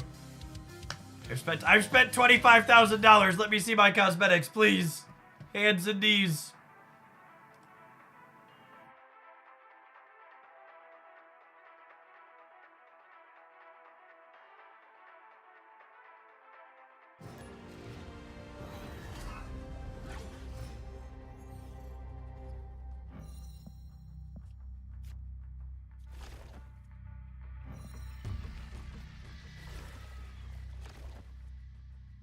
Actually, I'm going to put Agony here because of the off chance this location is hostile to playing Penny next turn. We can play her into here guaranteed and then have the turn 3 Galacta queued up.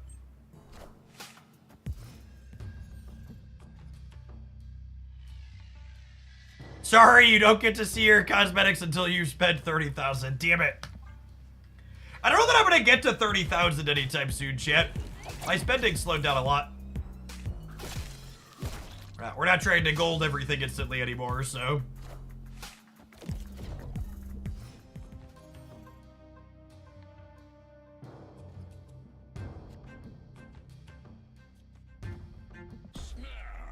What a nightmare set of locations for them. I'm gonna push the button.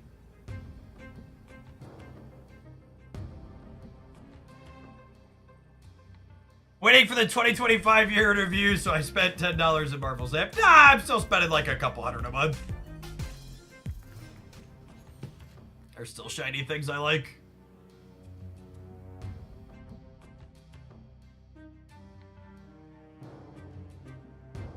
It's totally this into this now, yeah? Is Penny worth getting? Probably not. Echoplex, thank you for the 34 months. Welcome back.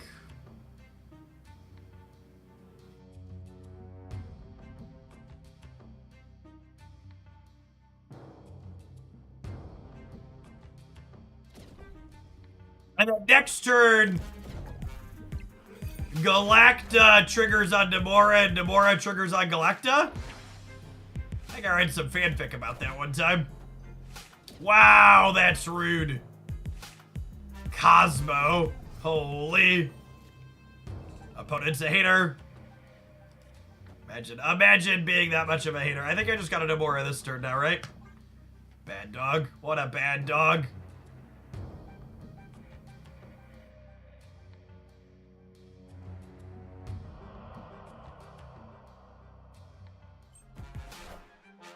Or do you think the new Doom fit? It seems sweet in Spectrum decks.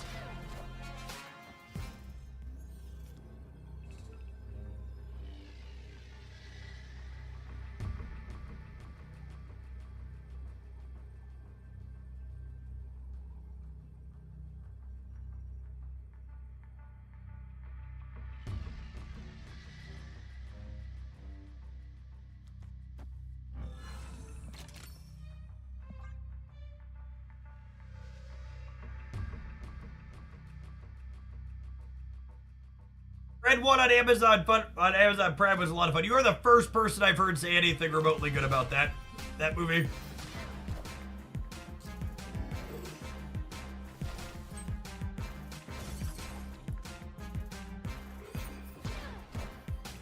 I see the way.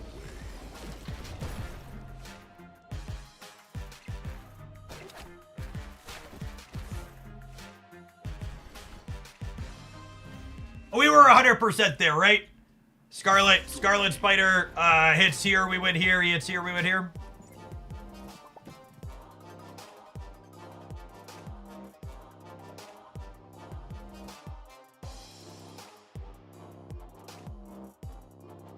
It's a promising first game. A little disrupted by a bad dog, and things still worked out okay.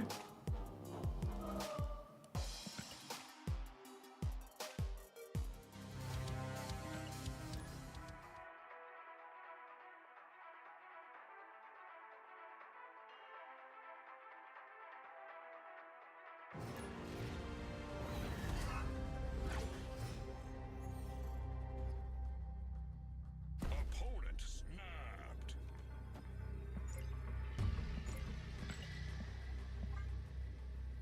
It's pretty good. I'm gonna stay.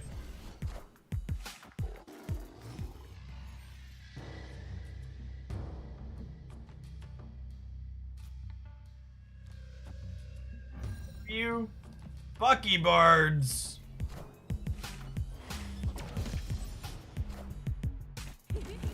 Bucky Bards, Penny Parker. Okay, I'm listening.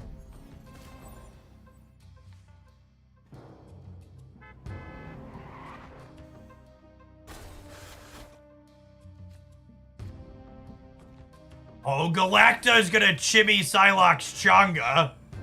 Oh, baby. Oh, baby.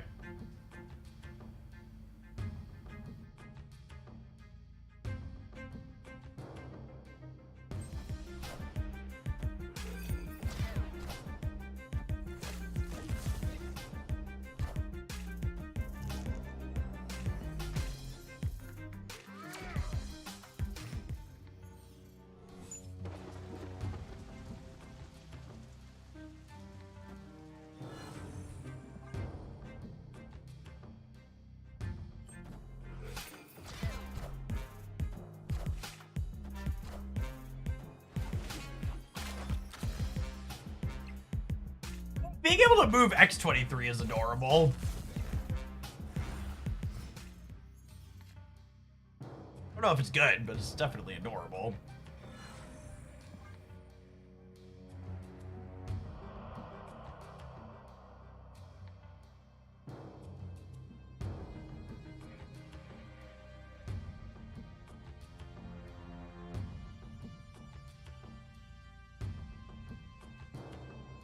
I enjoy this deck so far. The last turn seems kind of clunky. So I think it's going to be difficult for us to ever play more than one thing then. Kill Daddy in my future here. If your zombie is not long for this world.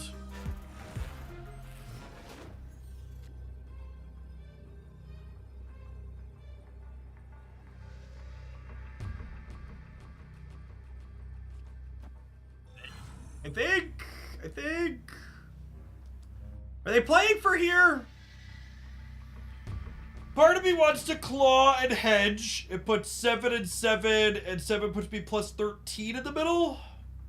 Plus 13 has to be enough to win the middle, yeah? Victory. Feels like it. Especially if they're killmongering. Because if they're not killmongering, they also need to put 8 here.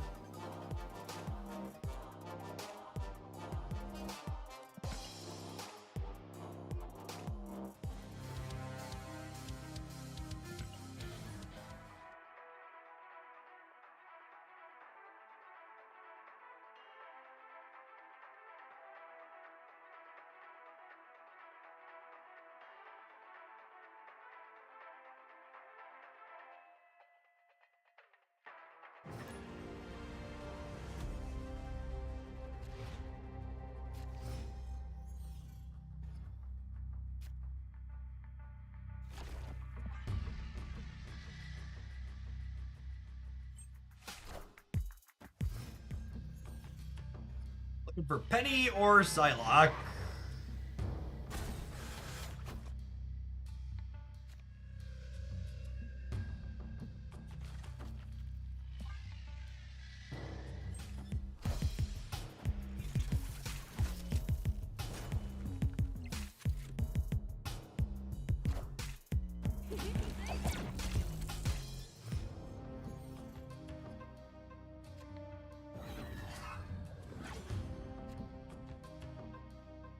I'm confused. Why are people talking about wanting Hydra Bomb in this deck? What am I missing? I feel like I must be missing something.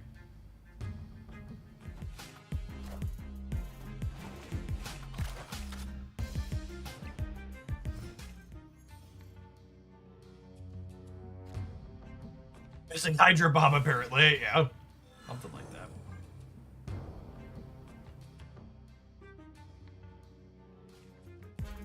Oh, because you want to play it with a 5 on 6. Sure. I bet that for $1.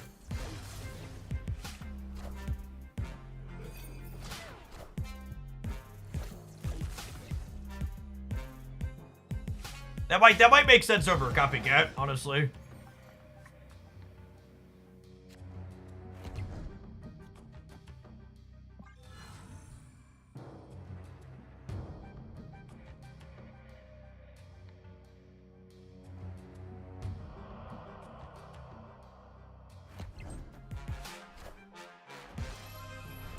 Oh, they're Erishim. Are they? No, I just have extra energy from Penny.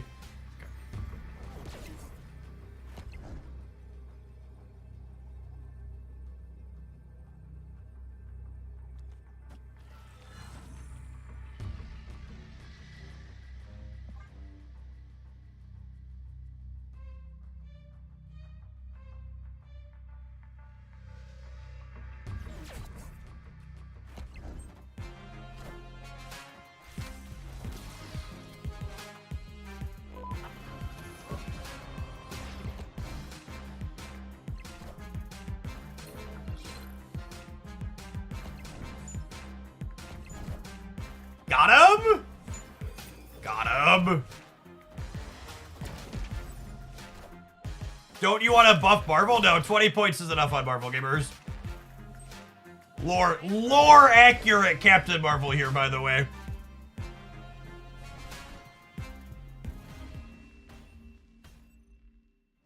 Surprise! Massive Marvel. Completely bail out of the location you played art for is, gonna guess.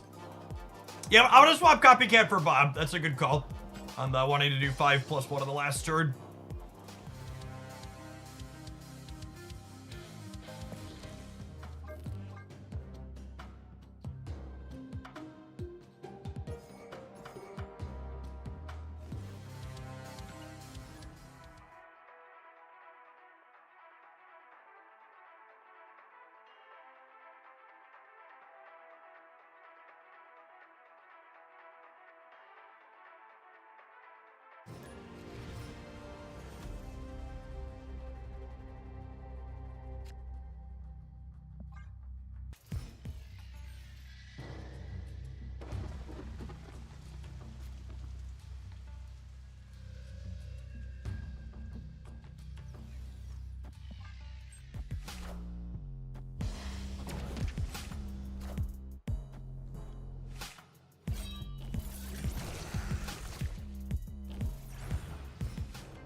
It's just this, yeah. We need to try and win the middle without Captain Marvel, so Cap can jump left. Apocalypse.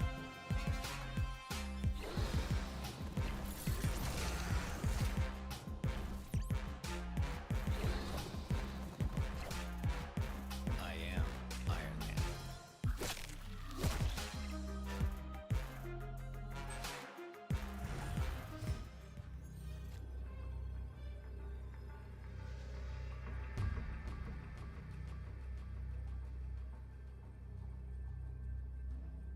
If I put Bob in the middle, this is 6, 9. Damn, she's fine. No, it's actually not true. It's 6, 10, 18, 36 only here in the center.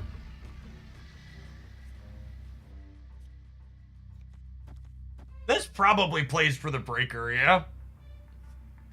Might lose to a Dracula top deck.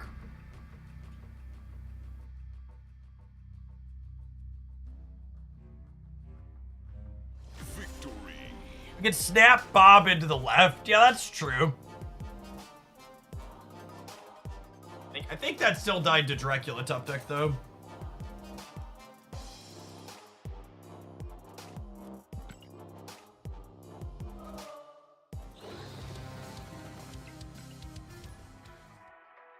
All right, to set a low bar, I think after 15 minutes or so here, I can say this deck has exceeded my expectations.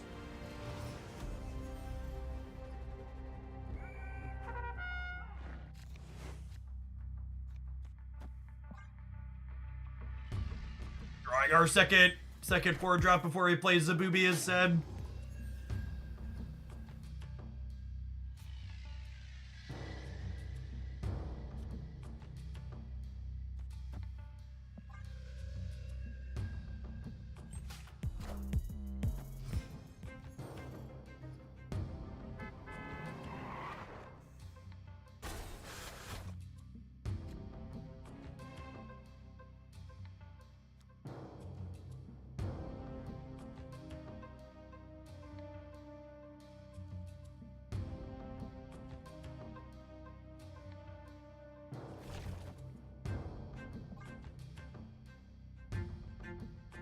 Just so awkward for us here.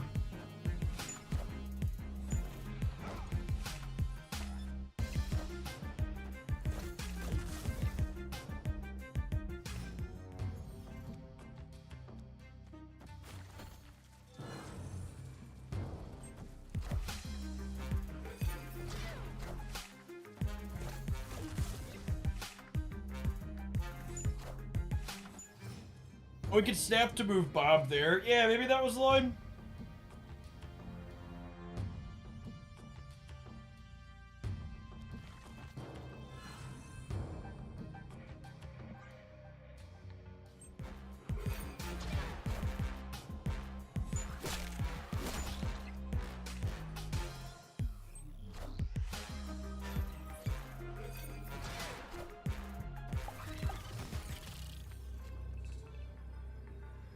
Spider. Big spider.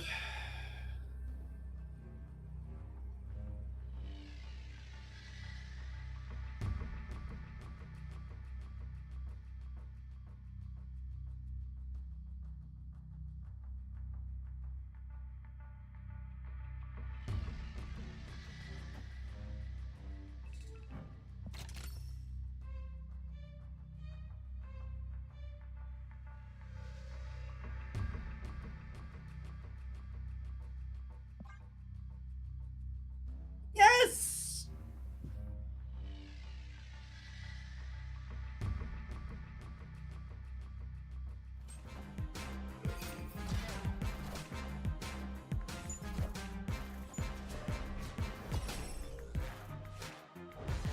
We're 100% here, yeah?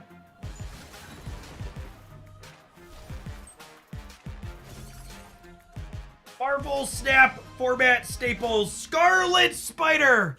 Racking up another dub. I'm really surprised they played for the center. I think they probably should have put like Shaw right, Surfer here, which I guess we still end up beating. They would have beaten us with Shaw left, but that seems like an overcommitment there.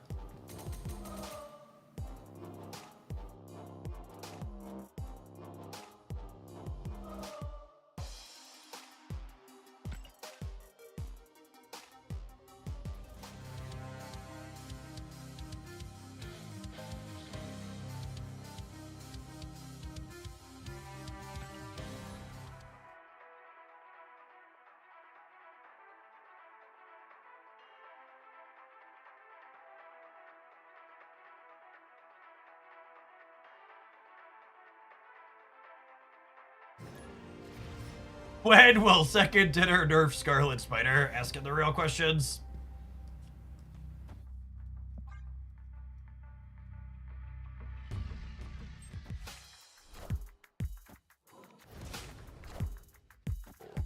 Just murdered my Captain Marvel, Sedge.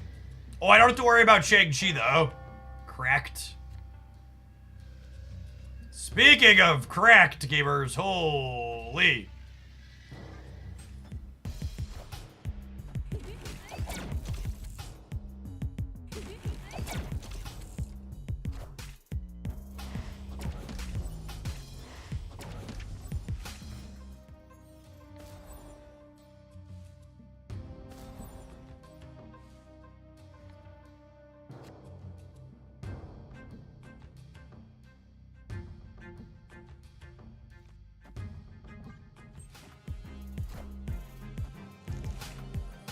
Oh no!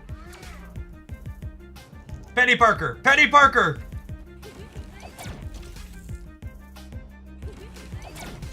Hiya!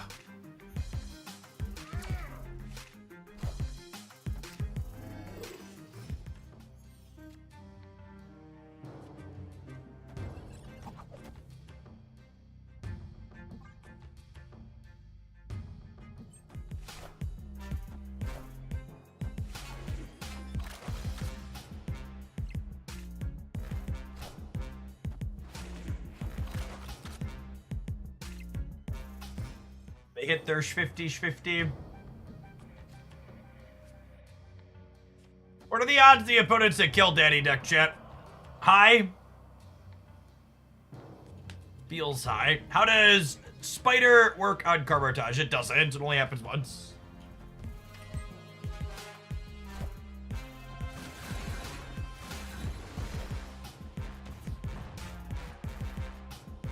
I mean... thanks, I think.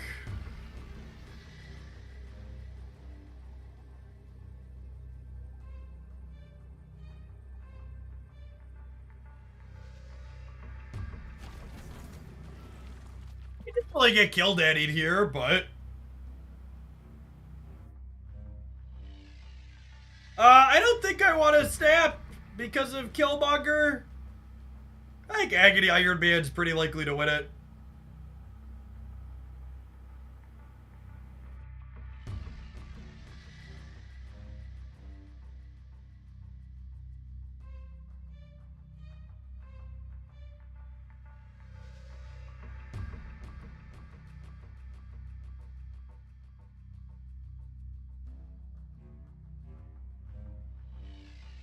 Iron Man first is better against Shadow King. My dear gamer, they are never Shadow Kinging my center location here. Ever, ever, ever, ever, ever, ever. Look at my board. We are not playing around Shadow King mid.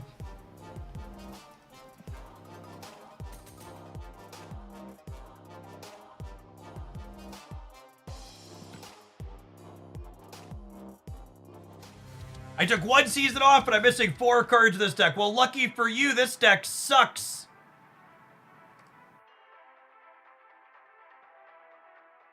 Convenient.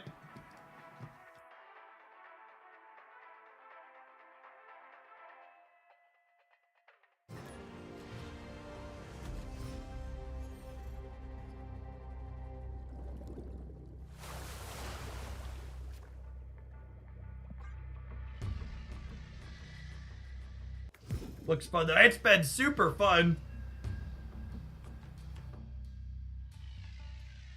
And that's the reason why there's so many new cards in decks like this one. Because playing with new cards is fun for people who are constantly playing the game. It's not that you have to have every card to keep up and be competitive in Marvel Snap. It's just that playing with new cards is more fun.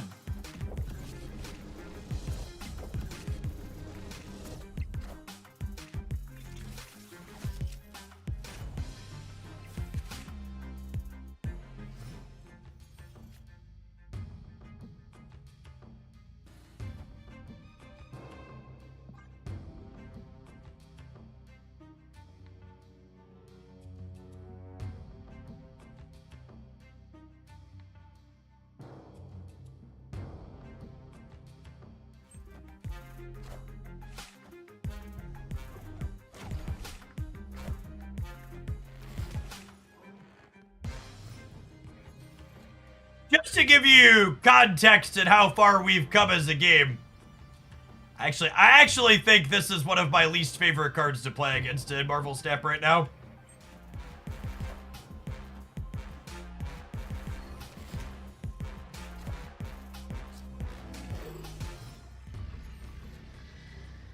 A deeply unfun, unsatisfying thing to play into.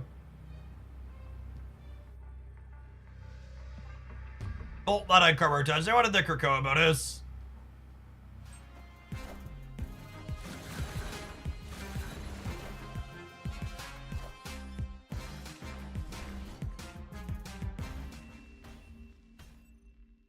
Victory. Didn't play around format staple Namora, gamers. Imagine not playing around Namora.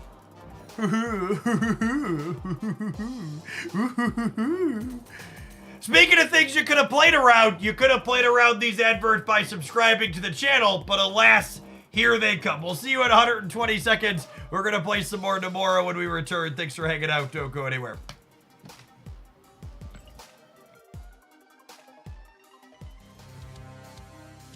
Don't mock my favorite lady.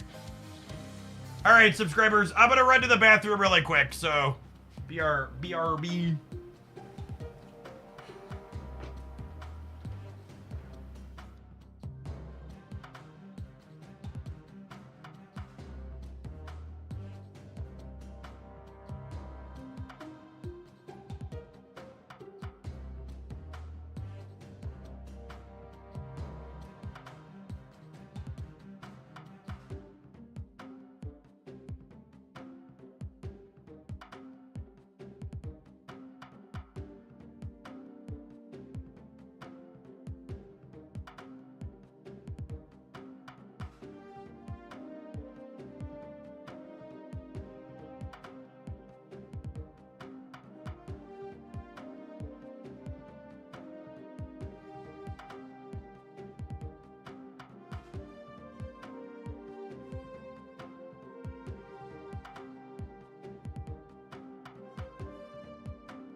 She's like a moist claw. Oh, baby. Strotact, thank you for the brand new Prime. There's a ton of great people you can drop that off with every month on Twitch. Thanks for sending it this way this month. That direct support is a big part of why this is able to be my job. Thanks for keeping me around. Isn't she adorable, chat? She's fortunate. She's fortunate she takes after her mother.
So now this is definitely Penny into Spider, Penny into Death's Domain, yeah? Hiya!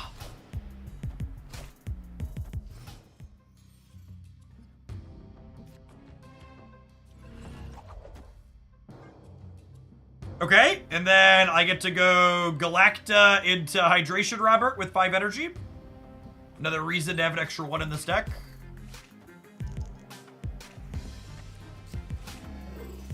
Fenris Wolf right after destroying my claw.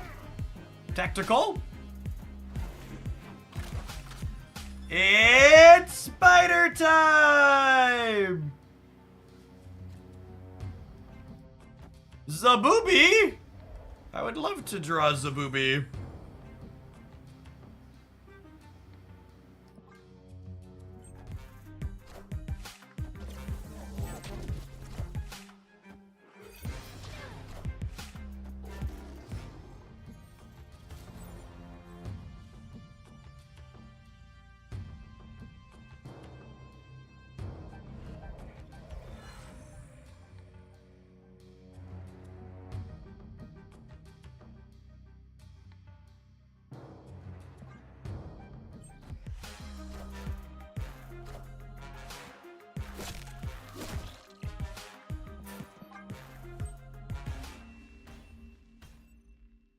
Escaped.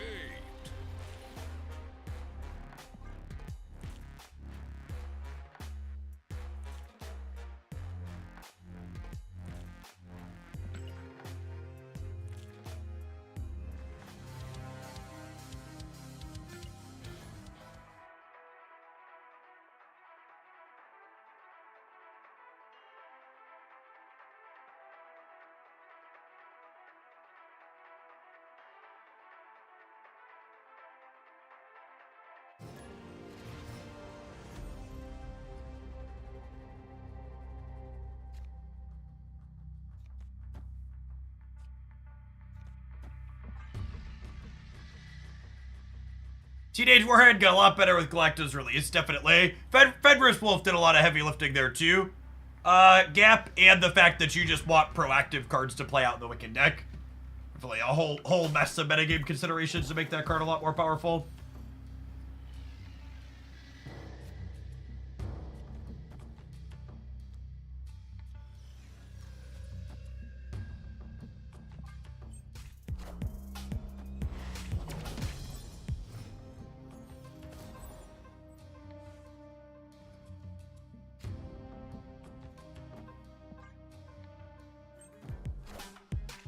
Face the might of Asgard. Mjolnir.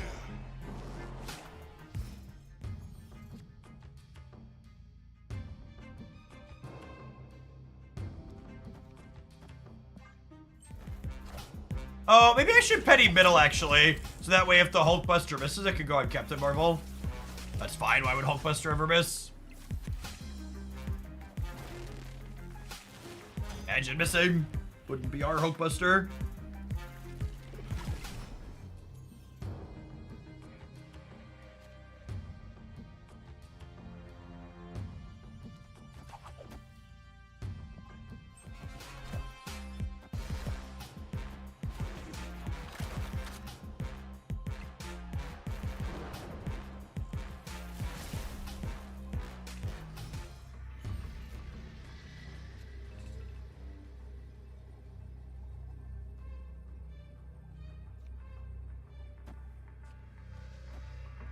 Oh, well, I mean, if this is wrong, then I don't know that I want to be right.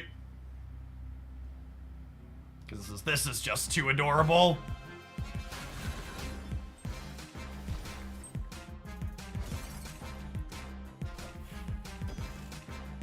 Mjolnir. To me. Emoden, rip. Ye worthy. Mjolnir. Mjolnir. To me. Yeah, it's worth a shot. Higher, further, faster, baby.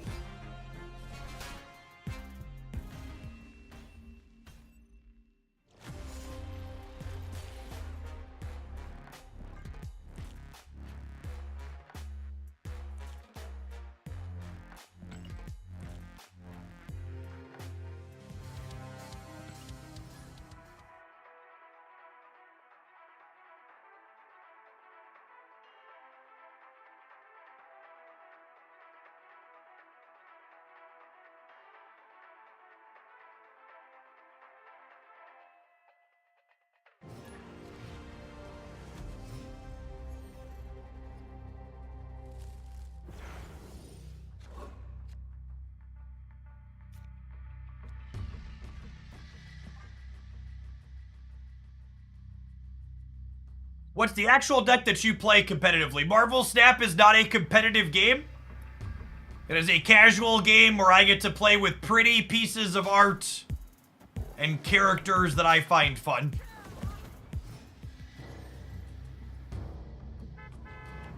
Competitive Marvel Snap is an oxymoron that does not exist.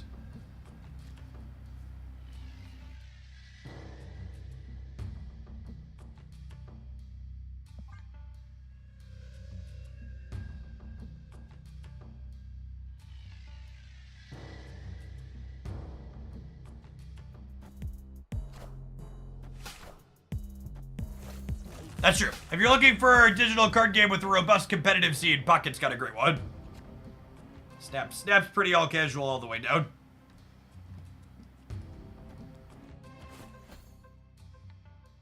And just for the sake of clarity, I want to make it clear that that's not me bagging on Marvel Snap. It's just me expressing factuality.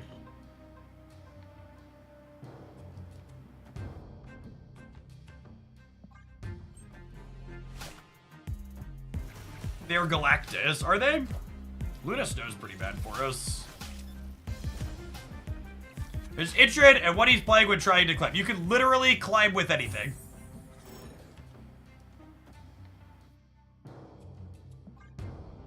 There's actual no rewards or prizes for climbing in Marvel Snap. It's not a real thing.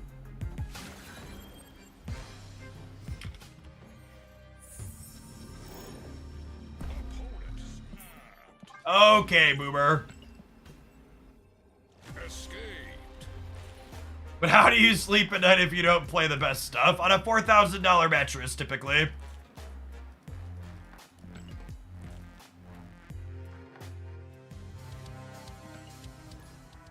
That's not true.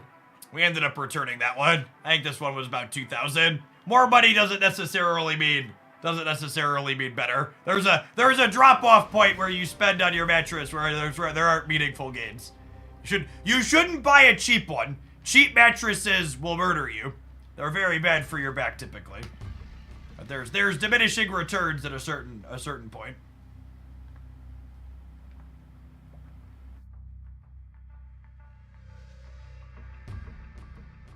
What was wrong with the 4,000? It just didn't sleep as well as the other one we ended up on.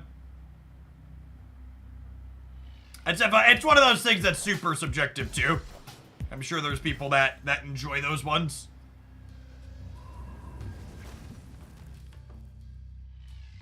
What a freaking scam artist of a location.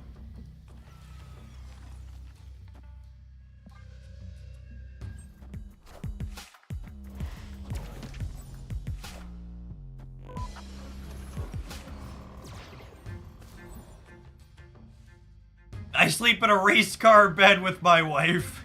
My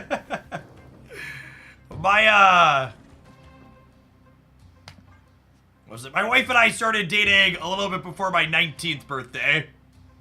And for the first 6 months or so we were together, we definitely shared the twin-size bed.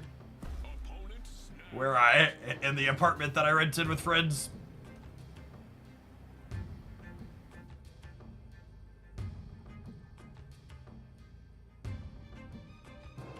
I think we're dead. Just the odds of Wicked and other stuff from here. Escaped.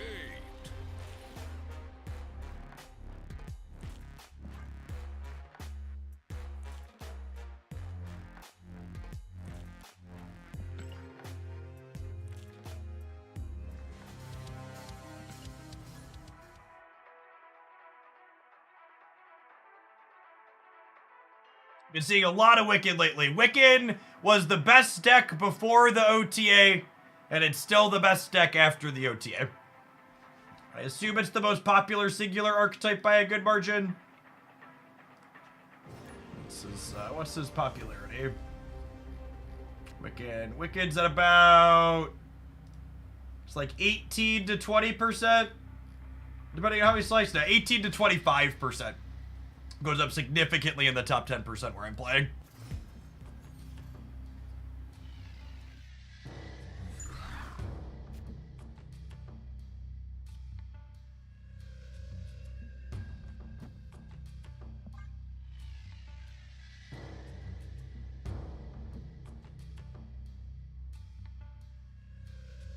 What 2022 Jeff think if 2024 Jeff told him Quicksilver was better? I think I'd believe you.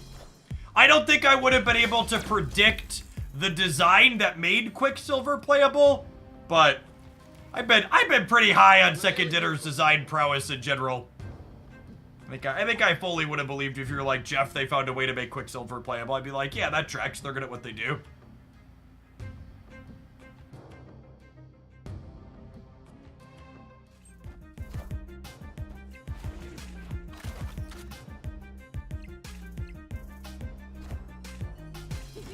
According to Untapped, the cutoff for top 10% right now is 3,000.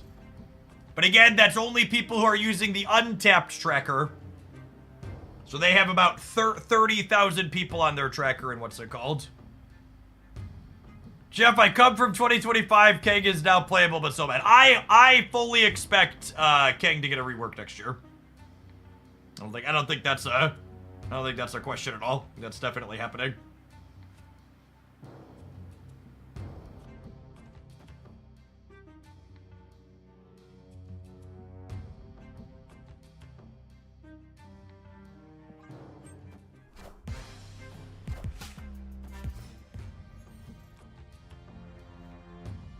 Fellow Scarlet Spider enjoyer. Stupid acid arrow written in our name.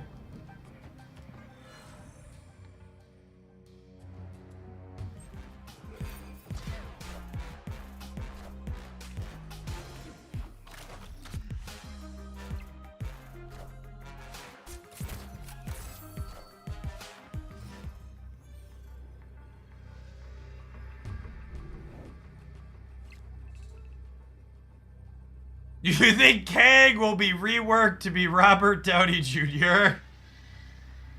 Asking the real questions.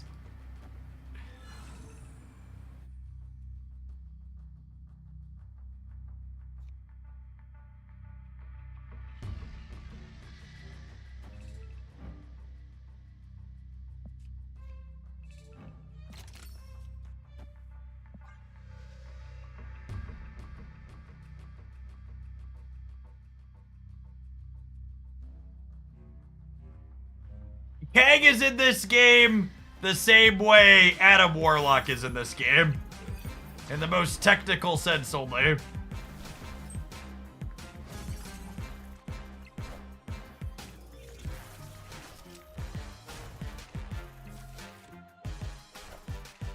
We are the future.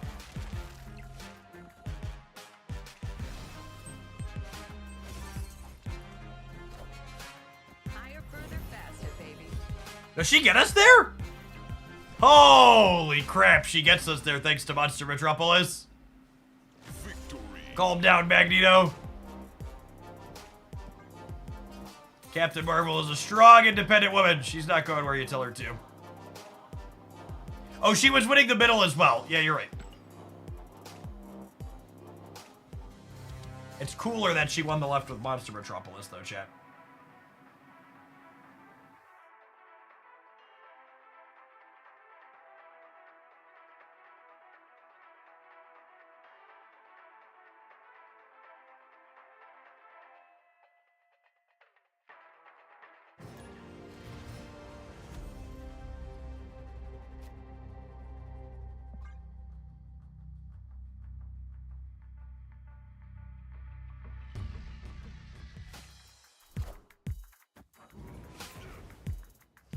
Red Hulk.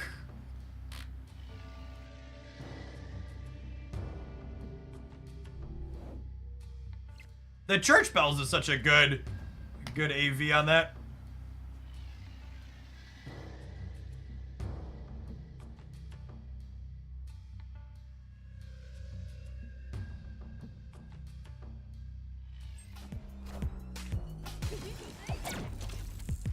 Yeah.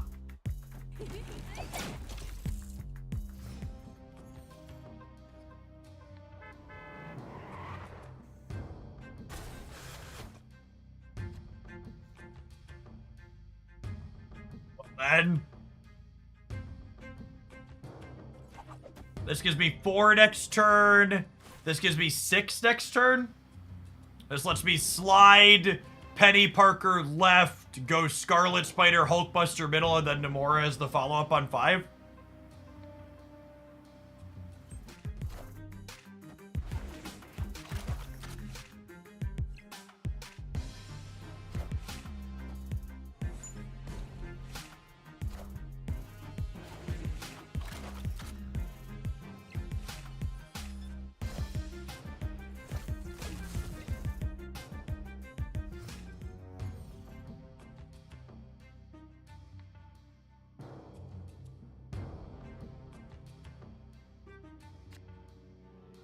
Oh, I actually miscounted. But that's fine, we drew Agony. Would I rather power up Scarlet Spider or Captain Marvel? I think I'd actually rather power up Captain Marvel, right? Because the Scarlet Spider might just jump left and be useless.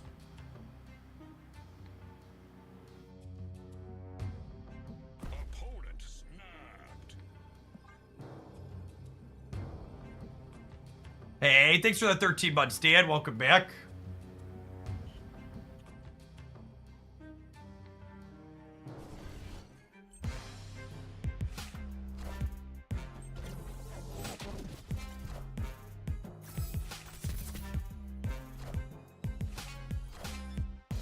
Scarlet Spider left is necessarily useless because their petty is bigger than ours, but I'm gonna Namora on 5, Steric. Yeah.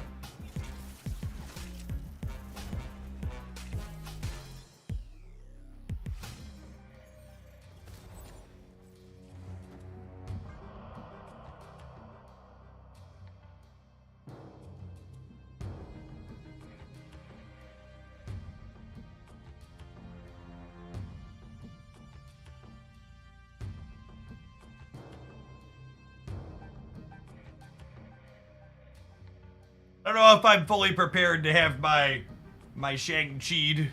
My Chi-Shang'd.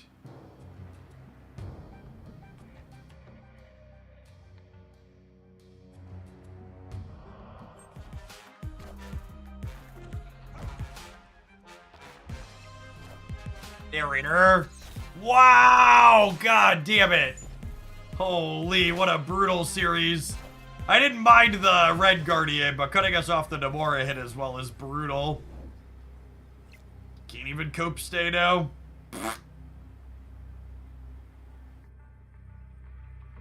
We're at +5 here. I could maybe talk myself into this, but... I messed up. I should just retreated now. They're never leaving.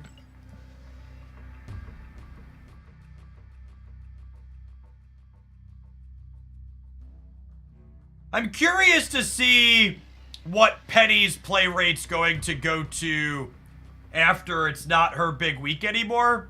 I assume she'll stay high-ish because she's in all the Wicked decks, but I expect she won't be a ton higher than what Wicked is at 26%. Escaped. I imagine Galactus stays high. She's pretty solid.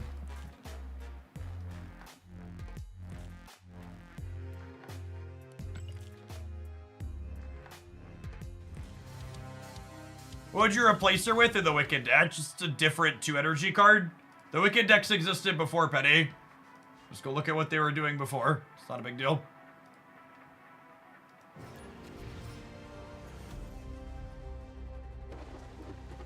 Opponent snapped.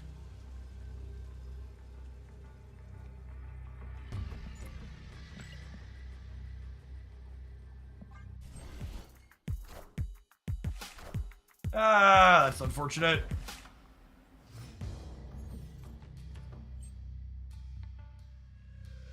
Bob's gonna die. That means I can't Namora a series of plays.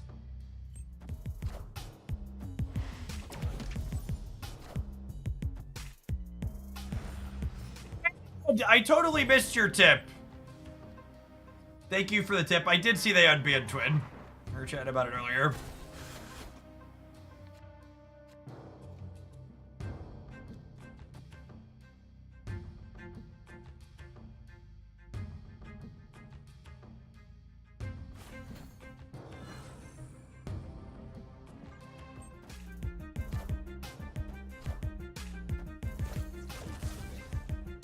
Yeah, I think I just played the 0-5 here for sure. Maybe I should have played it over here though, so I could put Captain Marvel in the Murray Isle. I think I should have flip-flopped these.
This puts me to 18 on the left, and then we go to 21, and they go to 27, and then Captain Marvel can cover.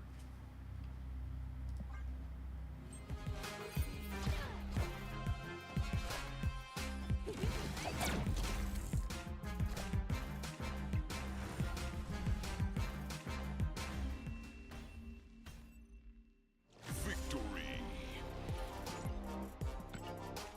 Aggressive snap into a kind of mid stab.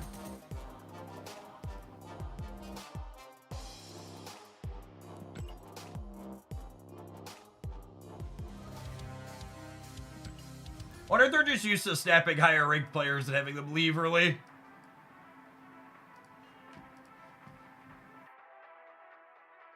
And Hunter, a Splitter Twin getting unbanned. I came to sub. What's going on, Shiro? Appreciate the 19 months. Hope life's treating you well. We've been good here. A lot of great games right now.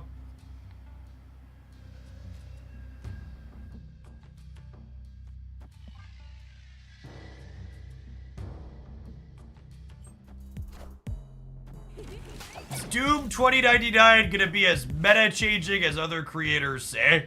Are people saying that? Why? Why are they saying that? That sounds like some nonsense. Renewed ban. Thanks for the prime. Appreciate it.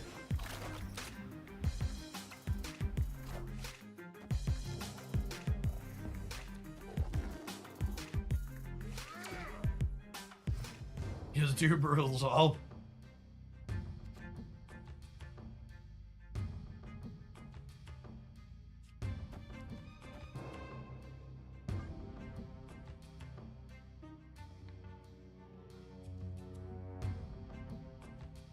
Yeah, I might add a new deck to the game. Maybe it reinvigorates Spectrum.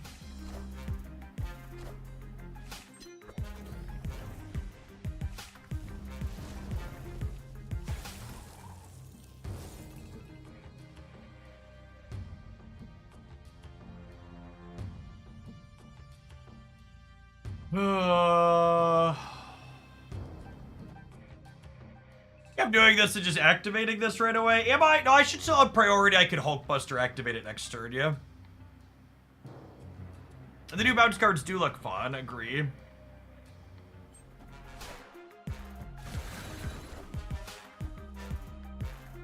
Rip.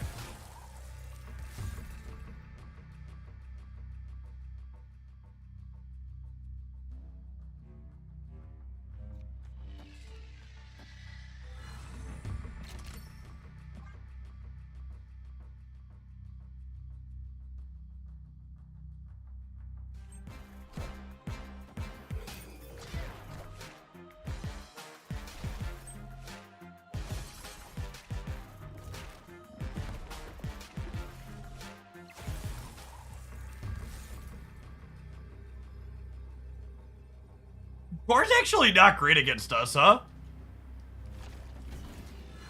It's not that big.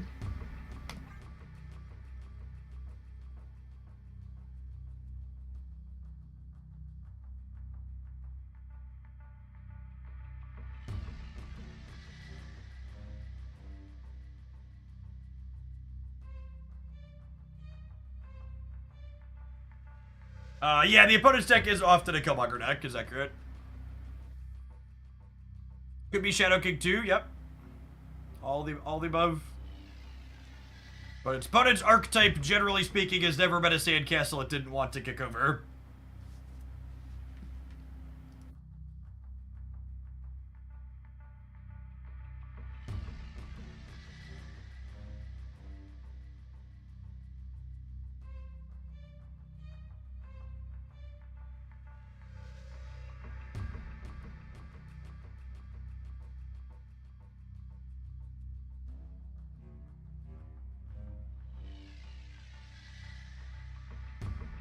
Have you been happy with Bob over Copycat? 100%. The deck needed another cheap thing to play on the last turn. With a username like that, I expect a turn 7 snap, yeah.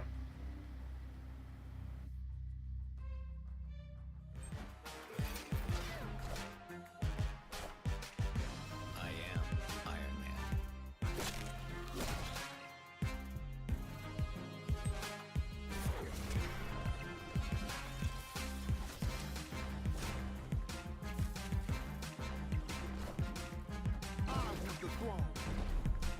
Wait, why wouldn't they... I'm very confused. Why wouldn't you Killmonger and then Fenris Wolf to get the bigger thing?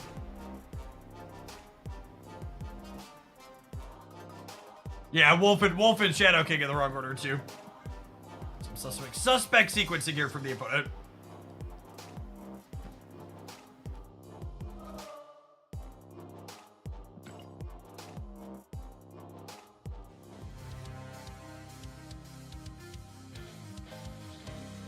Alright, we need to take a brief pause for the cause and let some Twitch ads roll. I'm gonna do one more set with this when we return. Then we'll play something else. Thanks for hanging out. Don't go anywhere. I don't know that I'm gonna open packs on stream for Pokemon Pocket. I think I might rip the packs tonight after the set drop so I can know what decks I can build. I think there will be plenty of other people doing pack opening content, and I want to kind of set the vibe that we're going to be more strategy focused for that game.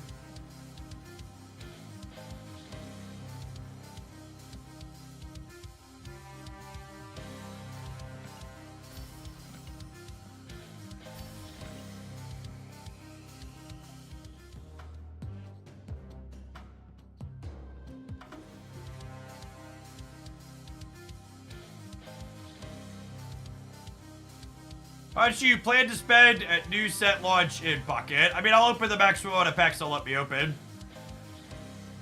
Flying Rice, thank you for the 1.5 years. Welcome back. It is very strange to not know what's going to be in the Pocket set coming tomorrow. Yeah, very atypical.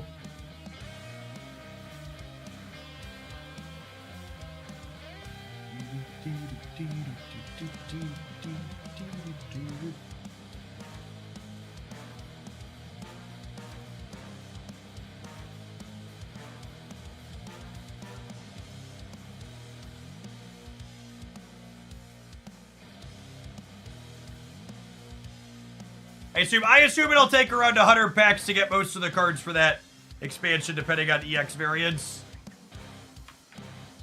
You could open a little more than that one day.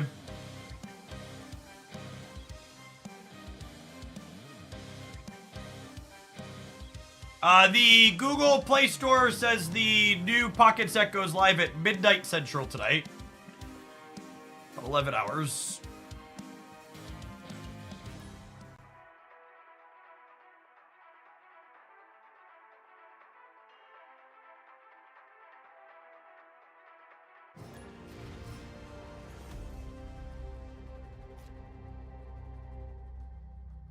Someone explain to me pack points versus hourglasses. Hourglasses are a resource in Pocket that lets you open more booster packs. Pack points are a resource that lets you craft specific cards you're missing. Hourglasses appear to be a generic resource that are set/pack agnostic. Pack points are specific to the set, so you won't be able to use Genetic Apex pack points to craft Mythic Island cards.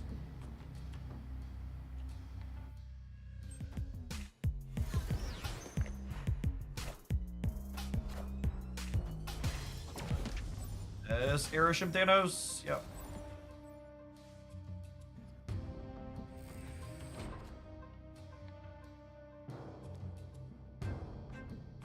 I saw the Magic ban list update, and we may or may not poke at things next week. We have a new set for the Pokemon game I've been playing a bunch of tonight, so not in the short term, but longer term perhaps.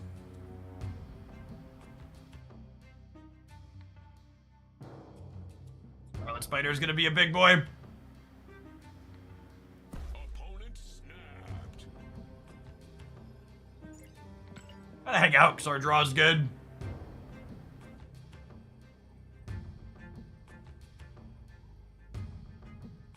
Yeah, hopefully if the unbans they did don't crush the format under their heel, I'll consider doing pod next.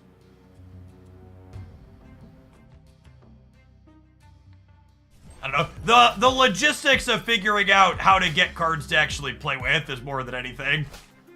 I'd say I'd definitely do it, but figuring out like a rental service and other stuff, because Magic Online is obtuse, is definitely not free. Really surprised they filled themselves in the center.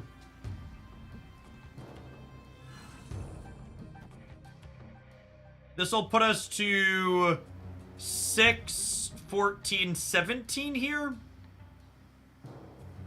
I can always claw into here more as well.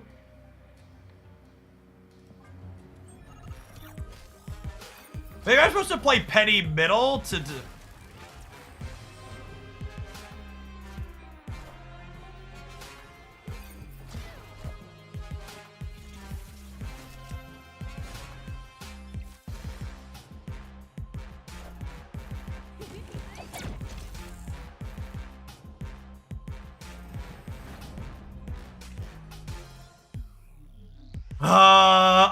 I'd have won the game guaranteed if I'd have played Hydra Bob.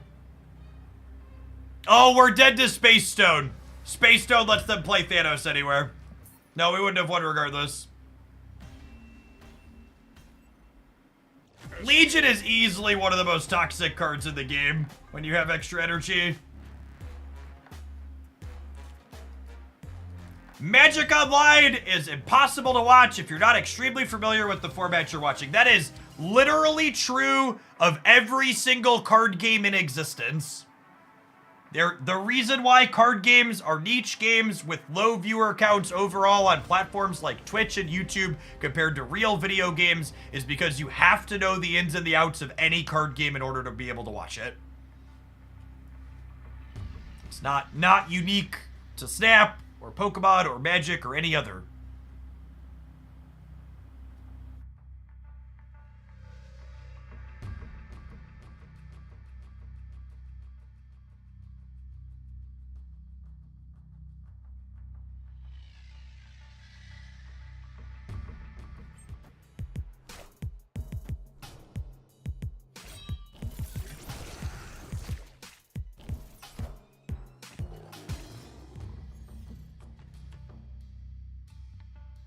What did they discard? I was looking away.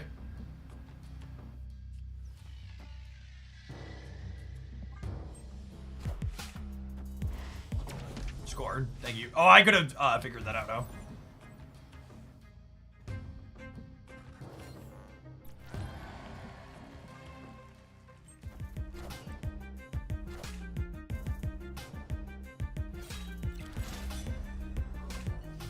Magic the Gathering, for the old Magic players that weren't here earlier, they unbanned Splinter Twin, Mox Opal, Faithless Looting, and Green Sun Zenith this morning.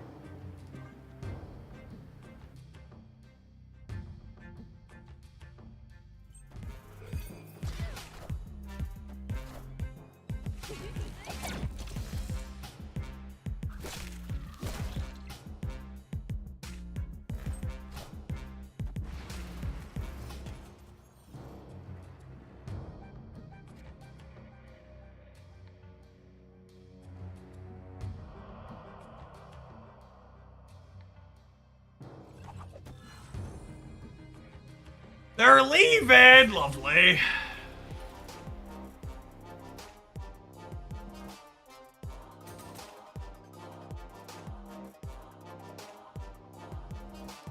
take those. We take those.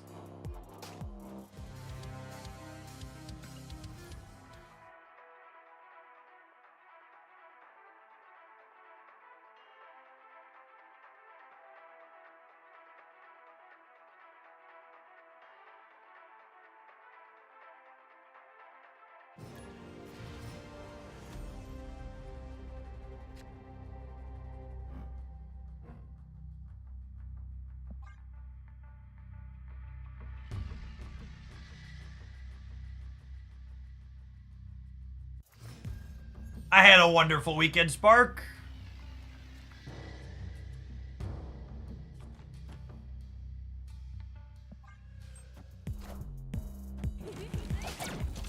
Hiya!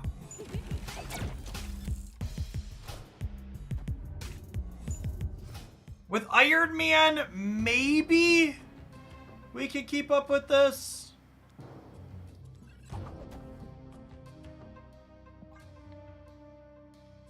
Do other TCGs ban cards to balance the metagame? Yes.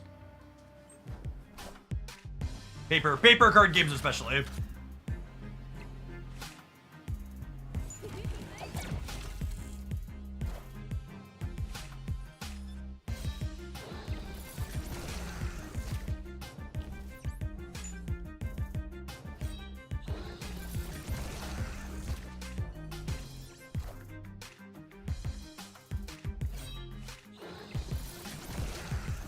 Yeah, and even among digital games, Marvel Snap tends to do balance passes more frequently.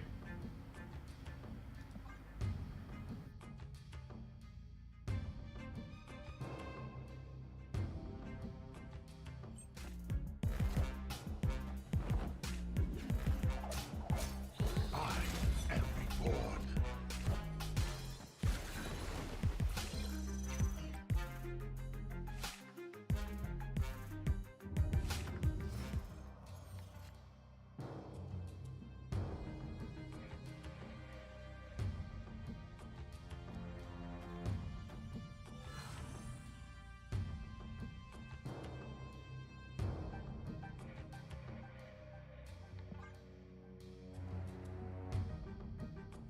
I can't believe Lorcana has it on a digital client. Seems like such a huge miss from the Disney IP.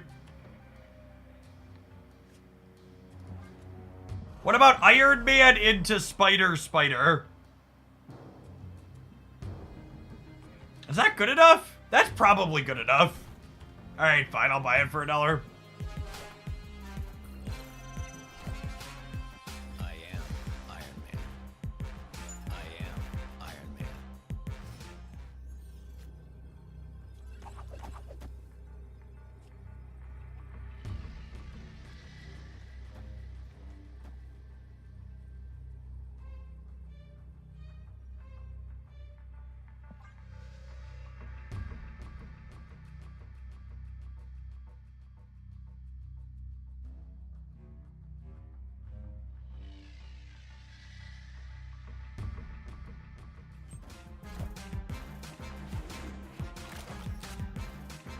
Let's make it a hit number 1. I am Iron Man.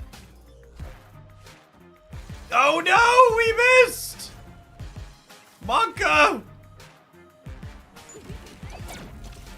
Is 29 enough to win the raid? It might not be. Oh, for fuck's sake. No, that's good, that's good. Come on, one more miss. One more miss. Apocalypse. Oh, got him. I hate Gambit so much. Victory.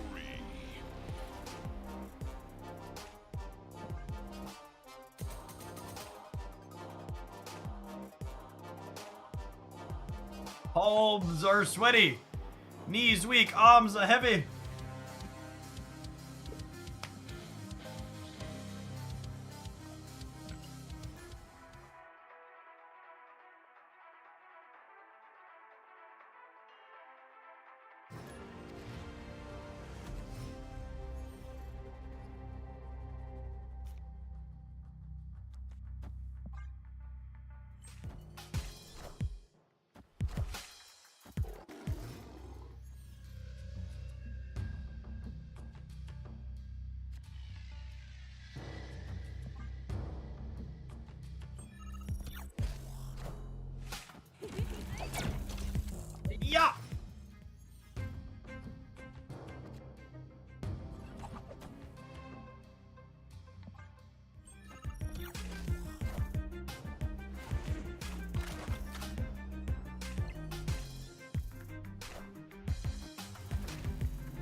Is it move Petty Nomura?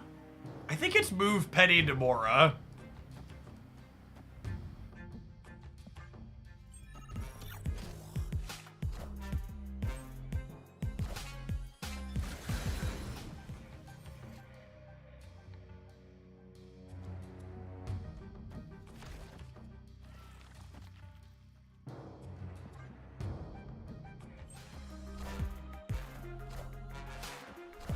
What kind of decks do you need Petty for? Largely just Wiccan.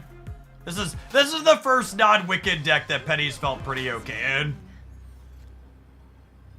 Otherwise, she's almost exclusively a Wiccan card.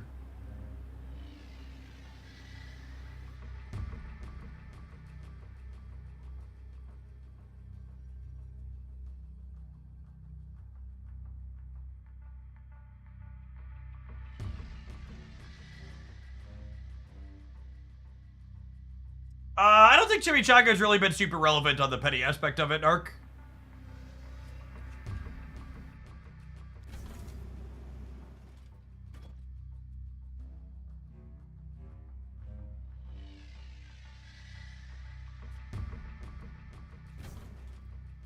This beats Magneto Center, yeah?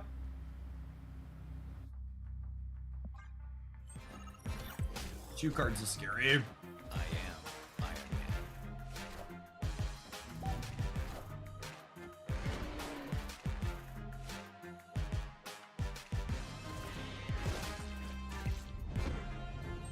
Higher, further, faster, baby. Be good? Sweet. Our Captain Marvel Nomura deck beat the Scream deck. Victory. Sometimes lucky, rubber ducky. Petty has okay stats and move bounce on the tracker, but in my own anecdotal experience playing, I preferred that deck without her.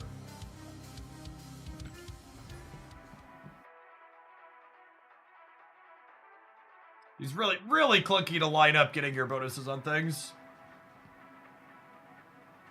The Symbiote Spider-Man into Petty work? I mean, it works in the sense that, like, triggering the merge gives you an extra energy, but does it work in the sense that it's, like, a competitive, reasonable thing to be doing? Absolutely not.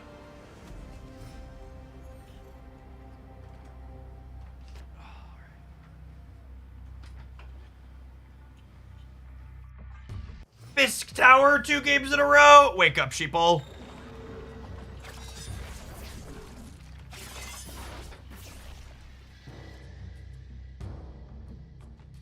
The easiest way to replace Scarlet Spider in this deck is replacing the entire deck with a deck that's playable. Carnage Okoye. I'm listening. Oh, Mindscape is sad. Probably dead.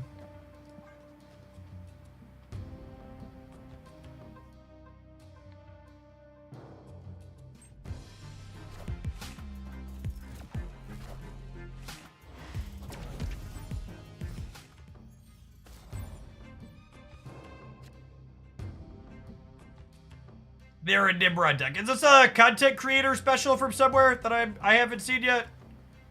A couple of people just said it's Nimrod, and so far they've just played non-nonsense combination of cards.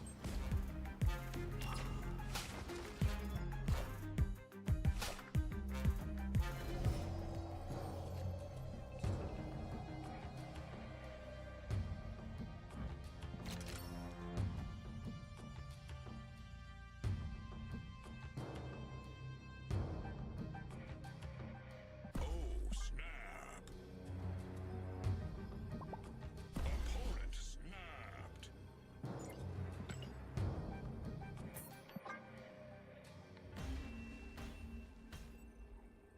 Escaped. I mostly just wanted to move Bob.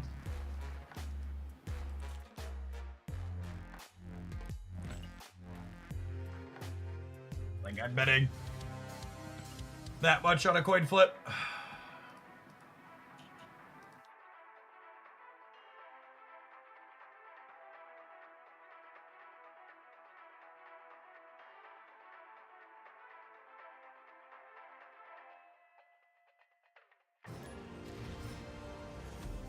Yeah, I agree, Suzu. Big spooky energy for sure. Missed my golden rule of muting before I snap people too.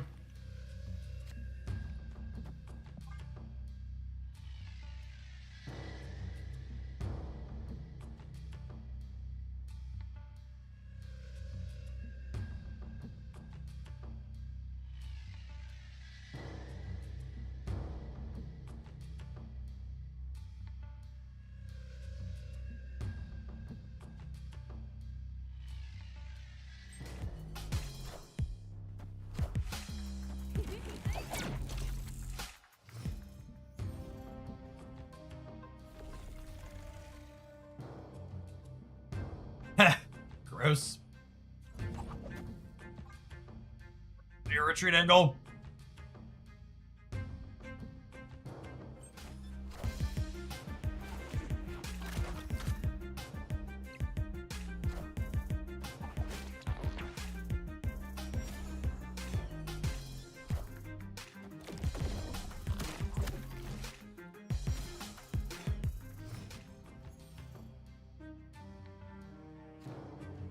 Yes, the folks that make my bike are Flex-A-Spot.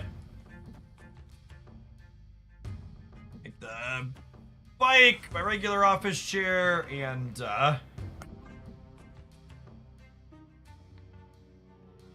other Mahuzits. Actually, am I supposed to put Galacta here, or is it better to do this? I think this is more likely to give me more Galacta triggers over time, yeah?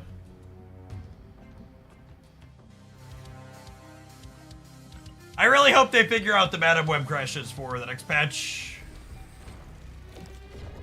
They're real annoying.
I think this has a shot to do it, says local man about to be Eliath.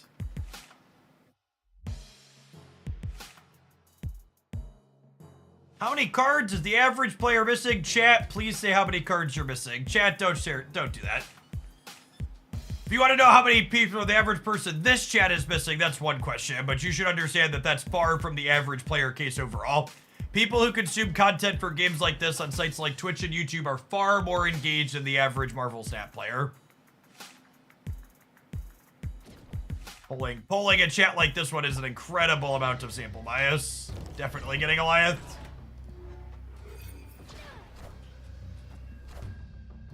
I am Iron Man. We good? I think we're good. Question mark?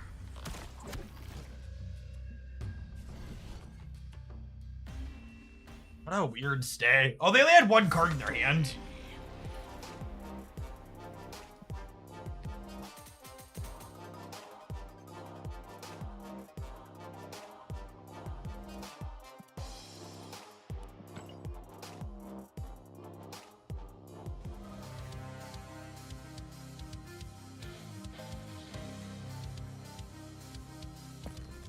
I'm gonna be honest, chat. When we loaded this up, I was expecting to be disgusted and delete it after a few games. I just wanted to, like, say I did my due diligence with it. But it actually felt pretty clean. I will say the one change we made, we cut a copycat and added another 1-drop. This could be Rocket Raccoon or something if you're missing Hydra Bob. Felt pretty good because we have a bunch of good 5 energy cards, so being able to like Bob plus Iron Man or Bob plus Claw on the last turn felt really clean. What did our tracker stats say? Looks like we went 14 and 7. Ended up actually positive a good number of cubes considering I don't really snap when I'm playing, so we can see the games play out, but easily the best Namora deck we've played a little bit.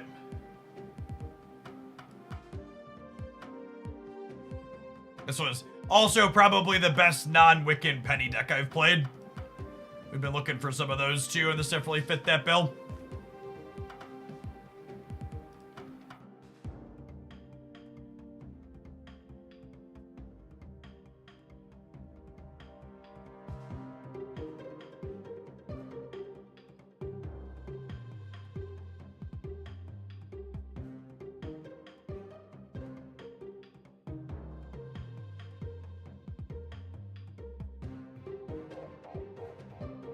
Lots of rare purple backs there, something like that. This is what we copied.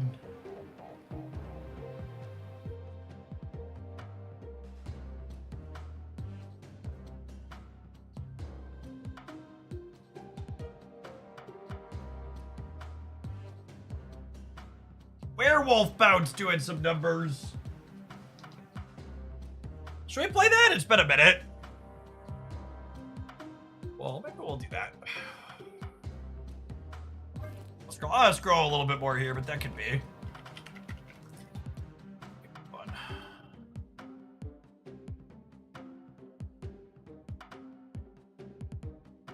I'm ready to be heard again. Yep, me too.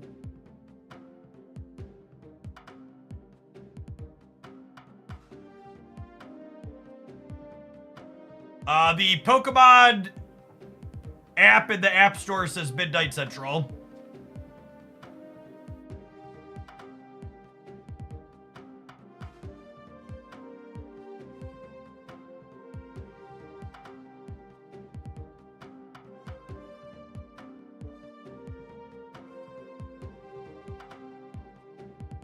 Oh, we didn't resplit the king yet. Yeah, we'll do that a couple of times, see if we can finish him.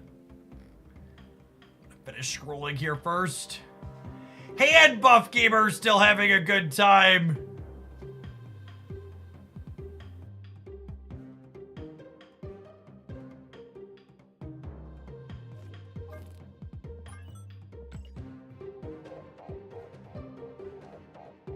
Imagine hand buff not being just a totally embarrassing deck.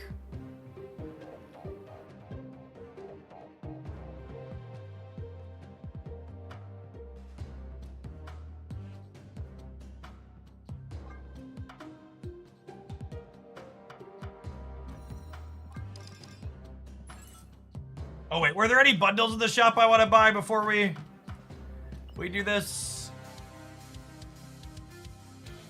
Any news on High Voltage? I believe High Voltage was confirmed to be coming back at the end of the month, like the 28th. It was after Christmas, if I recall.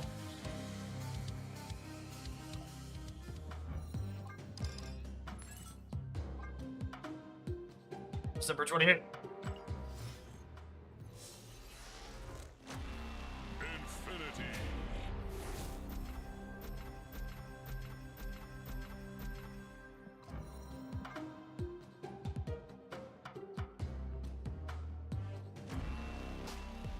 Alright, I'll do one more, I think, before Splitsmas is done. Not gonna spend all my gold. Yeah, there's a new card called Lasher. Some other nominal rewards as well. I mean, I'll claim all my credits off the track today and try and get another split if we miss again. Imagine missing. Couldn't be us, chat. For those who weren't here earlier, I spent my custom borders on another deck that I'd been enjoying. I had 19 of these gold borders. And King Ichiri here was the only card in this deck that didn't have a Crackle gold split.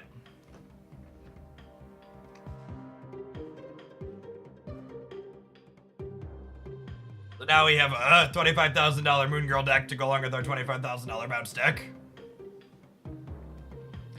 Bast! Thank you for the 19 months. I appreciate it. Welcome back. All right. I think we're going to be streaming for a little bit today because we're over 2,000 people. So I think I'm going to run and grab a caffeine. We're going to let the ads roll while we do that. When we get back, we are going to give some Werewolf Buff a try. Thanks for hanging out. Don't go anywhere, gamers.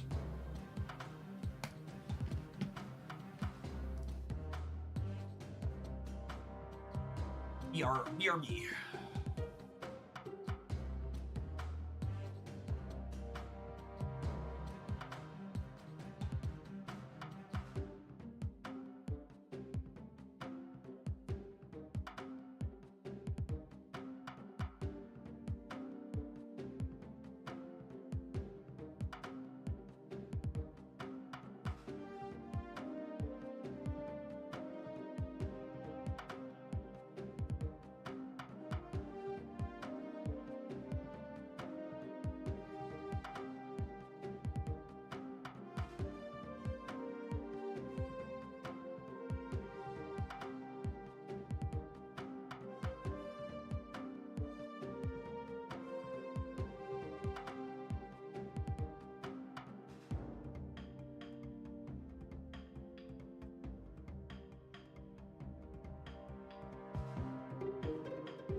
Jeff's gonna run a deck I have all the cards for. Is there some kind of mistake? Yep.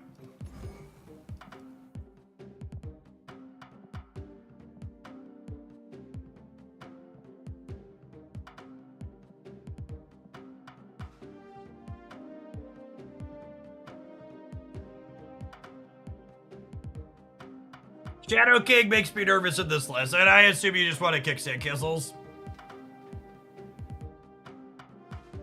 You're looking super healthy, my guy. Keep it up. Thanks, Nero. That's the plan. That's the goal. That's the goal.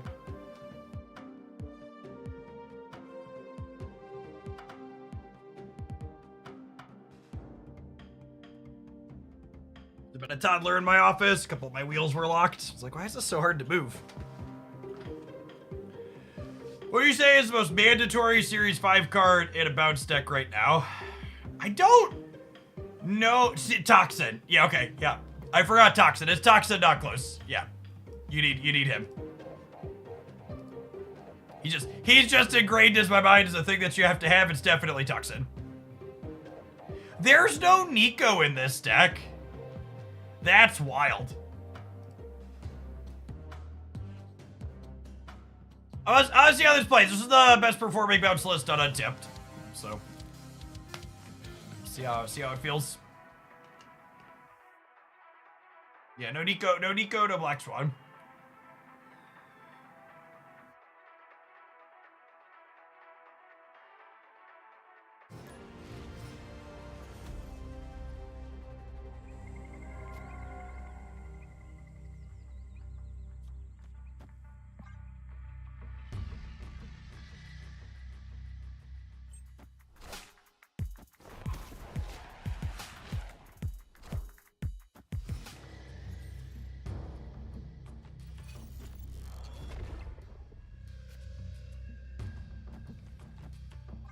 That is so good against Wiccan. Unironically, chat, I think you should always snap.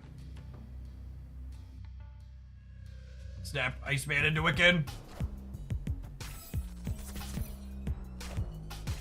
What's going on, Lux? Yeah, I actually hadn't split King at all before today. And I was like, yeah, let's do it.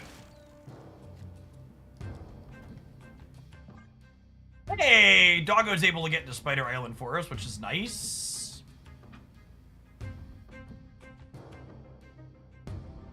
Although, I guess Spider Island complicates predicting where Dog can move around the board, because it can fill our other locations kind of randomly.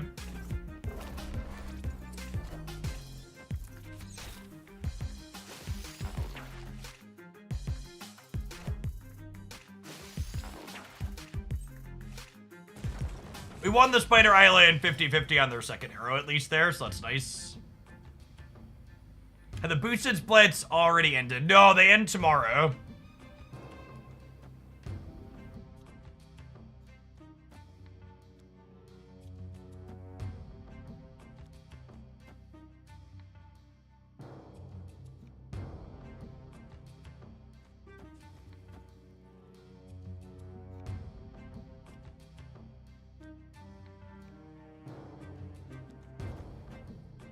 This could end bad for us with the Spider Island. It's actually super awkward.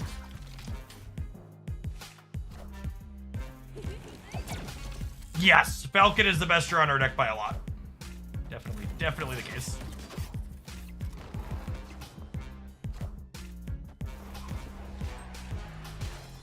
Toxin. Toxin's a close second, so long as this Ice Bang slides middle.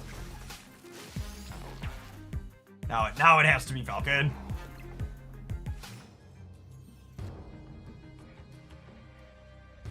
Oh, Falcon, we're just dead here.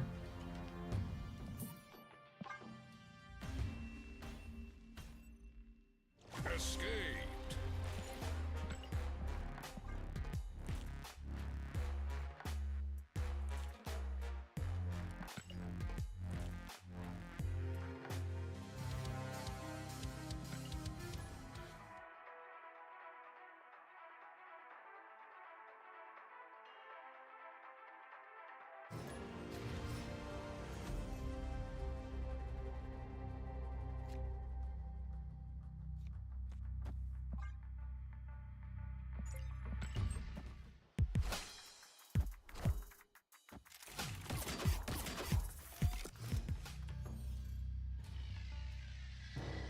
Why did I mute my opponent? Because the emotes in Marvel Snap very rarely cause me extra joy and very frequently make me feel frustrated.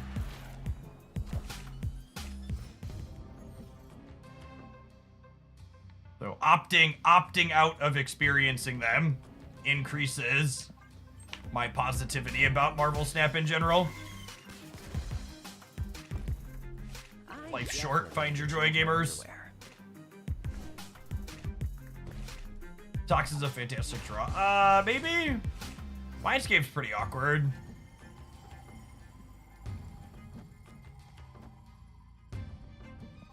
Also, they're also a Killmonger deck, which makes,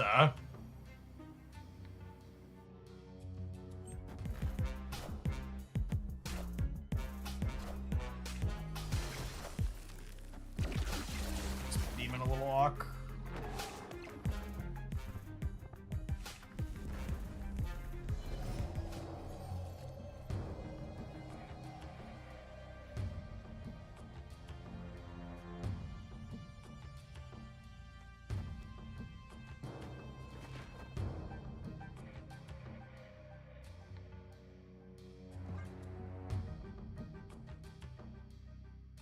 Second hitter, add an option to disable emotes. I would enjoy that, yes.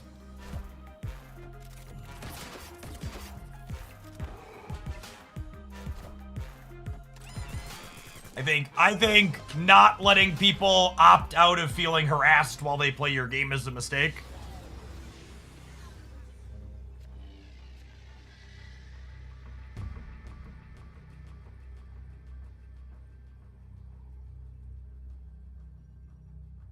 What did I give them?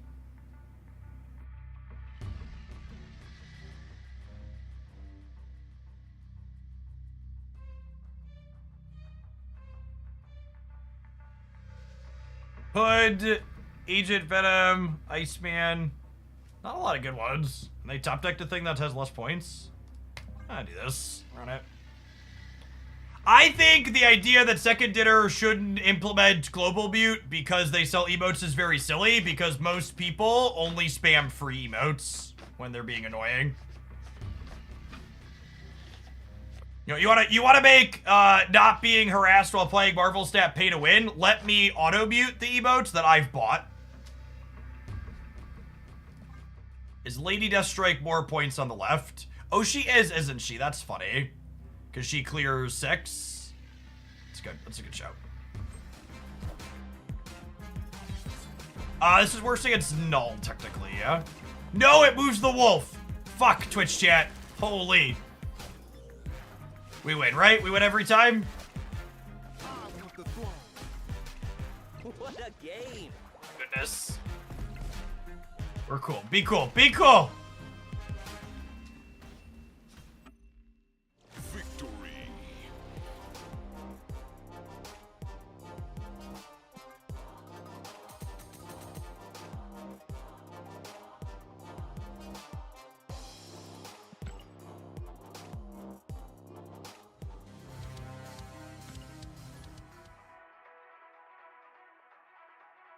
Everything worked out. Be calm.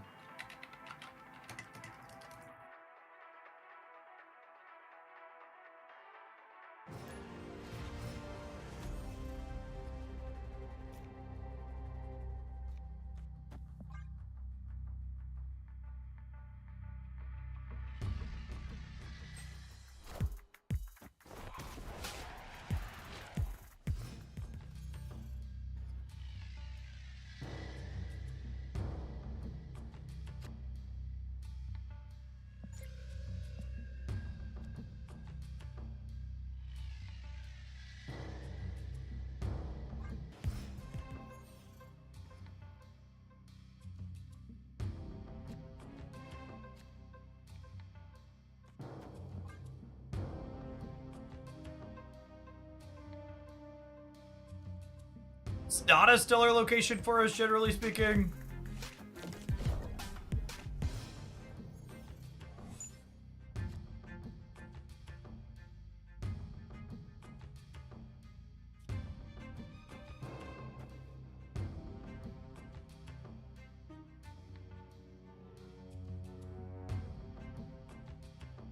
Opponent snapped. It's a game egg. It's been solid, Rhett.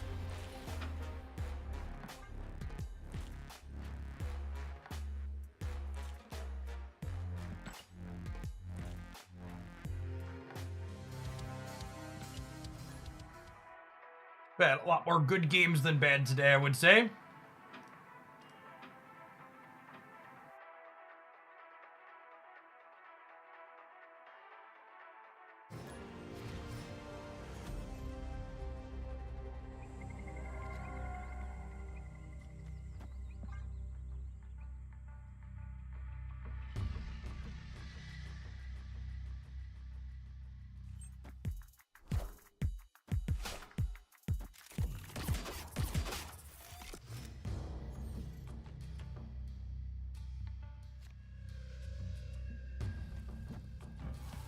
If I knew Toxin or Beast were coming, I'd play the hood on the left.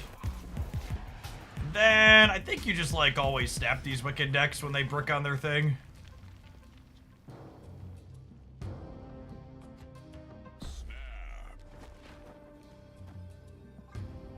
It's a little sad that I get to pick the hood up, but I didn't know Toxin was coming.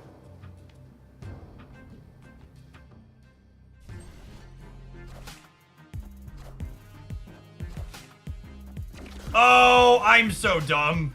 I snapped them because they played Quicksilver and I just wasn't paying attention to the stats. They're Aeroshim. I was like, how'd they do that? Yep. Yep. Oh, Marvel Snap.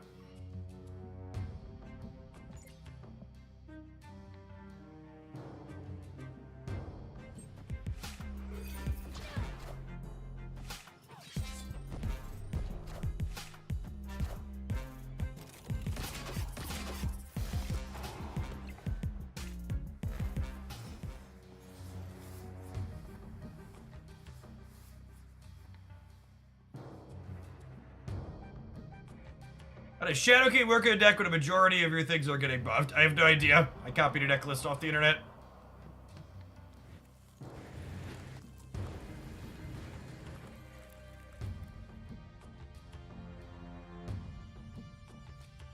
Also, because I feel like I need to continually remind gamers of this, if you feel the need to type genuine question before you write something, you probably aren't being genuine. You should just basically never write genuine question before you ask a question on the internet. Just the culture of how the internet is. If your question is genuine, it'll come across as such. And it makes you sound extra sarcastic / antagonistic to write genuine question at the start.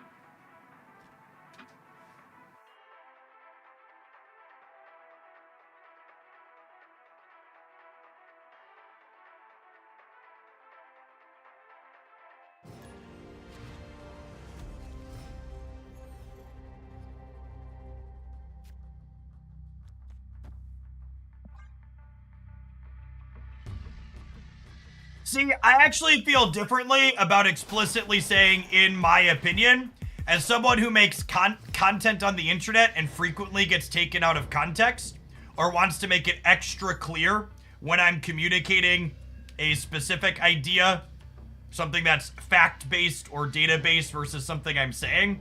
I actually think including in my opinion is generally speaking a good idea.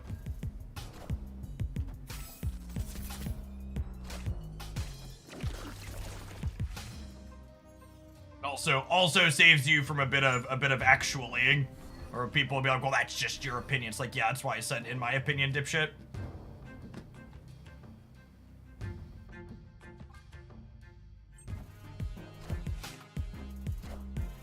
You just play Teenage Warhead against my hood deck?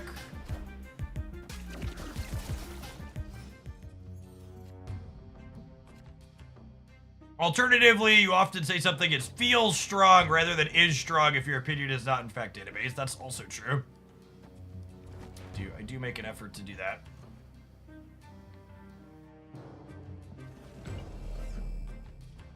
This bricks a draw on me, yeah? Because it gives me demon plus these two back to my hand. They're snapping me? Seriously?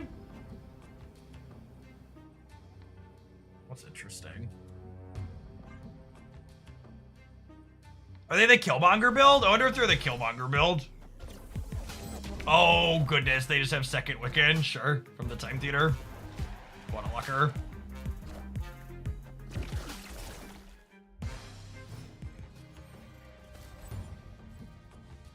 Alright, we dodge a Killmonger. We can dodge a ball.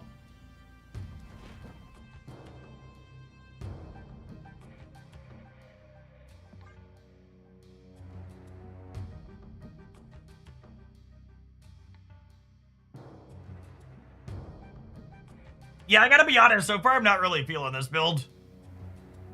The Shadow King feels kinda clunk. The lack of Black Swan makes our final turns not really have a huge flourish.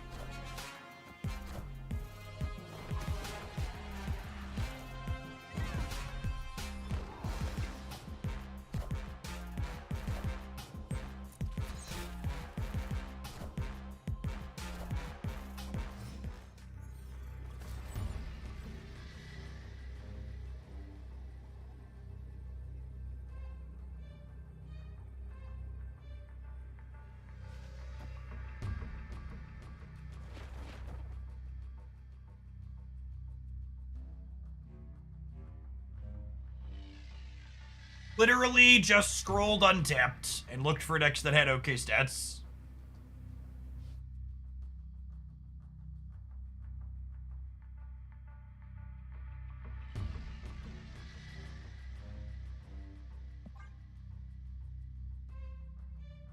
Victory. Hey, they're not beating my army of demons.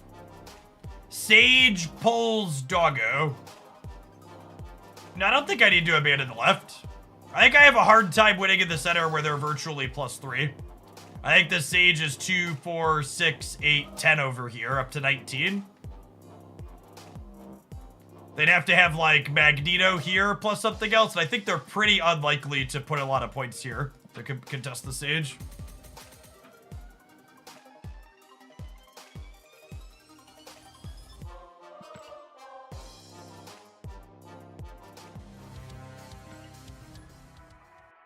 I like fanning out to play for all three there. Keeps them honest on the arrow in the middle and gives me a lot of stats left and right.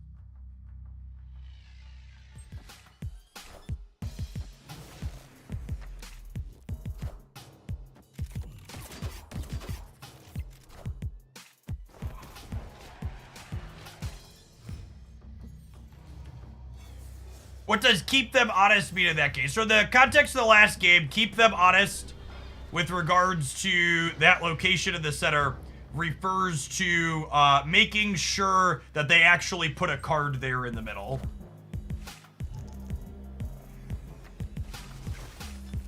It's like basically they're committed to putting another card in the center to trigger Pim Arrow.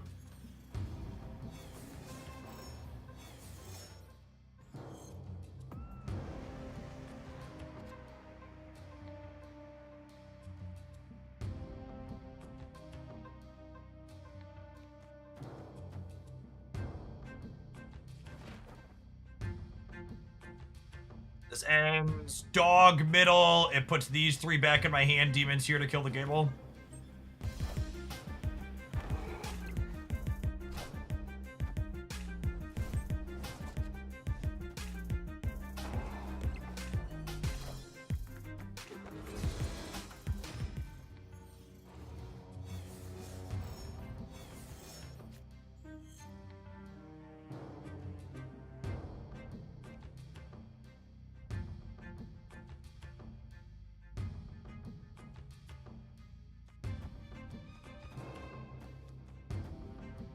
What do you think of this? It gives up the extra energy next turn, but I think that's correct.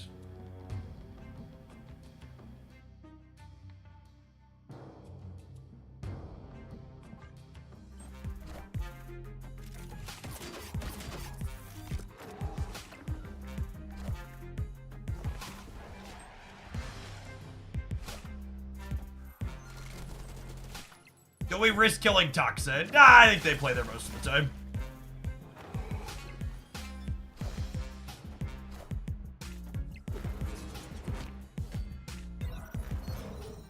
Oh, you've got to be kidding me. I mean, I deserve that because we're playing this deck that's built like a donkey.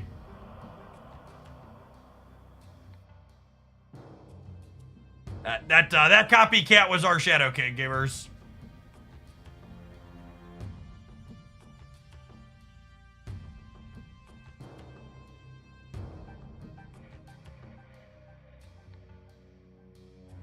Call me Dominic, chat, because I'm a donkey. Hee-haw, hee-haw.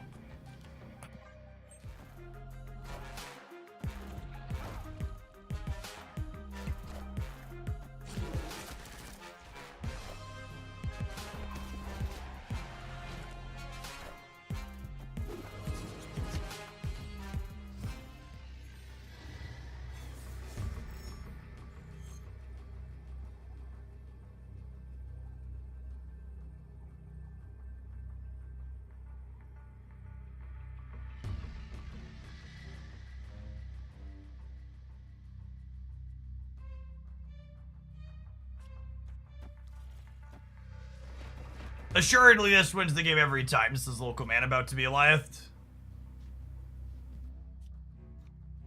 This beats Eliath, yeah.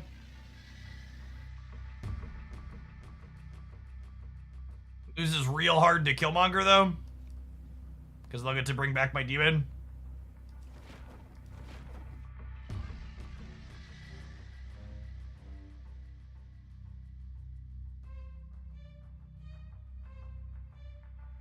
I mean, there are never Eliathing left. That's just not real. The Sage is a minimum of 10 on the right, though. So I'm adding 19 there. Victory. A lot of these builds don't have room to play Alioth, because they gotta fit all these destroy cards in to make Fenris work. I think this is good. Puts us a 21 here, and if they play anything here, I'm getting 19 at a minimum. And if they play something else that's like a power I don't have, I'm getting at 21.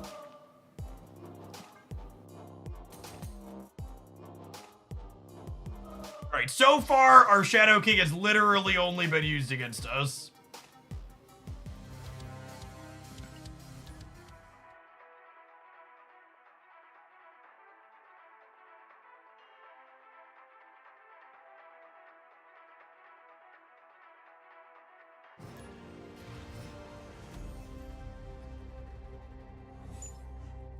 Is Alioth a card I should spend tokens on? Are you fun at parties? Really depends on how fun you are at parties.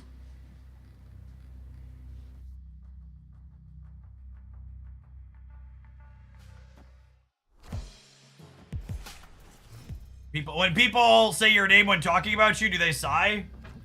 Just like, man, that guy? If yes, then Alioth might be the card for you.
Such a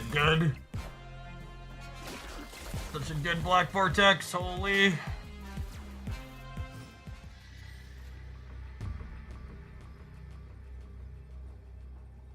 So Shadow King takes them to 17 in the middle.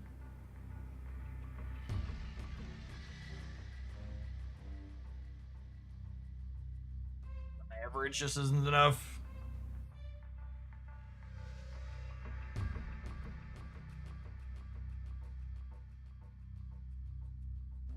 Gotta go.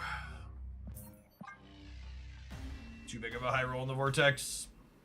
Escaped.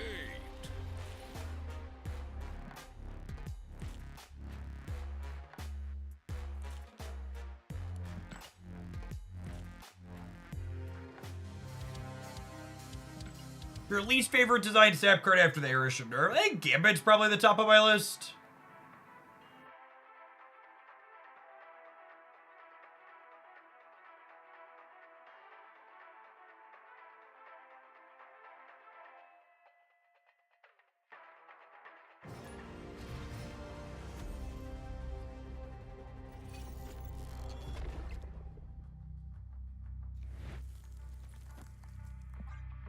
I think you always lead Iceman given the choice. There's so much Wicked in the format.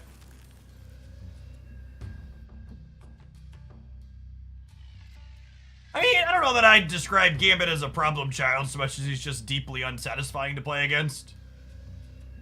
He's the type of, he's very, Gambit's the type of card that's very similar to Misty from Pokemon Pocket. Where it's this effect where one player feels cheated basically 100% of the time when the card gets played. Either you feel cheated as the person who played Gambit when he doesn't hit the thing you needed, or you feel cheated on the other side. I think cards that like have a 100% someone feels bad play rate after they finish resolving are just like kind of crappy. All right, we won that 50-50 at least. Can I draw any of my 3 bounce cards here? Narrator, he could not.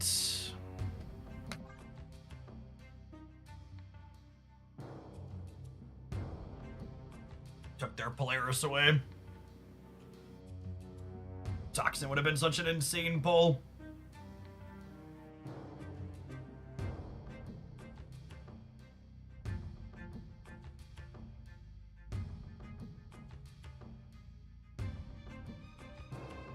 Demon Sage mid'll be bad. Yeah, it's bad against both Shaggy and Shadow King.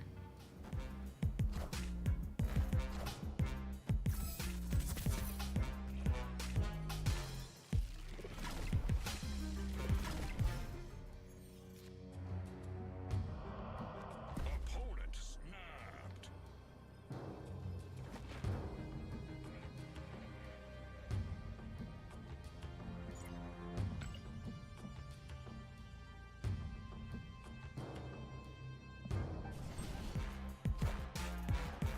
Juggernaut it or something over here and cry.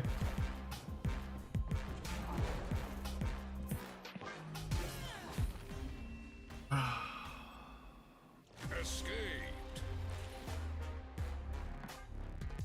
I mean, I don't think Gambit needs a rework. I think he just needs to not have as much stats as he did. Was that card a 3-1 at one point? It definitely had less than 3 points of power. I think it just needs less stats to the point where it's not optimal to play.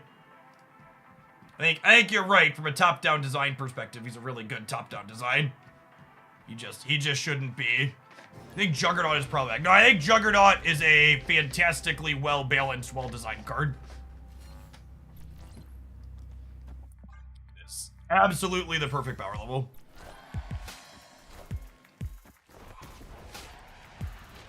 I think Juggernaut is the type of design that rewards you in the way they want Alioth to reward you for playing the game, but in a way that's way less toxic.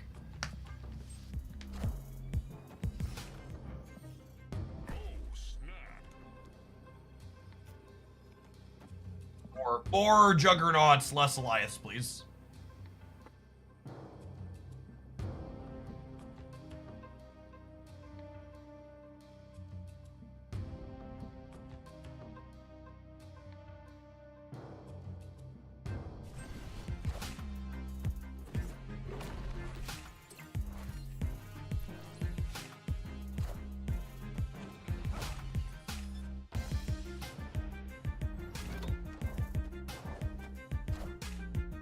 I snapped our opponent here, not because our hand is necessarily insane, but because they are a Wiccan deck that bricked on a 2.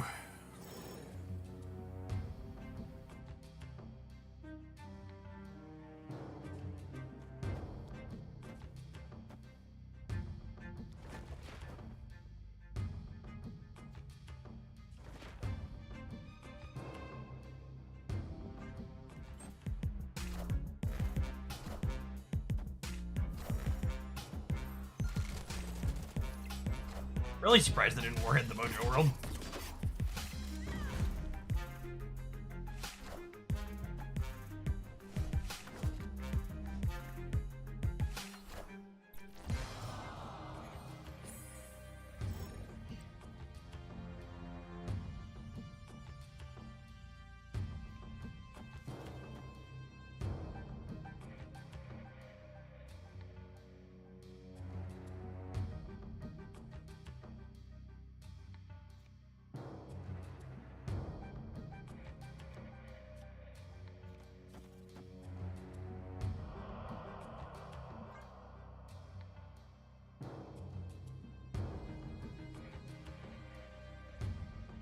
Two, 4, 6, 8 over here.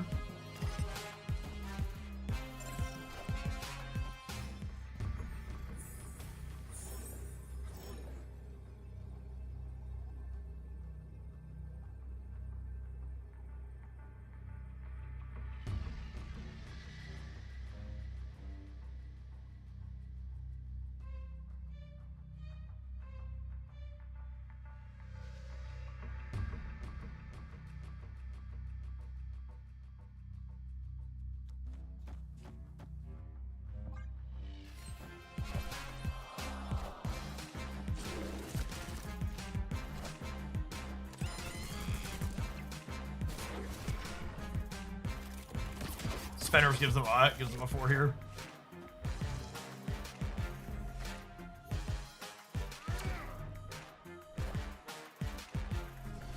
Shadow King is yet to be played. Yeah, the Shadow Kings felt real clunky and awkward. Victory. The only useful thing Shadow King has done so far this set is get used against us as a copycat. Very real chance that Shadow King should just be a fifth one. Probably Nico Minaru.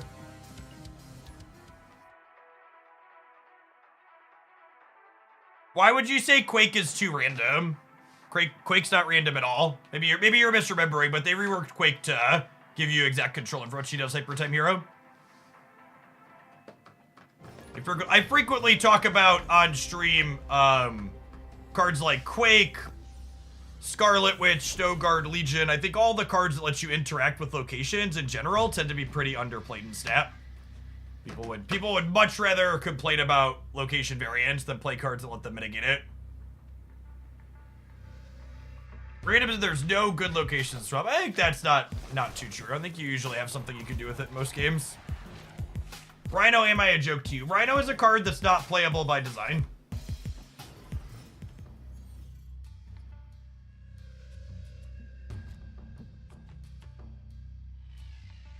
Oh, chat. Someone earlier asked me, do I think Doom 2099 is going to redefine the metagame like other creators are talking about? And I was like, who's saying that? I haven't heard anything like that. And Dara just went live with the title Best New Card of the Season tomorrow. It all makes sense. I understand now. Completely got it. Yep, cool. I was like, when someone else asked that earlier, I was like, that's a really strong take I don't think I've heard anybody give.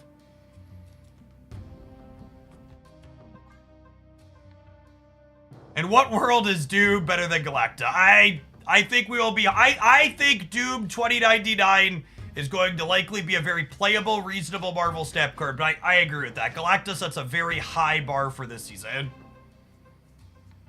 Gwen Betty, thank you for the quarter of a year. Welcome back.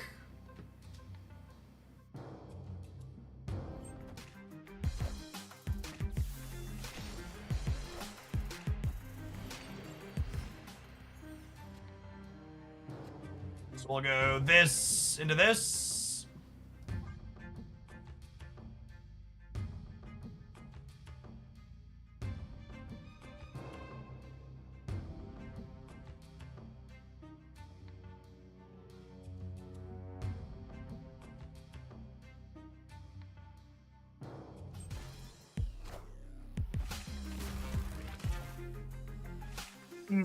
My deck's a deck that could use this energy here, so I think this is good for us. We brick on the rocket activation, though. Shadow King looking worse than another one again. But you know, Pioneer's playable on Arena now. Actually, the full card pool isn't there. It's just functionally playable in that they've implemented most of the playable cards.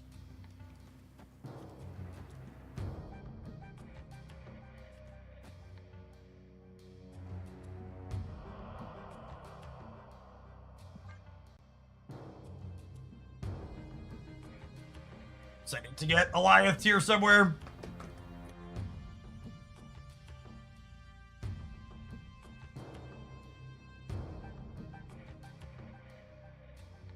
I think that's a really good take from chat. Doom 2099 will probably be really popular because it is a card that has really simple play patterns. Cool. Opponent's 30 card deck had Alioth on curve exactly when it needed to.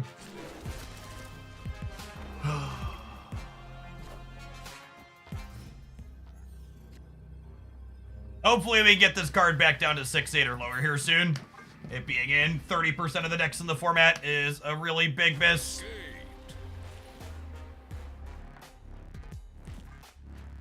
Such a atrocious design to have be super popular.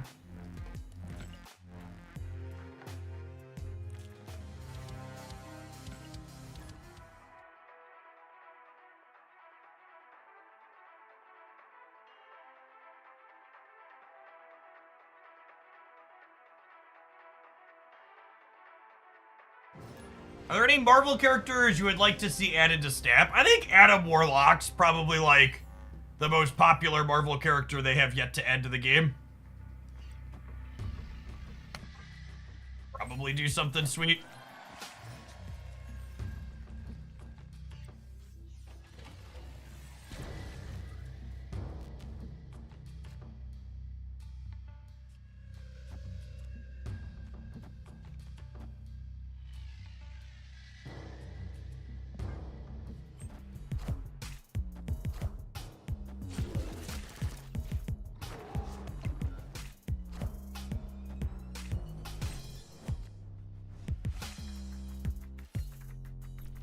I genuinely think they hate the girl. I don't think they hate Adam Warlock at all. I think they are appropriately cautious against putting... I think they're appropriately cautious about putting strong card draw into a game like Marvel Snap.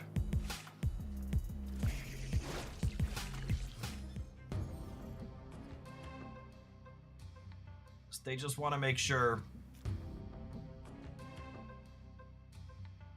they don't do anything too crazy. Hey gamers, do you think we can put Werewolf back to his release stats yet? Assuredly 3-3 Werewolf is fine, yes? In a post-Scream world, 3-3 Werewolf is fine every time.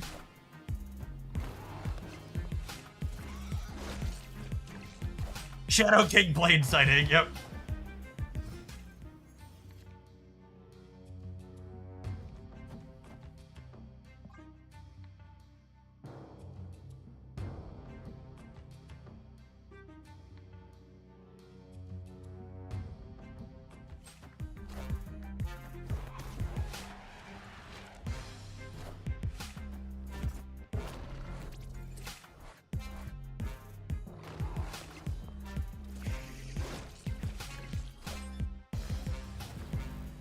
Joke's on you, I already triggered Scream. Wow, what a Polaris. Holy. Holy.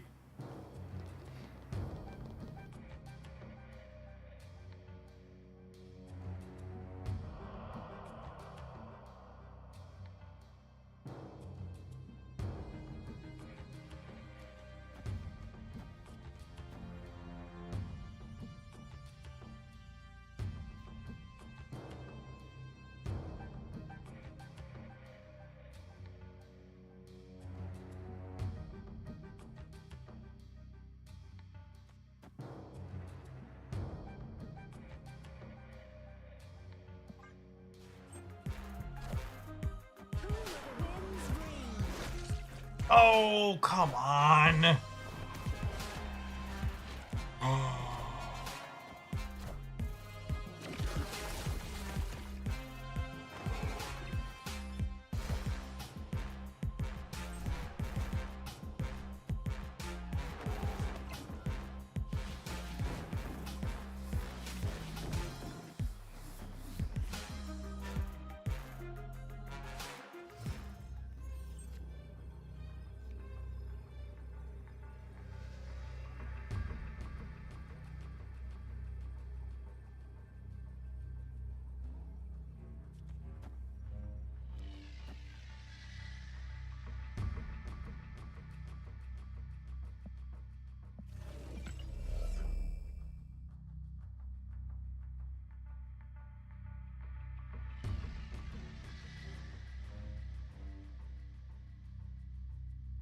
I think I'm punting the left.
That is a Marvel Snap play that you are allowed to make. Yes. A Marvel Snap play that is allowed to be made. All right, I'm gonna swap this Shadow King for Nico Binaru, and then we're gonna play some more. So it looks like it's time to take a brief pause for the cause anyways. I'm unimpressed and whelmed by the Shadow King. Let's give Nico a go, and we'll keep track of when she should have been king. Thanks for hanging out, don't go anywhere. How long does it take to get a key on average? You get about 4.5 keys per month free to play, assuming you're clearing all of your rewards.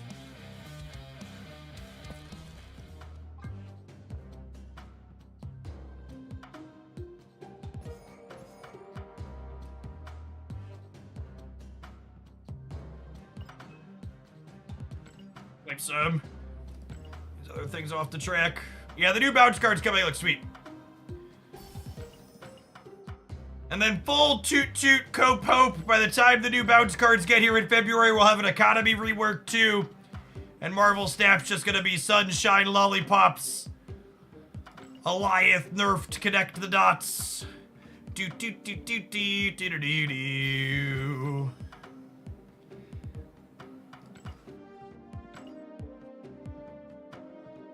Rainbows everywhere.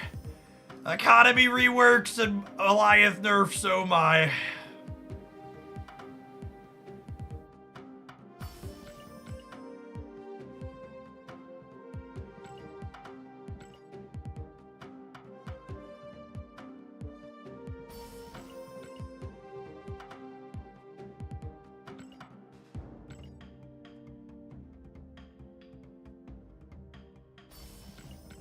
I'm pedaling and I'm collecting. Pedaling and collecting. Thanos buffs. No, I actually think Thanos is perfect right now. I think his most recent change put him to a place where you can play him and not be embarrassed about it. But it's not overbearing and dominant. Hey, Stack. Thanks for the 10 months. Appreciate that. Welcome back.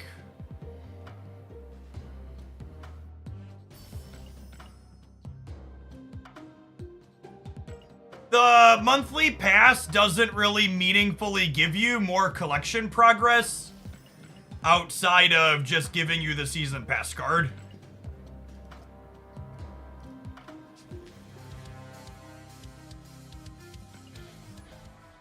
We get another Economy rework. Will Marvel Snap have averaged 1 Economy rework per year? Yes, but also the first 2 came really close together, Hex. We had Spotlight keys for a long time. No, I don't think Angela's very good in bounce a lot of the time, Fight for Cone.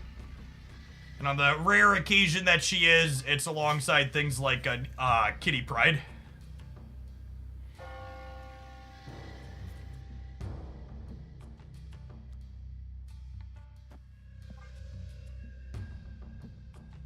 Hey, Cosmonaut, thanks for the 13 months.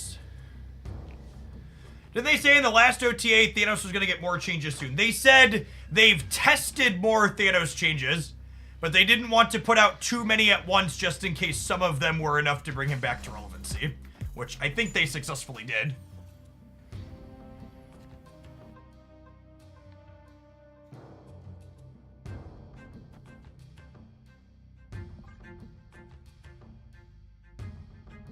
There's a nothing for 2 turns. Not Wiccan, could be Hela.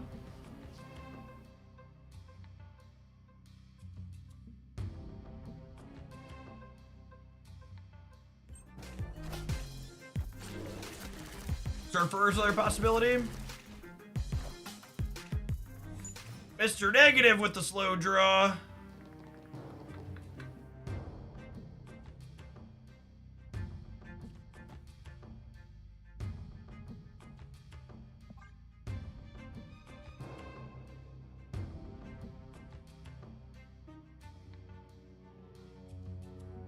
The quantity of new cards versus quantity of keys doesn't seem like it was successful. The biggest problem with the current Marvel Snap, there are 2 key problems with the Marvel Snap economy that need to be addressed. I think I'm gonna stay here just for the hell of it. Nah, it's awkward and clunky. There's two key problems with the Marvel Snap economy that need to be addressed. The first is that new and returning players don't have a meaningful way to get to decks that they actually want to play. If you come into a stream like this one, or you're looking at any content, or even if, let's just say you're a casual player and you don't look at any content and you're like, I like destroy cards, I want to build a destroy deck. There's actual 0 ways in Marvel Snap for you to progress and build towards the deck you actually want to play. I was gonna have a second key point in there, and now we've been talking and my brain is melted. TLDR though, is that a majority of times when people talk about the Marvel Snap economy, selfishly, the thing that they ask for is they just want more cards for themselves, while being completely ignorant to the fact that Marvel Snap is never going to give them every card on release for free. Oh, that brings me back to the second point. If you're an endgame player who's been playing Marvel Snap for years, the other problem with the economy is people who don't min-max it. If you are willy-nilly and just spend your keys whenever, the Marvel Snap economy tends to be very bad for you, because it's possible to spend 1 key per week and literally never get a new card release. And if you're remotely optimal, that's never going to happen. And it's not hard to be optimal either. That being said, the Marvel Snap economy should 100% be designed in a way to have kid gloves to make it so if you're not optimal, you still don't hurt your collection progress as much as you do now. One of the key issues with Marvel Snap's economy is that it's actually pretty reasonable if you have been playing the game for a long time and manage your resources efficiently. And the reason why it's not as simple as people like to suggest to fix everything is because a lot of the suggested fixes people make just make the game free for people who are doing that. They need to rework the economy in a way to make it easier for new people coming in to get decks, and make it better for people who are not min-maxing their economy experience. They don't want to make it so you spend $0 per month and have every card in the game trivially for free.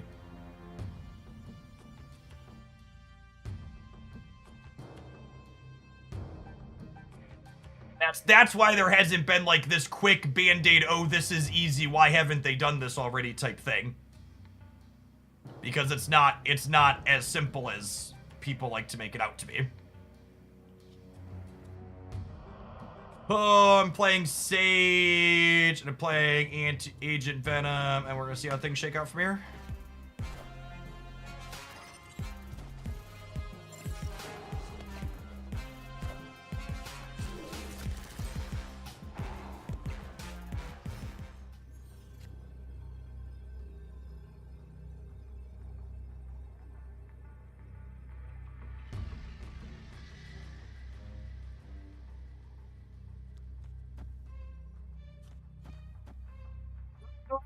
issue, like, and this is, as a content creator, it's a little bit more specific to me. That's not as relevant to other folks. Hitmonkey copies, but Werewolf doesn't jump here, right? I'm like 99% sure.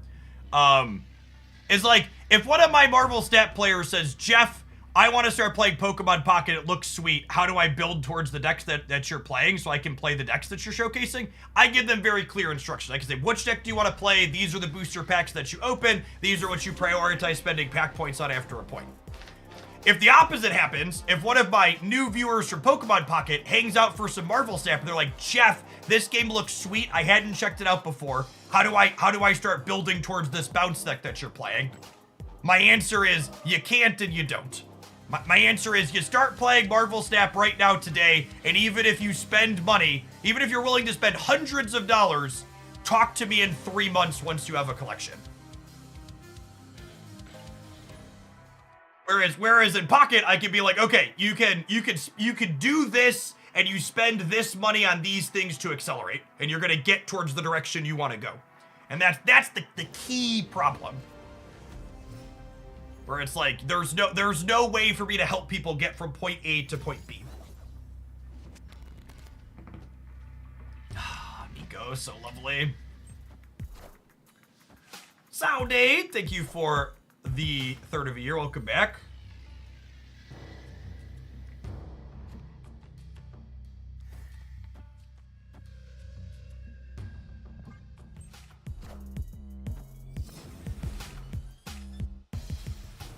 What level do you have to reach to have a chance of getting all the cards? So, there's two parts to that question. The first is collection level about 5,000 is what we refer to as Series 3 complete, where you have all of the lower series cards. But even at that point, you don't necessarily have all of the higher series cards. And how many higher series cards you get depends a lot on which cards are running in spotlight caches, among other things. This sequence looks weird, but because of the miniaturized lab here and me wanting to bounce these next turn, I'm gonna go ahead and just die because I lost my toxin. Sag absolutely, completely, and totally manhandled and dismantled by this card.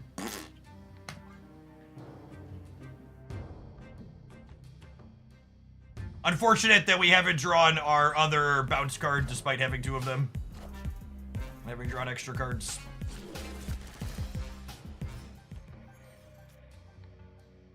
Alright, that's a Falcon.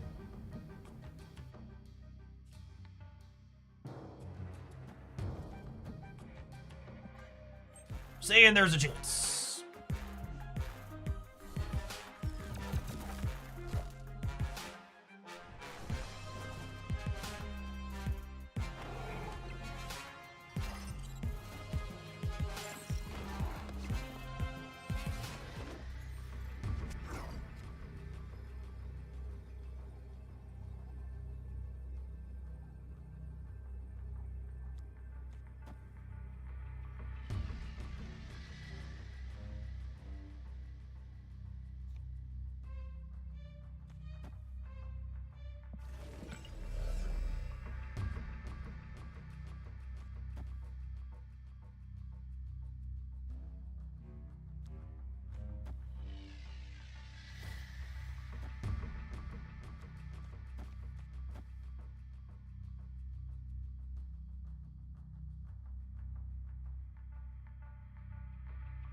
And the wolf here or the monkey? The monkey is 1, 2, 3, 4, 5.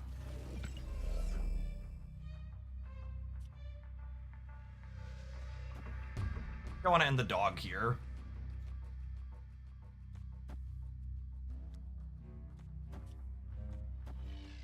So I don't think I messed this up. Victory. That's close. We're either putting just the monkey here and ending the dog middle, or we're putting the dog here and putting the monkey middle. And then we'll punt the left with the widow's bite in the hood.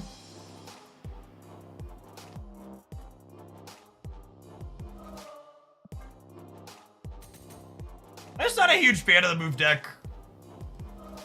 Or some of the other grinders that play it a lot, and it just doesn't really spark joy for me. It's like a less fun version of Bounce, for me personally.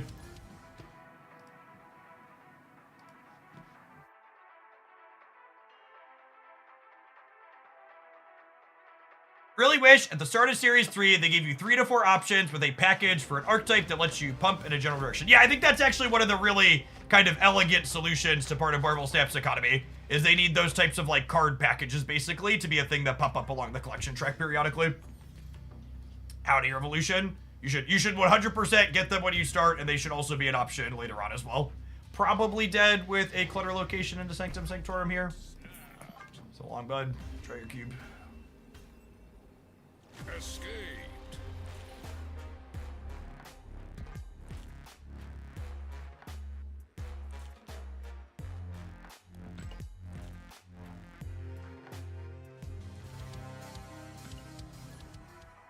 It's felt solid so far. Or what do our numbers look like? I think we're moving in an upward direction. I've at least been floating neutral, I think.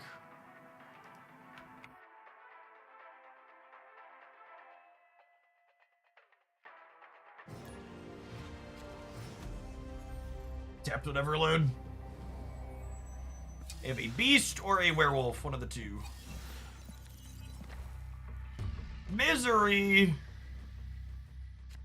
could be useful in theory.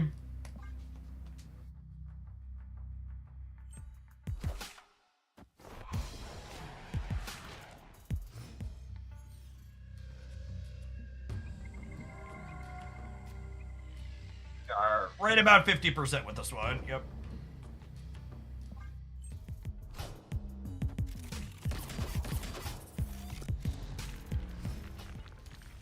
I really like what Magic Arena does for newer players. They have starter decks. Are the starter decks in Magic Arena real, or are they just like full of bad cards? As someone who hasn't touched Magic Arena, who hasn't been a new player for it for a long time, like, do they have like dual lands and stuff in them, or are they just like full of atrocious stuff?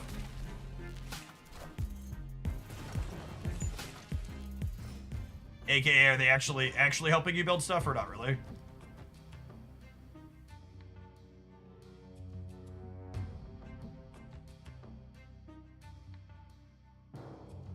I think I want to do this, maybe? No. No, I'm gonna do this and end it here, and then next turn we'll go one drop beast in the center, I think.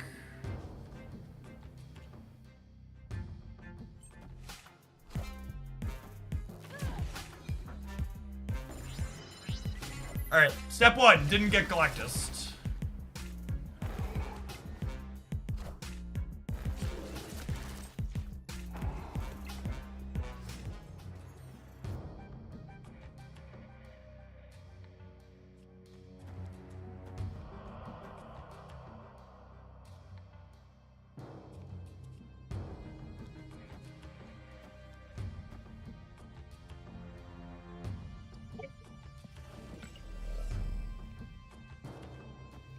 If I do this, the hood stays in play, but then I can open on Falcon, yeah?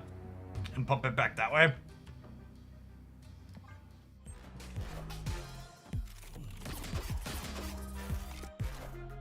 We could get Galactus right this turn, that's true. I don't know that I can afford to play around that. They got us, they got us.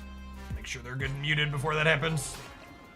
Hello, can you understand me? Oh, just an Infinite. Okay.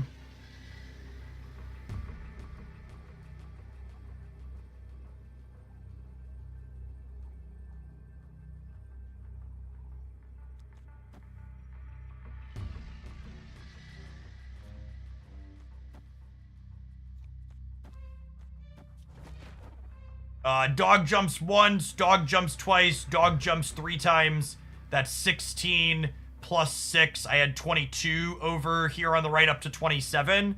The Hitmonkey is getting 2, 4, 6, 8. It's 11 in the middle. I'm going to 18, and I'm adding 11 on the left, so I'll be 18, 18, and 27. Counting, counting. Werewolf is easily one of the most satisfying cards to execute in this game.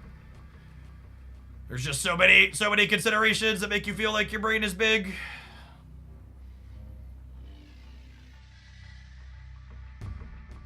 Can I play the other demon instead of the rock? No, this demon costs 0 because it was beasted back.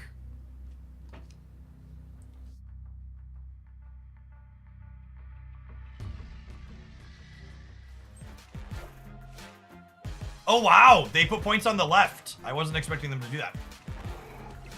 Well, hopefully 27 is enough here, or 18 is enough here. Feels bad that I ended up Hitmonkey in a lane where they're not contesting.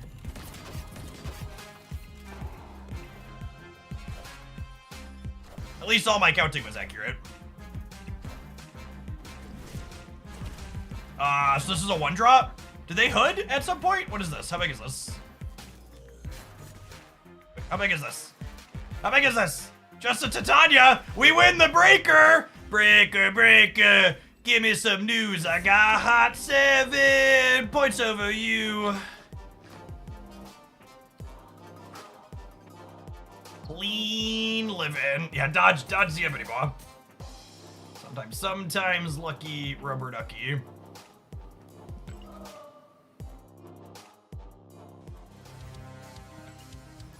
Counting is busted.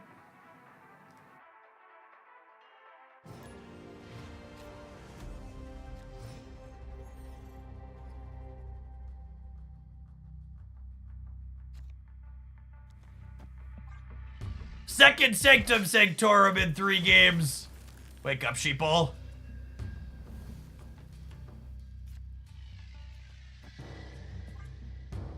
Werewolf by Night is one of the most fun cards in Marvel Snap. It's not close.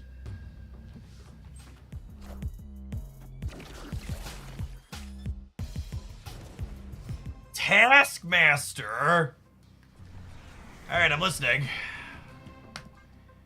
I'm listening. You have my attention. What am I doing? I do this. I go 1-drop Falcon. Alternatively, I do this. I go 1-drop Falcon. I think this is better.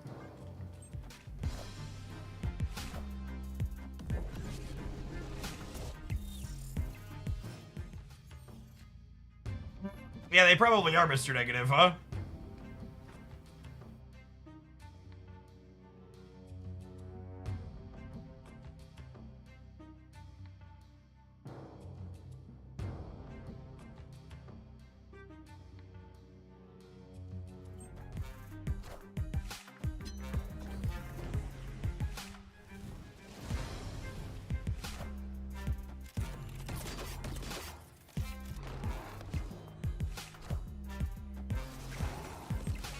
Alright, I would like 1 copy of Beast, please, deck. I need to keep making room for this dog.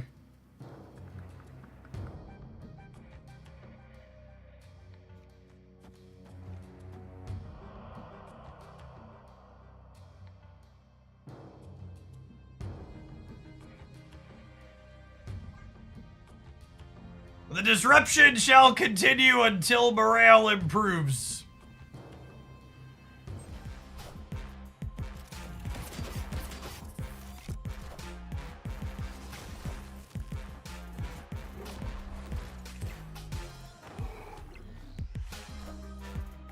I am Iron Man. Warms my heart to see Iceman still make the cut for bounceless. Unironically, I think Iceman's one of the best cards you can play in these decks. It's very, very good against the Wiccan decks.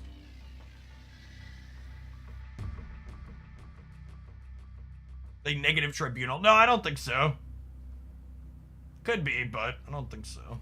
I think it's this.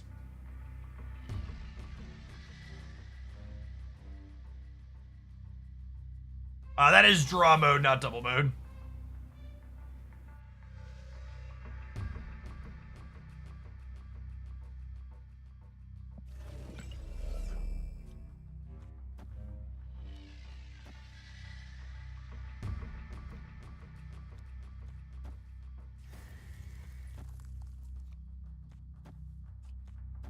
Final answer. Final answer.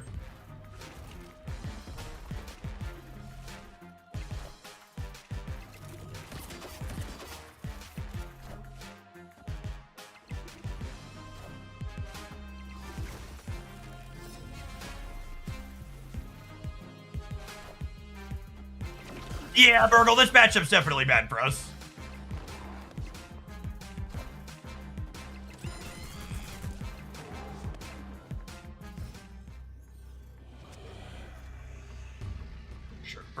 Sure, for sure. Not an ideal match for the home team.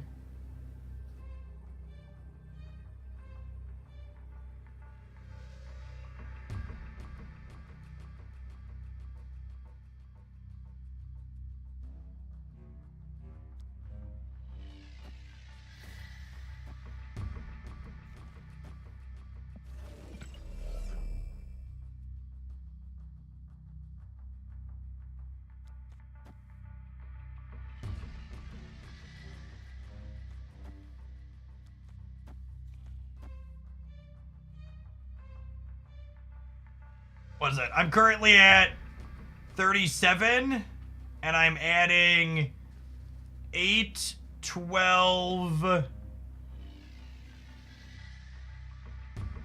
24. I'm adding like 30 to the board.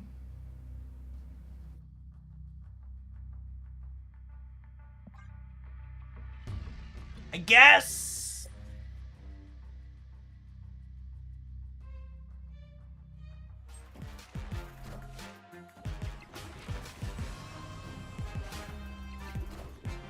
Gore's gonna grow. Yeah, I know Gore's gonna grow. I think we win this, yeah?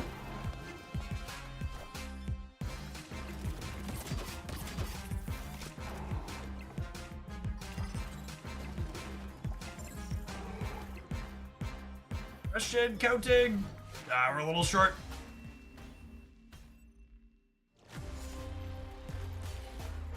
People asking about Rocket versus Agent Venom and Silver Sable positioning. If I put Silver Sable here and Rocket here, Rocket will be 5 and Sable will be 8, but Cassandra is also 8, which loses me 2 on the Sage, which means I end up down 1 point overall. So because Cassandra was on 8 here, it's better to go Venom with Sage here than it is to go Silver Sable here with Rocket here where it's going to hit. Sable with Rocket is 13 versus 12, 14. Yeah. Honestly, it's impressive that we got that close, right? We're what? They're up 4, or we're up 4, they're up 10. We got within 6 here, and they had double Gore against my bounce deck. Pretty good. Was there a world where I Nico something into a demon and it works out better for me? I don't think so. I don't think so.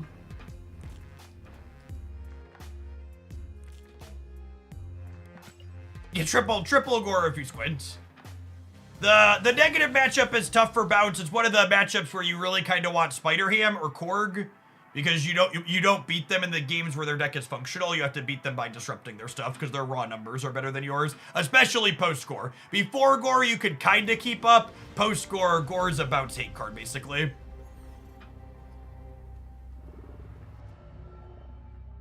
Gore's a bounce hate card.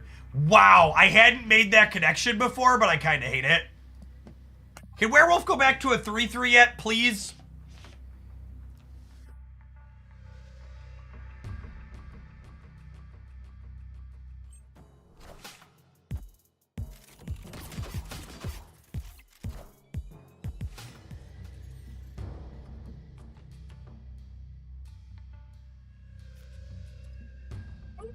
It's a piece of candy. You'd snap on the Shuri's Lab reveal if you were playing for Keeps Chat. But if you're a filthy casual gamer like me, just chill.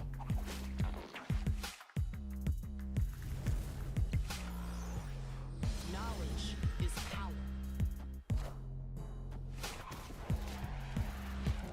This is great, says local man about to be Cosmoed.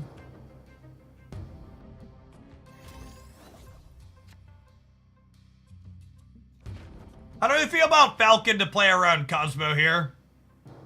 Then we like Toxin next turn. Toxin next turn's littler though. They don't all play Cosmo, right? Copium? Rewarded.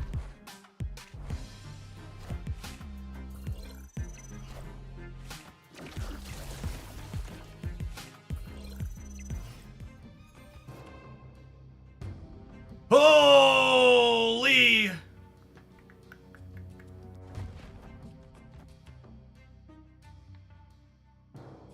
It's okay to brick a draw here, yeah? It's okay to brick a draw here? I think it's okay to brick a draw here.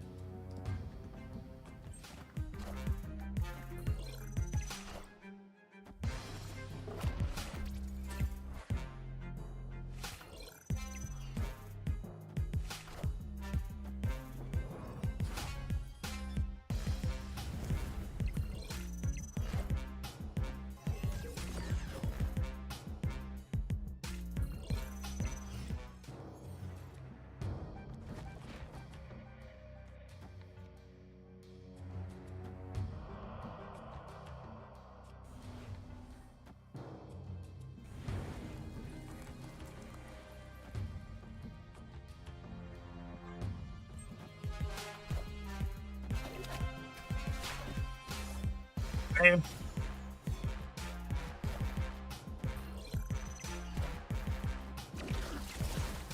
We do be bouncing though, chat. We do be bouncing. Slightly above rate demon. Alright, I just need Black Vortex not to completely screw us here, okay?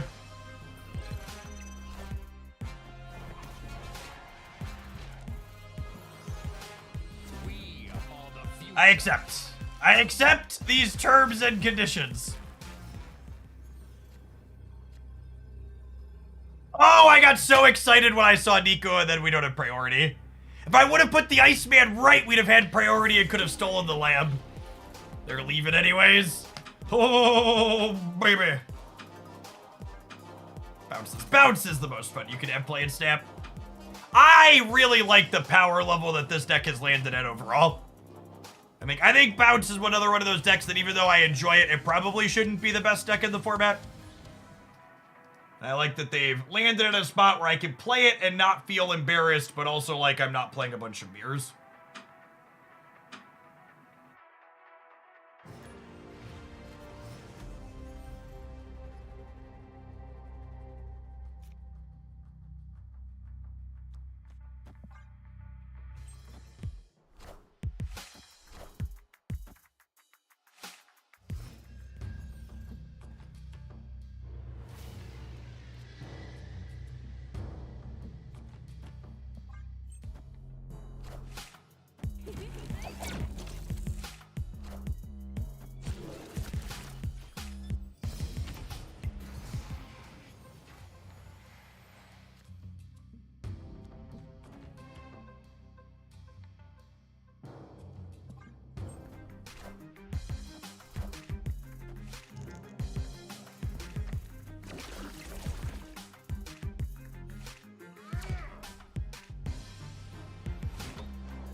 Dude!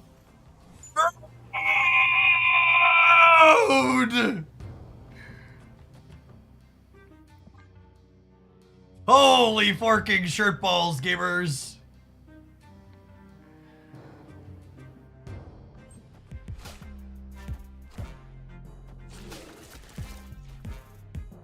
I actually don't know who's ahead right now, if I'm being honest. I think there's a chance we're ahead here. Yeah, I think we're ahead. I'm annoyed, but I think we're currently winning.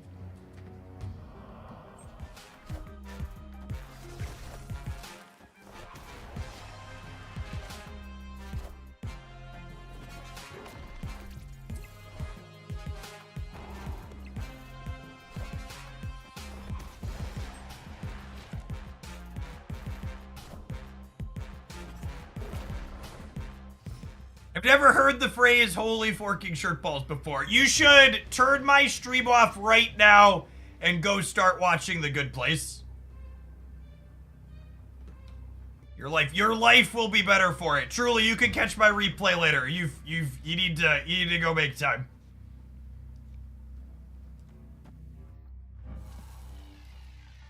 Falcon into this, into this.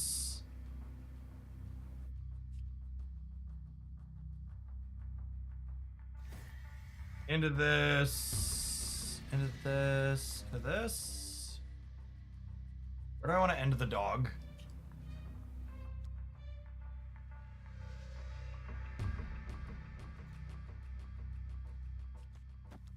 I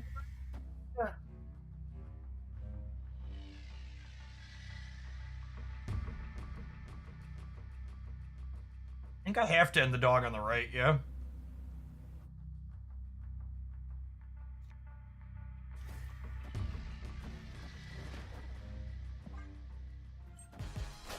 Oh, they put a bunch of points in the center.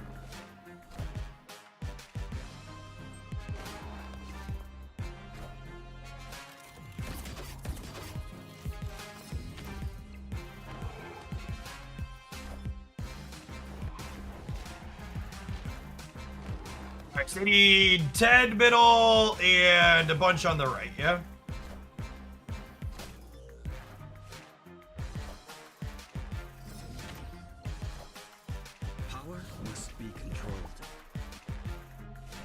The one time I didn't mute some fucking Jagoff.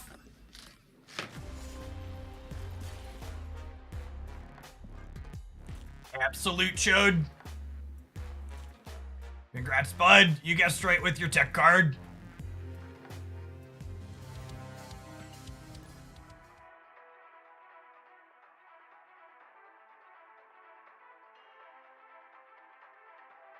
You won your coin flip. Congratulations.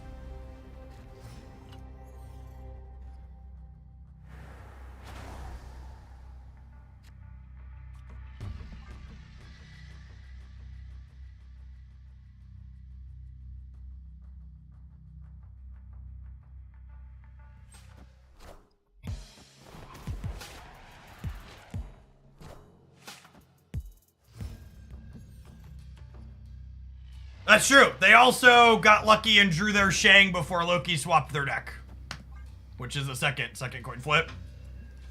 Yeah, the bike's one of my sponsors, FlexiSpot. Makes some great products.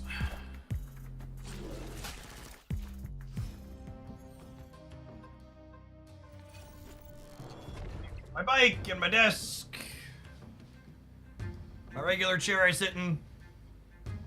Good piece of hardware. Overweight white man and adorable toddler not included. That being said, I'm very confident some of you at home can provide your own overweight white man for the chair.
I want the throne.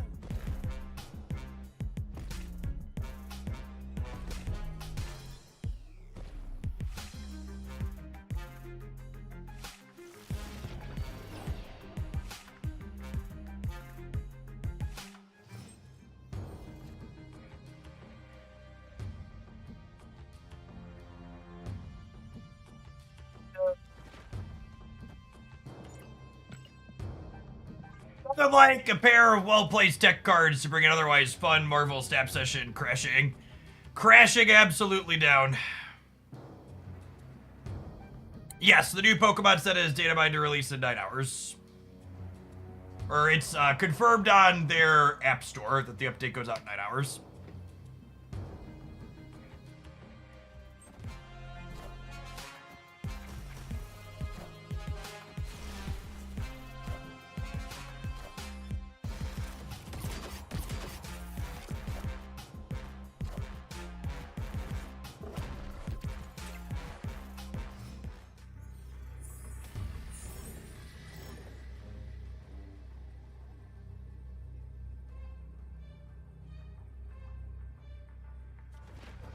How big is this? 2, 4, 6, 8, 10, 16. This puts me to winning over here.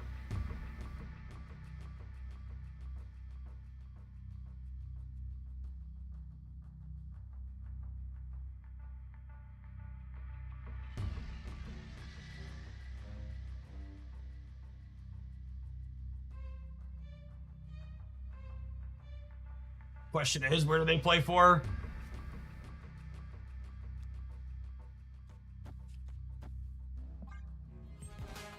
Sad. They feel safe on the right and not play for it. Hitmonkey is probably not enough to win the middle.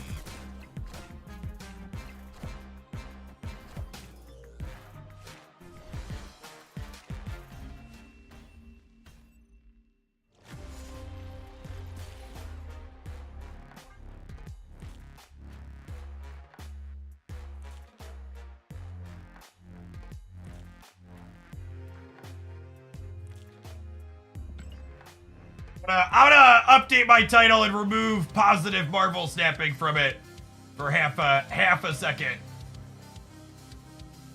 Because I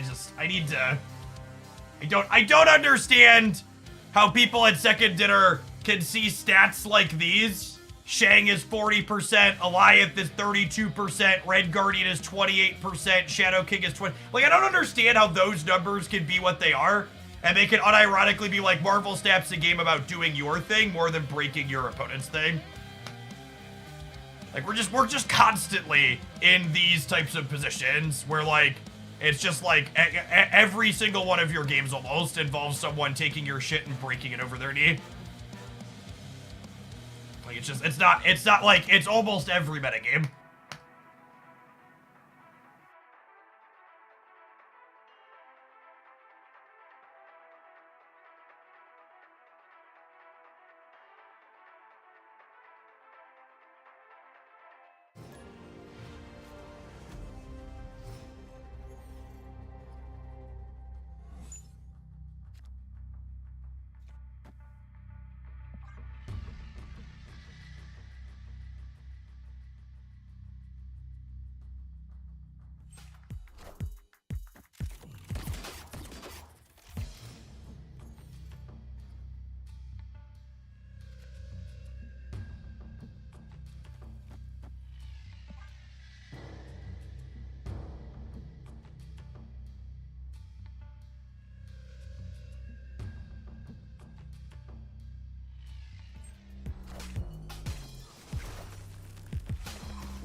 Opponent snapped.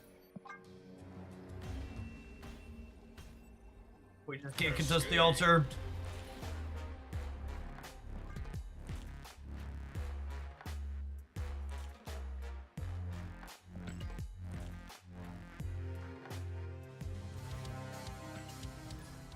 That experience is a big part of why I haven't played much bounce and I haven't played much move. These decks are just prime. You get crapped on by every tech card under the sun.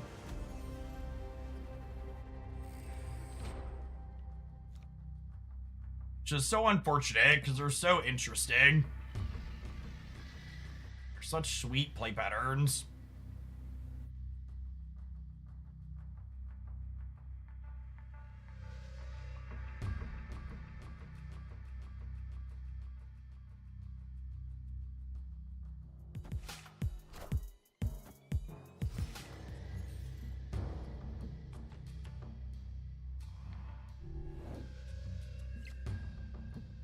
So, not great for the home team.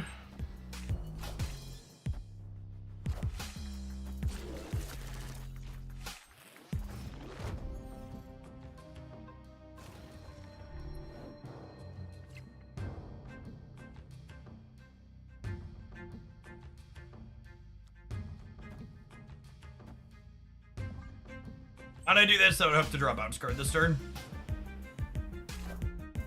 Got a 3 out of 6 to draw a bounce card here.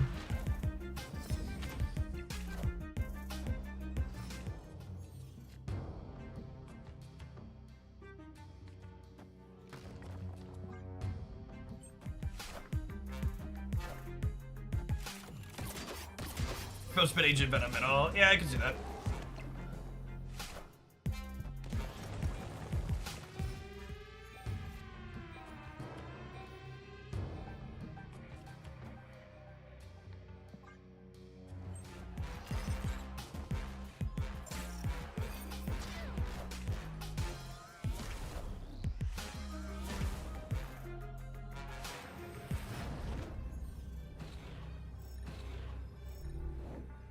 One energy on reveal. Beast. Yep.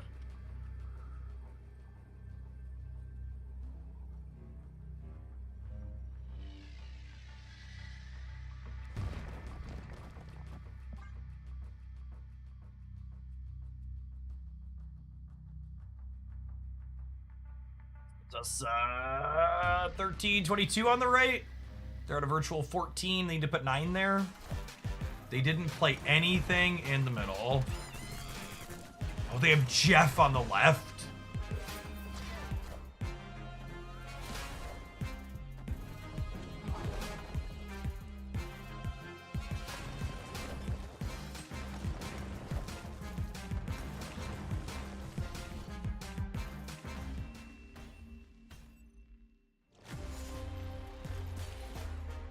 I hate to end an otherwise low set with the deck on a low note.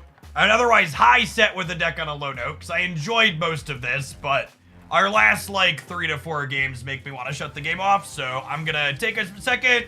We're gonna take an ad break, take a recharge, we'll be back and play something else afterwards. Thanks for hanging out. Don't go anywhere.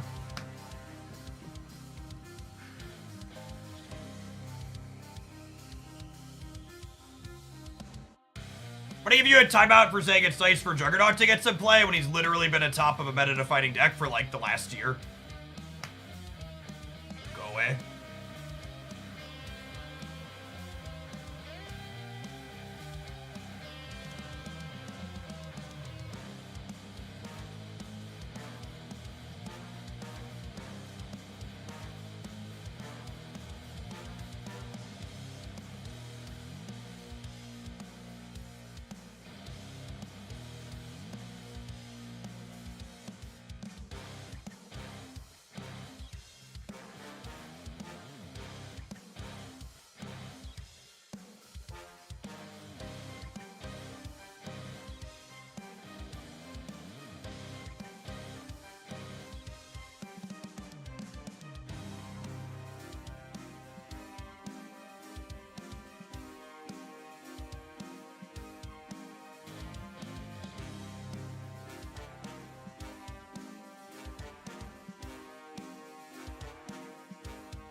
Tech cards just get his cost increased. But at a minimum, I wish in one of the windows where we have like 2 weeks in between OTAs, I wish they would just take a big swing and be like, Shang-Chi's go into 5, Valkyries go into 4.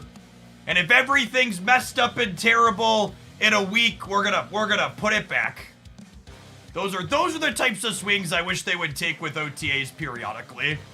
I think there's a lot of changes like that maybe they're a disaster and they reset them after a minute, but I think there's a good chance they could make the game better.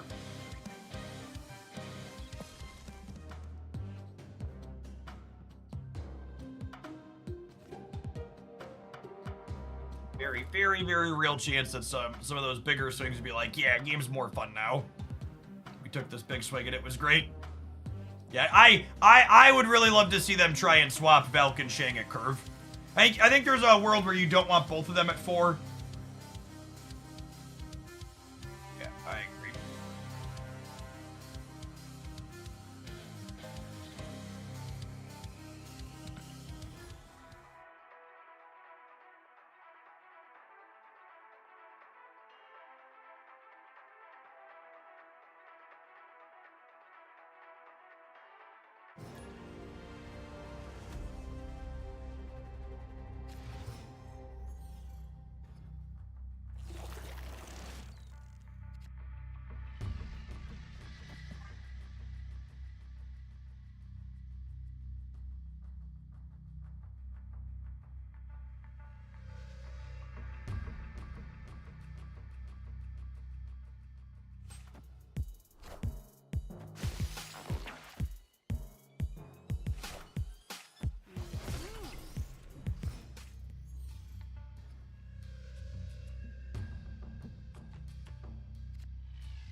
Killmonger is a staple in Thor build decks that are more mid-rangey and play Misery.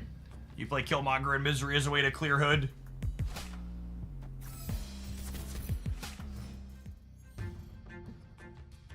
Howdy, Johnny.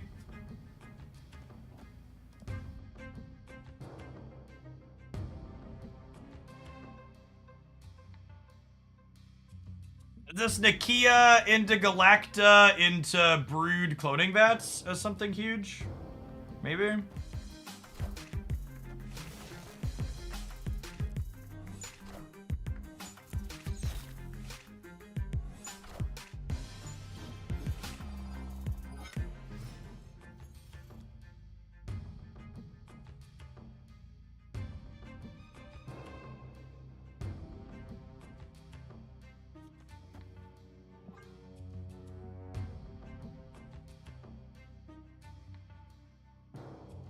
Agree with that. Galacta making both of these cards. Real Marvel Snap cards is a nice change of pace.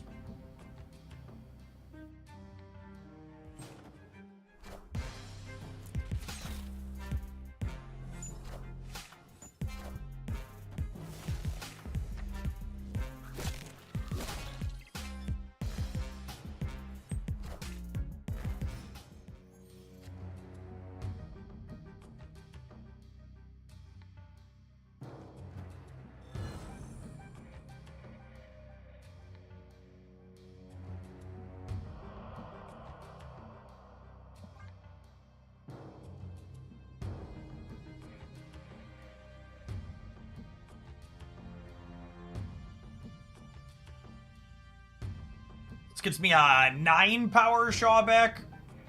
I guess the problem here is because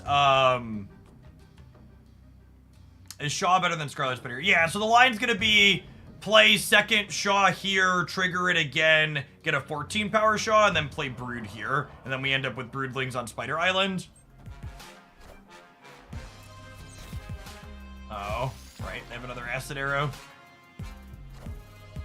I knew that somewhere in my heart of hearts. Go middle, Okoye. Go middle! Why on earth would they Okoye? Would they Okoye left? If the Okoye went middle there, we actually won the game. That's so sad. And now they're a Gore deck, so we can just never stay.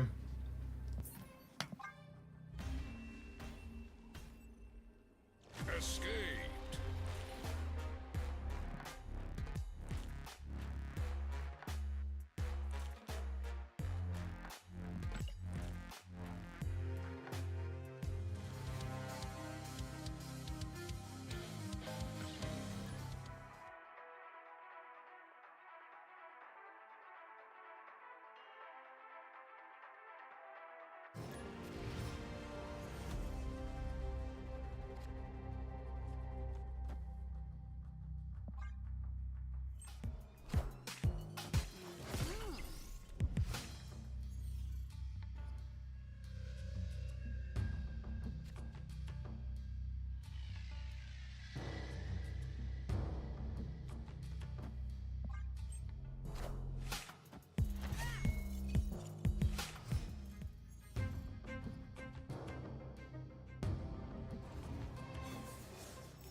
From them still is interesting.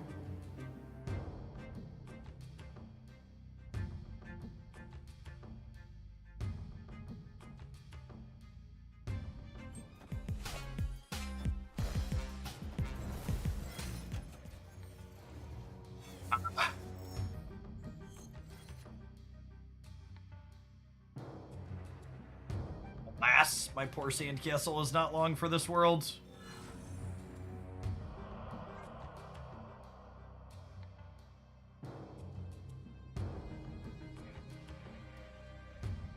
I guess there's a world where they're Tribunal and they play an Onslaught here.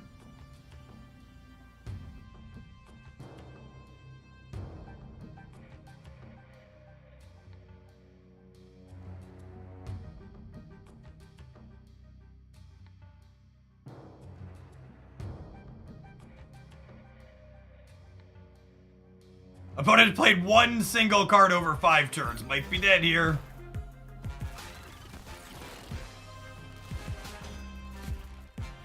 All systems go.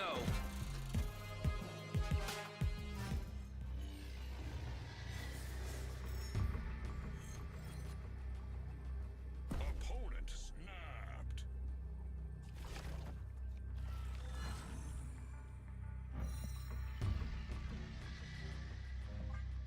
Alright, come and get it. It's been a while. How did I get mod? Historically speaking, Johnny, I give mod swords to people that subbed for a year.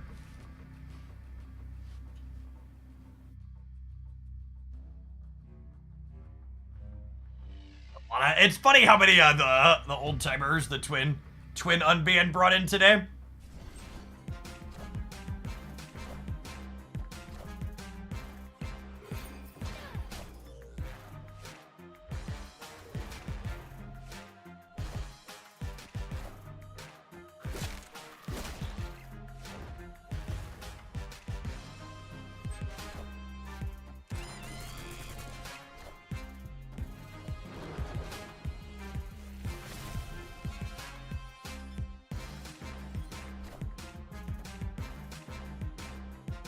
Wait, they put the real Mysterio in the middle? Oh, were they worried about Surfer? They might have been worried about Surfer. They needed the real Mysterio middle to beat Surfer. That's funny.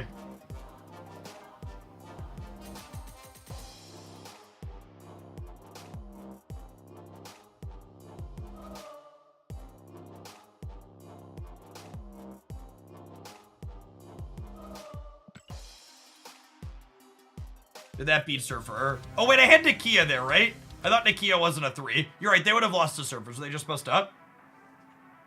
They were only +7. I was thinking they were beating +6. But you're right. I had Nakia as not a 3 drop in my brain.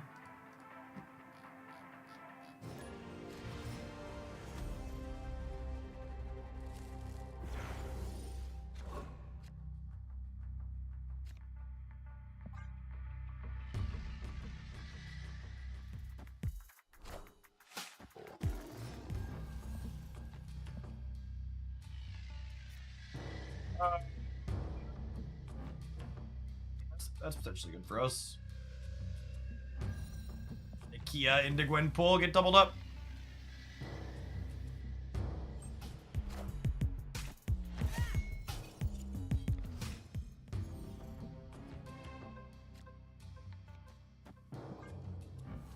All right, Mr. Shaw. Show him what we're working with.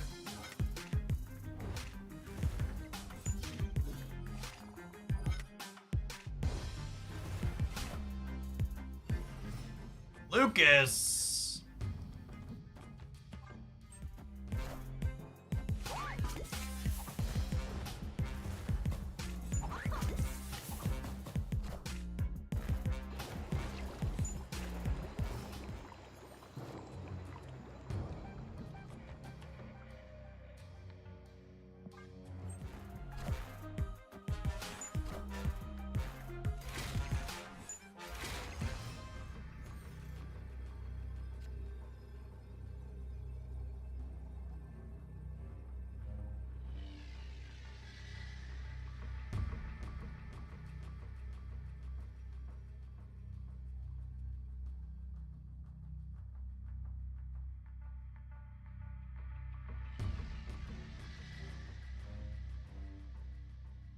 The Breeze would be +8 all around for 32 on the right. Victory. Once you subtract the Man thing and then add the Galactas. I think it's Brood first and then Shaw here, right? Yeah, it's definitely Brood and then Shaw. It's just a question of would we rather get a Galacta trigger on Shaw or not and risk him going right before the Broods flip up? Probably not. I think it's Brood first and then Shaw center. You get 17-17.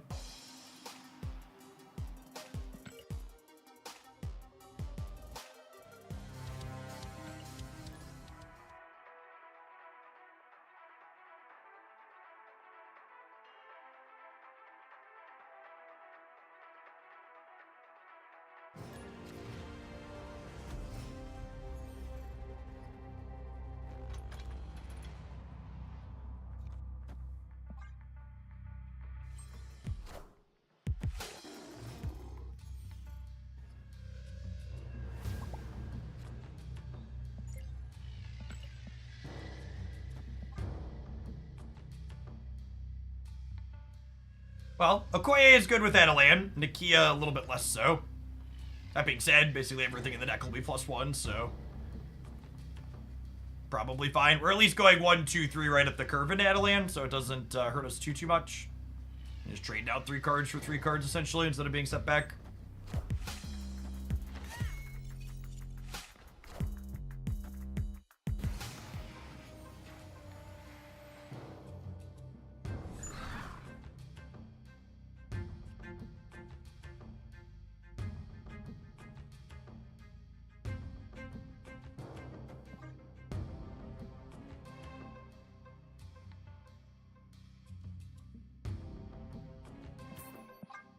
It's taking a while. I'm just gonna save us all some time. Escaped. Shortcut to a turn or two from now when they finally press the snap button.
I want to try and fight over this.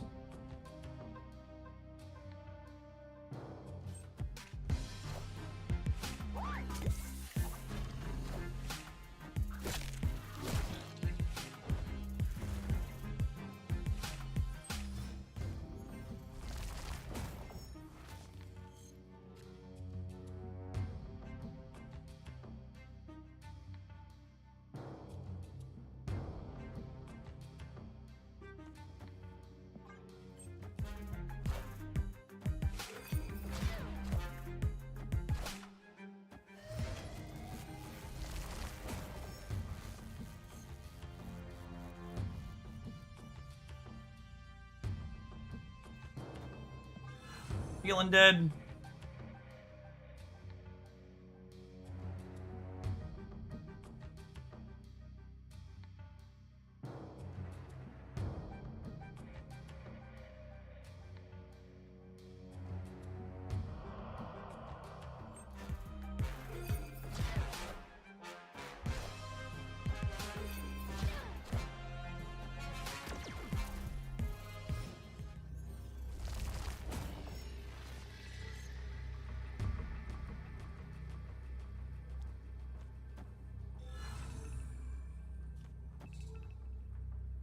Ties us middle. We're still behind on the left. Oh, I'm feeling this one. I'll change to something else.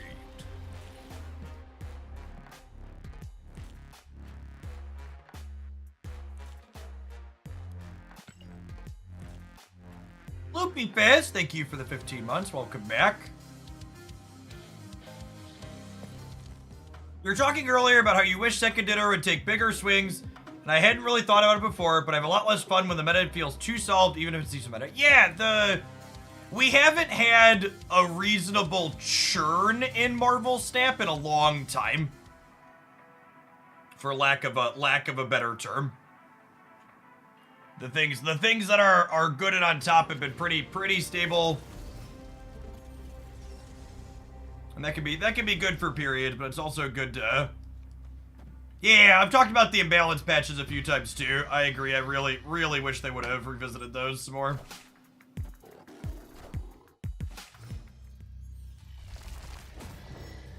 Yeah, I'm looking forward to the new Pokemon cards, Loopy. Should be fun. I intentionally didn't play Zabu here, because if I played Zabu here, and I, was winning it and I didn't draw a 3 or a 1, I would brick on my Wiccan. So now I get to go ahead and play Wiccan on 3 since we're winning here, which is perfect.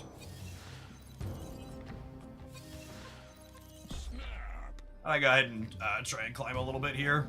We'll snap. Won't need a highlight with this deck, so we'll snap and try and collect some cubes. Victory.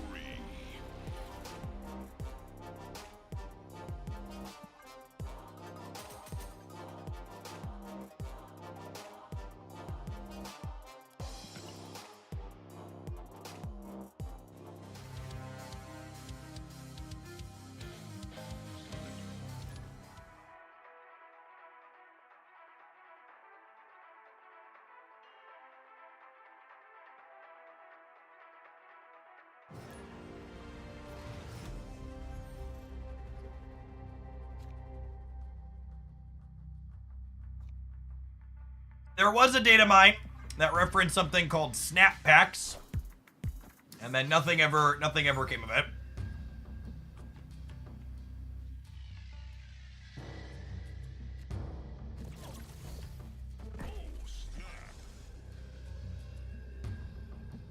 I think Cable or Mirage is a better replacement for Kate. Probably Mirage.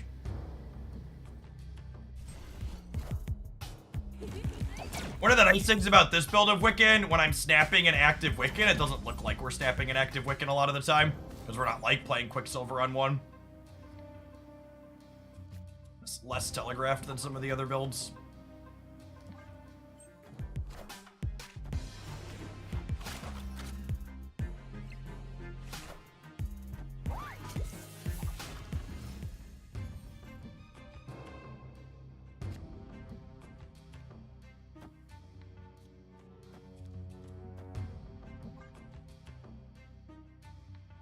This deck be played without Penny and Galacta. I don't think Penny's very important here. I think Galacta's very important. I don't think Galacta's not replaceable in any of the decks that she's in. She's a pretty individually powerful card that adds a lot of stats to things. Okay, but like for my next trick,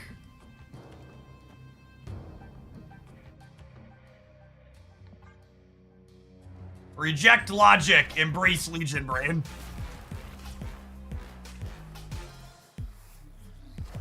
I wasn't going to do this, but then we drew the dagger.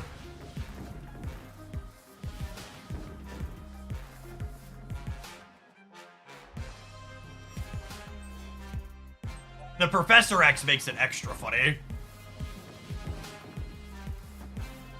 Alright, Frood, take the wheel, bud.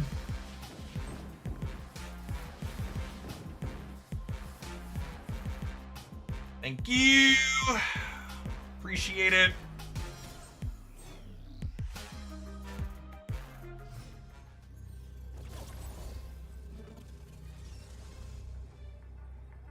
I don't know that I think this is the best build of Wiccan, but it's definitely my favorite build. I like that it's playing a bunch of tiny cards. I mean, I think most of the time that set of Strange Academies is good for us. Yes, Captain Marvel can sneak into Professor X as well. That is accurate.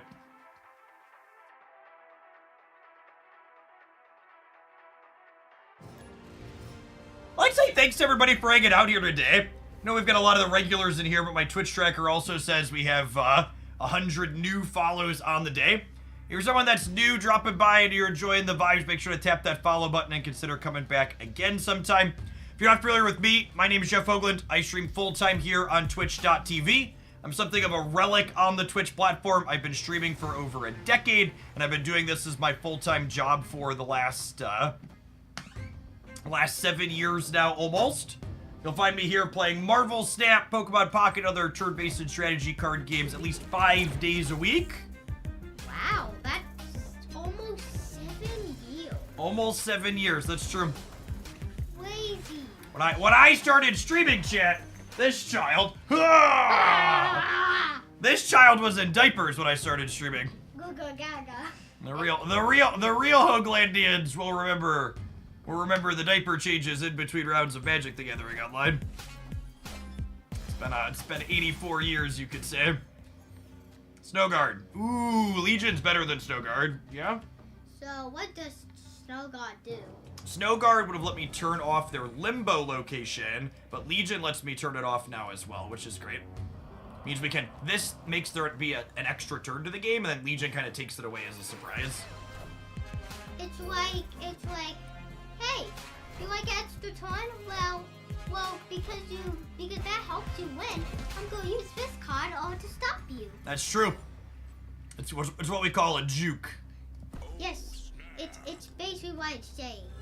Did you just Thanos snap? I did just Thanos snap. Yeah, that's me saying I think I'm gonna win this.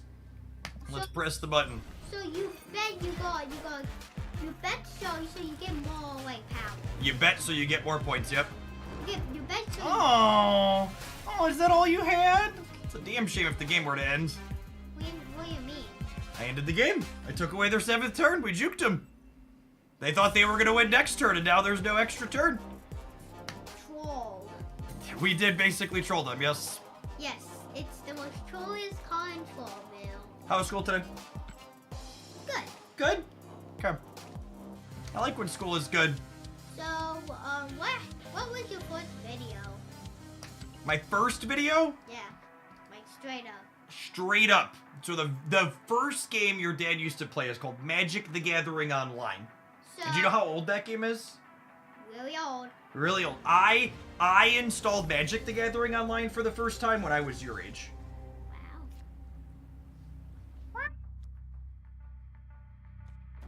Wow. Wow, indeed. I think this is this. We need to draw a 2 or a 1 next turn. We draw a 2 or a 1, we get to snap here. What did that card do? Sun, Gotti, thank you for the 11 months. So, Wicked, you see, he's getting lightning. If we use all of our energy every turn before we play him, he gives us 2 extra energy for the rest of the game.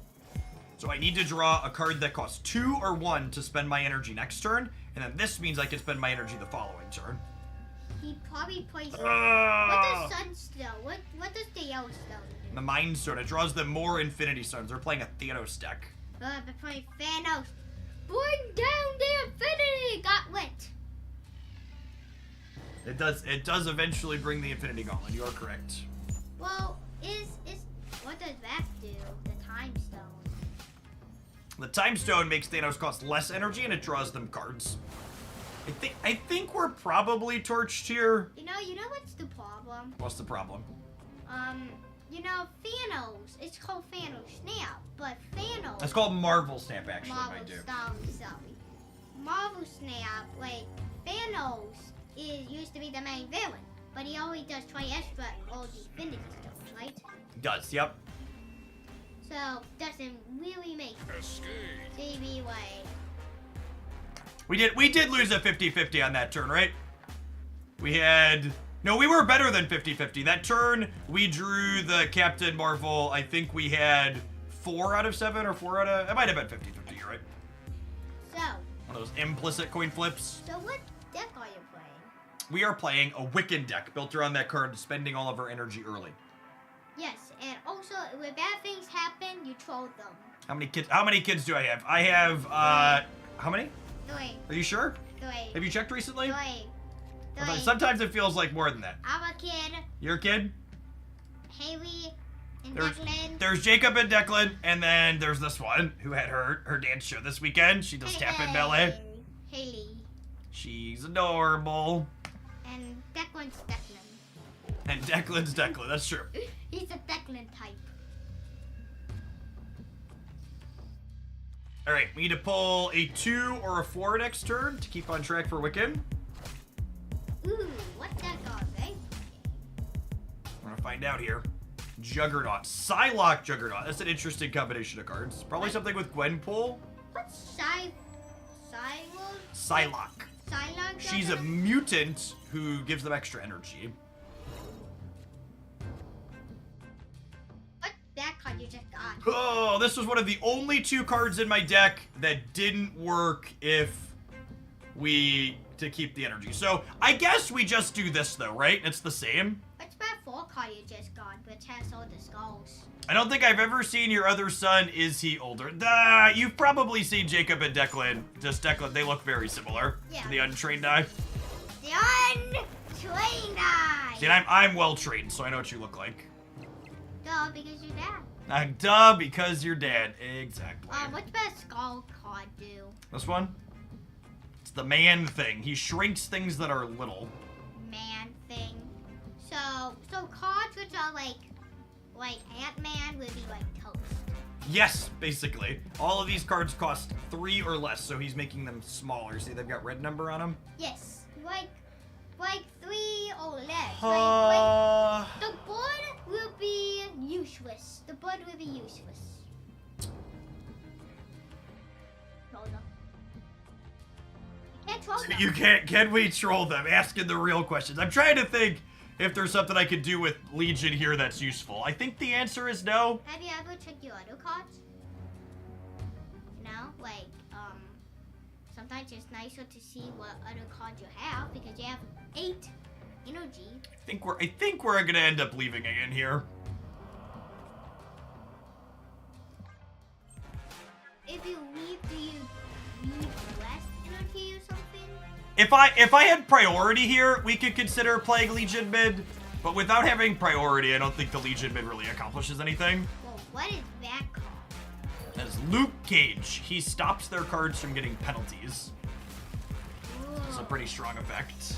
Ooh, and some decks highly stronger penalties.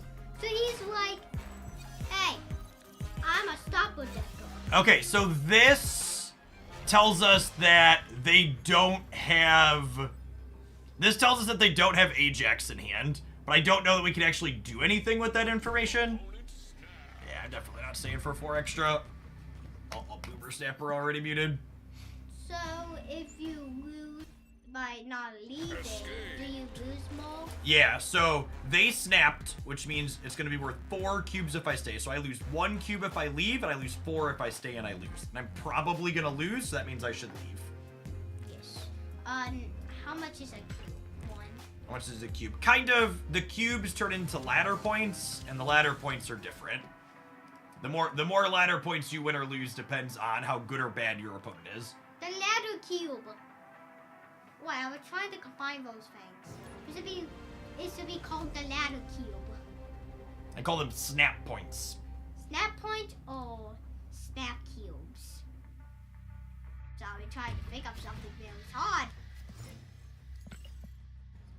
All right, we've got the Wiccan curve potentially. So what does that card do for our Wiccan? This one, Kitty Pride, comes back to our hand every single turn and gets bigger every time she does. So she helps us spend all our energy early, so when we draw Wiccan, we can play him out. But he he only 1 energy, so. We really want to draw Snow Guard here so we can turn this Adelan off before it shuffles our hand away. Ooh, what is called? Breaking news. Their card's just a 1/2, but they always get to draw it on the first turn. And of course, the first time we have Wiccan on curve in like 6 games, it's gonna get shuffled away by this. What's it not new? Probably. But we didn't make any choices. That's just kind of how the cards fell. So these locations in the center are random. You don't get control over which ones show up every game. The opponent's hand is also quite large here.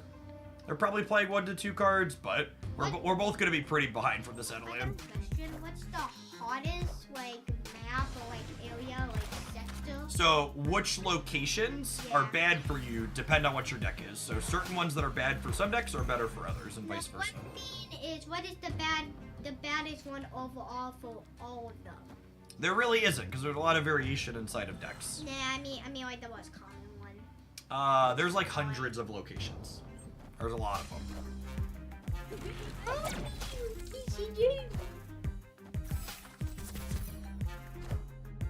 We're in a pretty decent spot here. I think neither of us having Wiccan favors the person with Galacta. And that's us. So what should we do? That's another Captain Marvel, too. Right, this is also Captain Marvel. So what are you gonna do? If you leave, you're still gonna get 1 cube. I think we're hanging out for now, dude. So, something to note here is having multiple Captain Marvels do not... Oh, you know what? Maybe I'm supposed to have Venom plus Copycat here, actually. But you don't have Venom. Agent Venom. That's his name. Agent Venom. So Venom is a fuel sometimes. It turns into Agent Venom. How? What is Agent Venom? Is he Venom? Is he regular Venom but an agent? Hold on, bud. Dad's got to count. So they're at a virtual +3 on the left, which means they're at 9 effectively, and Carol can cover for 8. I think it's this. This puts us to 8, 16 on the left, so they would need to put an 8 here to be beating this, and then in the center, I'm at 8. I'm at 18, so they would need 7 here plus 5 here.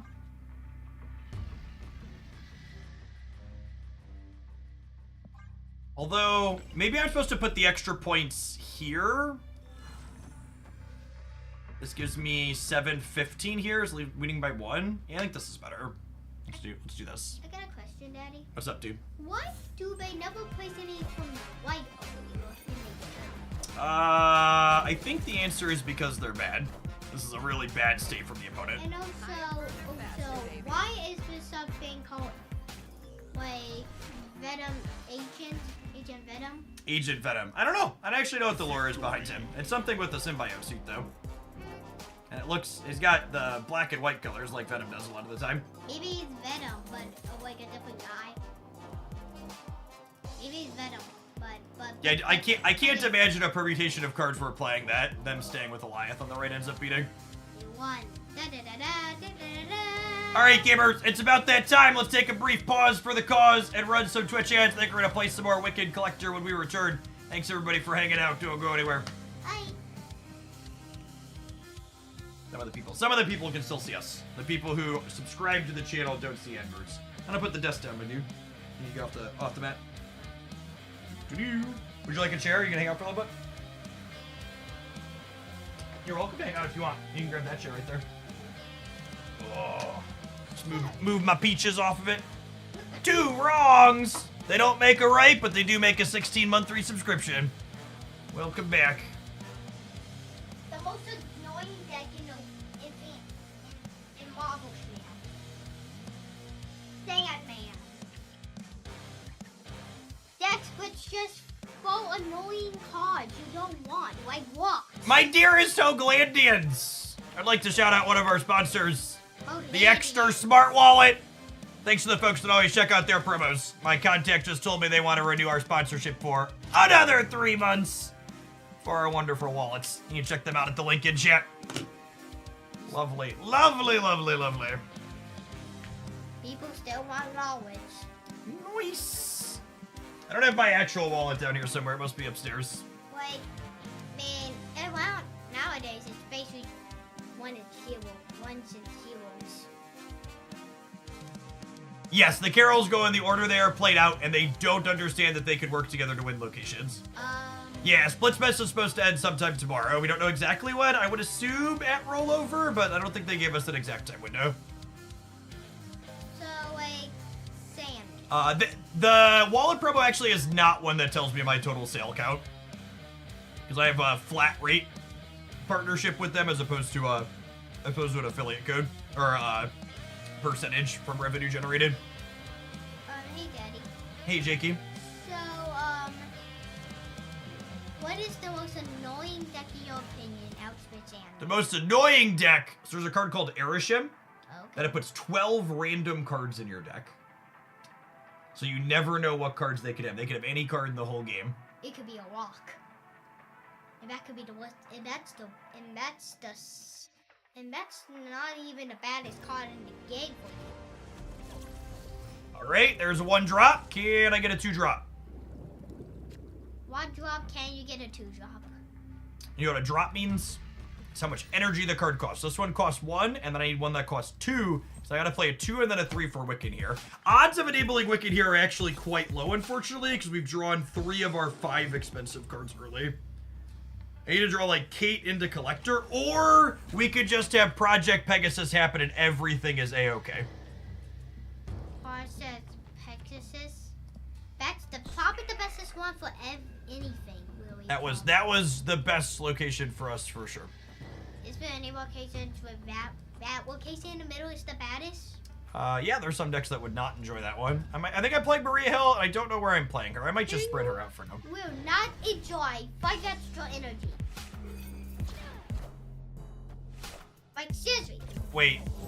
Oh, speaking of Erishim, wait, is this Erishim? They have 19 cards? Yeah, it's totally Erishim, yeah? Yep, Yep. we did have that card. Galacta? What's the white? The right side location says the first time you play a card here, it gets +3 power and it moves to somewhere else. We're gonna play Galacta there, and she's gonna slide over.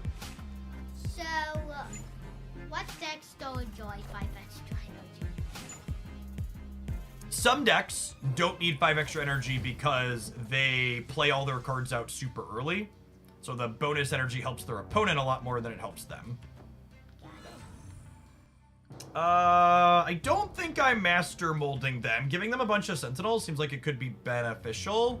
They're at 3 cards in hand, so I think I just don't want them to have a bunch of 2/3s. What's some kind of cards which give cards like blocks? Legion could be funny. It could, couldn't it? So, Should we Legion this turn? Legion. Legion's the one that changes all of the locations. Wait, I don't think so. I think we're Shanging here. that's more like a dice. Most likely. That's more like a dice roll. That's more like a dice roll. Yeah, this location have everything be random. Would that be great? What's the left one? The left one says if 1 card is here, it gets +5 power. That's Uh, okay. That's all okay location. Should we people? Do I ever do this, and then next turn we can let a little chaos happen? What was the good time roll? Yeah, I'm gonna fire this off. I think we'll What? let the collector hit, get the Galacta bonus, and then we'll Legion here, and then we can Shang, and then we can send some things around with this next turn. What the good time roll, people? Okay, they have a Wiccan, but they did not have extra energy for it. What? What just happened? So Legion changed all the locations to the other one for us, Jakey. Now I have to decide: do I want to Shang Abomination or do I want to Shang one of the other 2? Snowguard's an alright draw. She gives the collector +2. Wait, Daddy, does it only happen once? Because in that case, it could out here. I think it's these two. So these 2 are gonna happen. This one's already happened. I think it's we do this, and then these kind of shuffle back and forth here, and then Shang happens, clears the Abomination, and then he stays there, but that frees up Captain Marvel to jump somewhere else. I think is the play here. Oh my goodness! Gamers, it's a Shang massacre! What's a Shang Massacre? What is this? What is a Shang Massacre? A Shang massacre is their cards slid over to here, so Shang-Chi's gonna make it real sad here in a second. We actually don't even need the Shang here, huh? We're just winning the other 2. Question, what? Must be controlled. You see how Shang blew up their cards? It's a Shang massacre. But what's bad robot thing? Master Mold. It adds cards to their hand. But it was mostly just numbers here for us. Numbers. Bars. Legion's such a good Marvel staff card. Play more Legion, gamers. Imagine more walls. Really bad. Imagine. Like, imagine.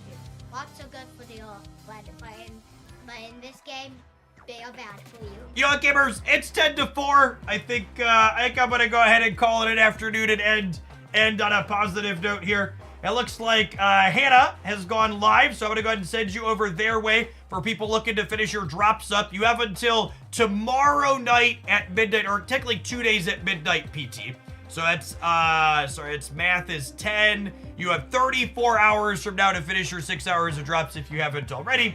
I will probably be streaming some Snap tomorrow. I will definitely be streaming some Pokemon Pocket tomorrow with the new set. If you're looking for more Marvel Snap content from me, be sure you're subscribed to my youtube.com/Jeff Hoagland. I post Snap highlights there 7 days a week, always off meta and sweet things. Check out Hannah here on the Twitch side if you're looking to watch some more Twitch this afternoon, though. Question. What would be the biggest, strongest card in a new deck? I don't know, my dude. Set, you know? Oh, from the new Pokemon set? Mew EX will be pretty good. Mew X is gonna be like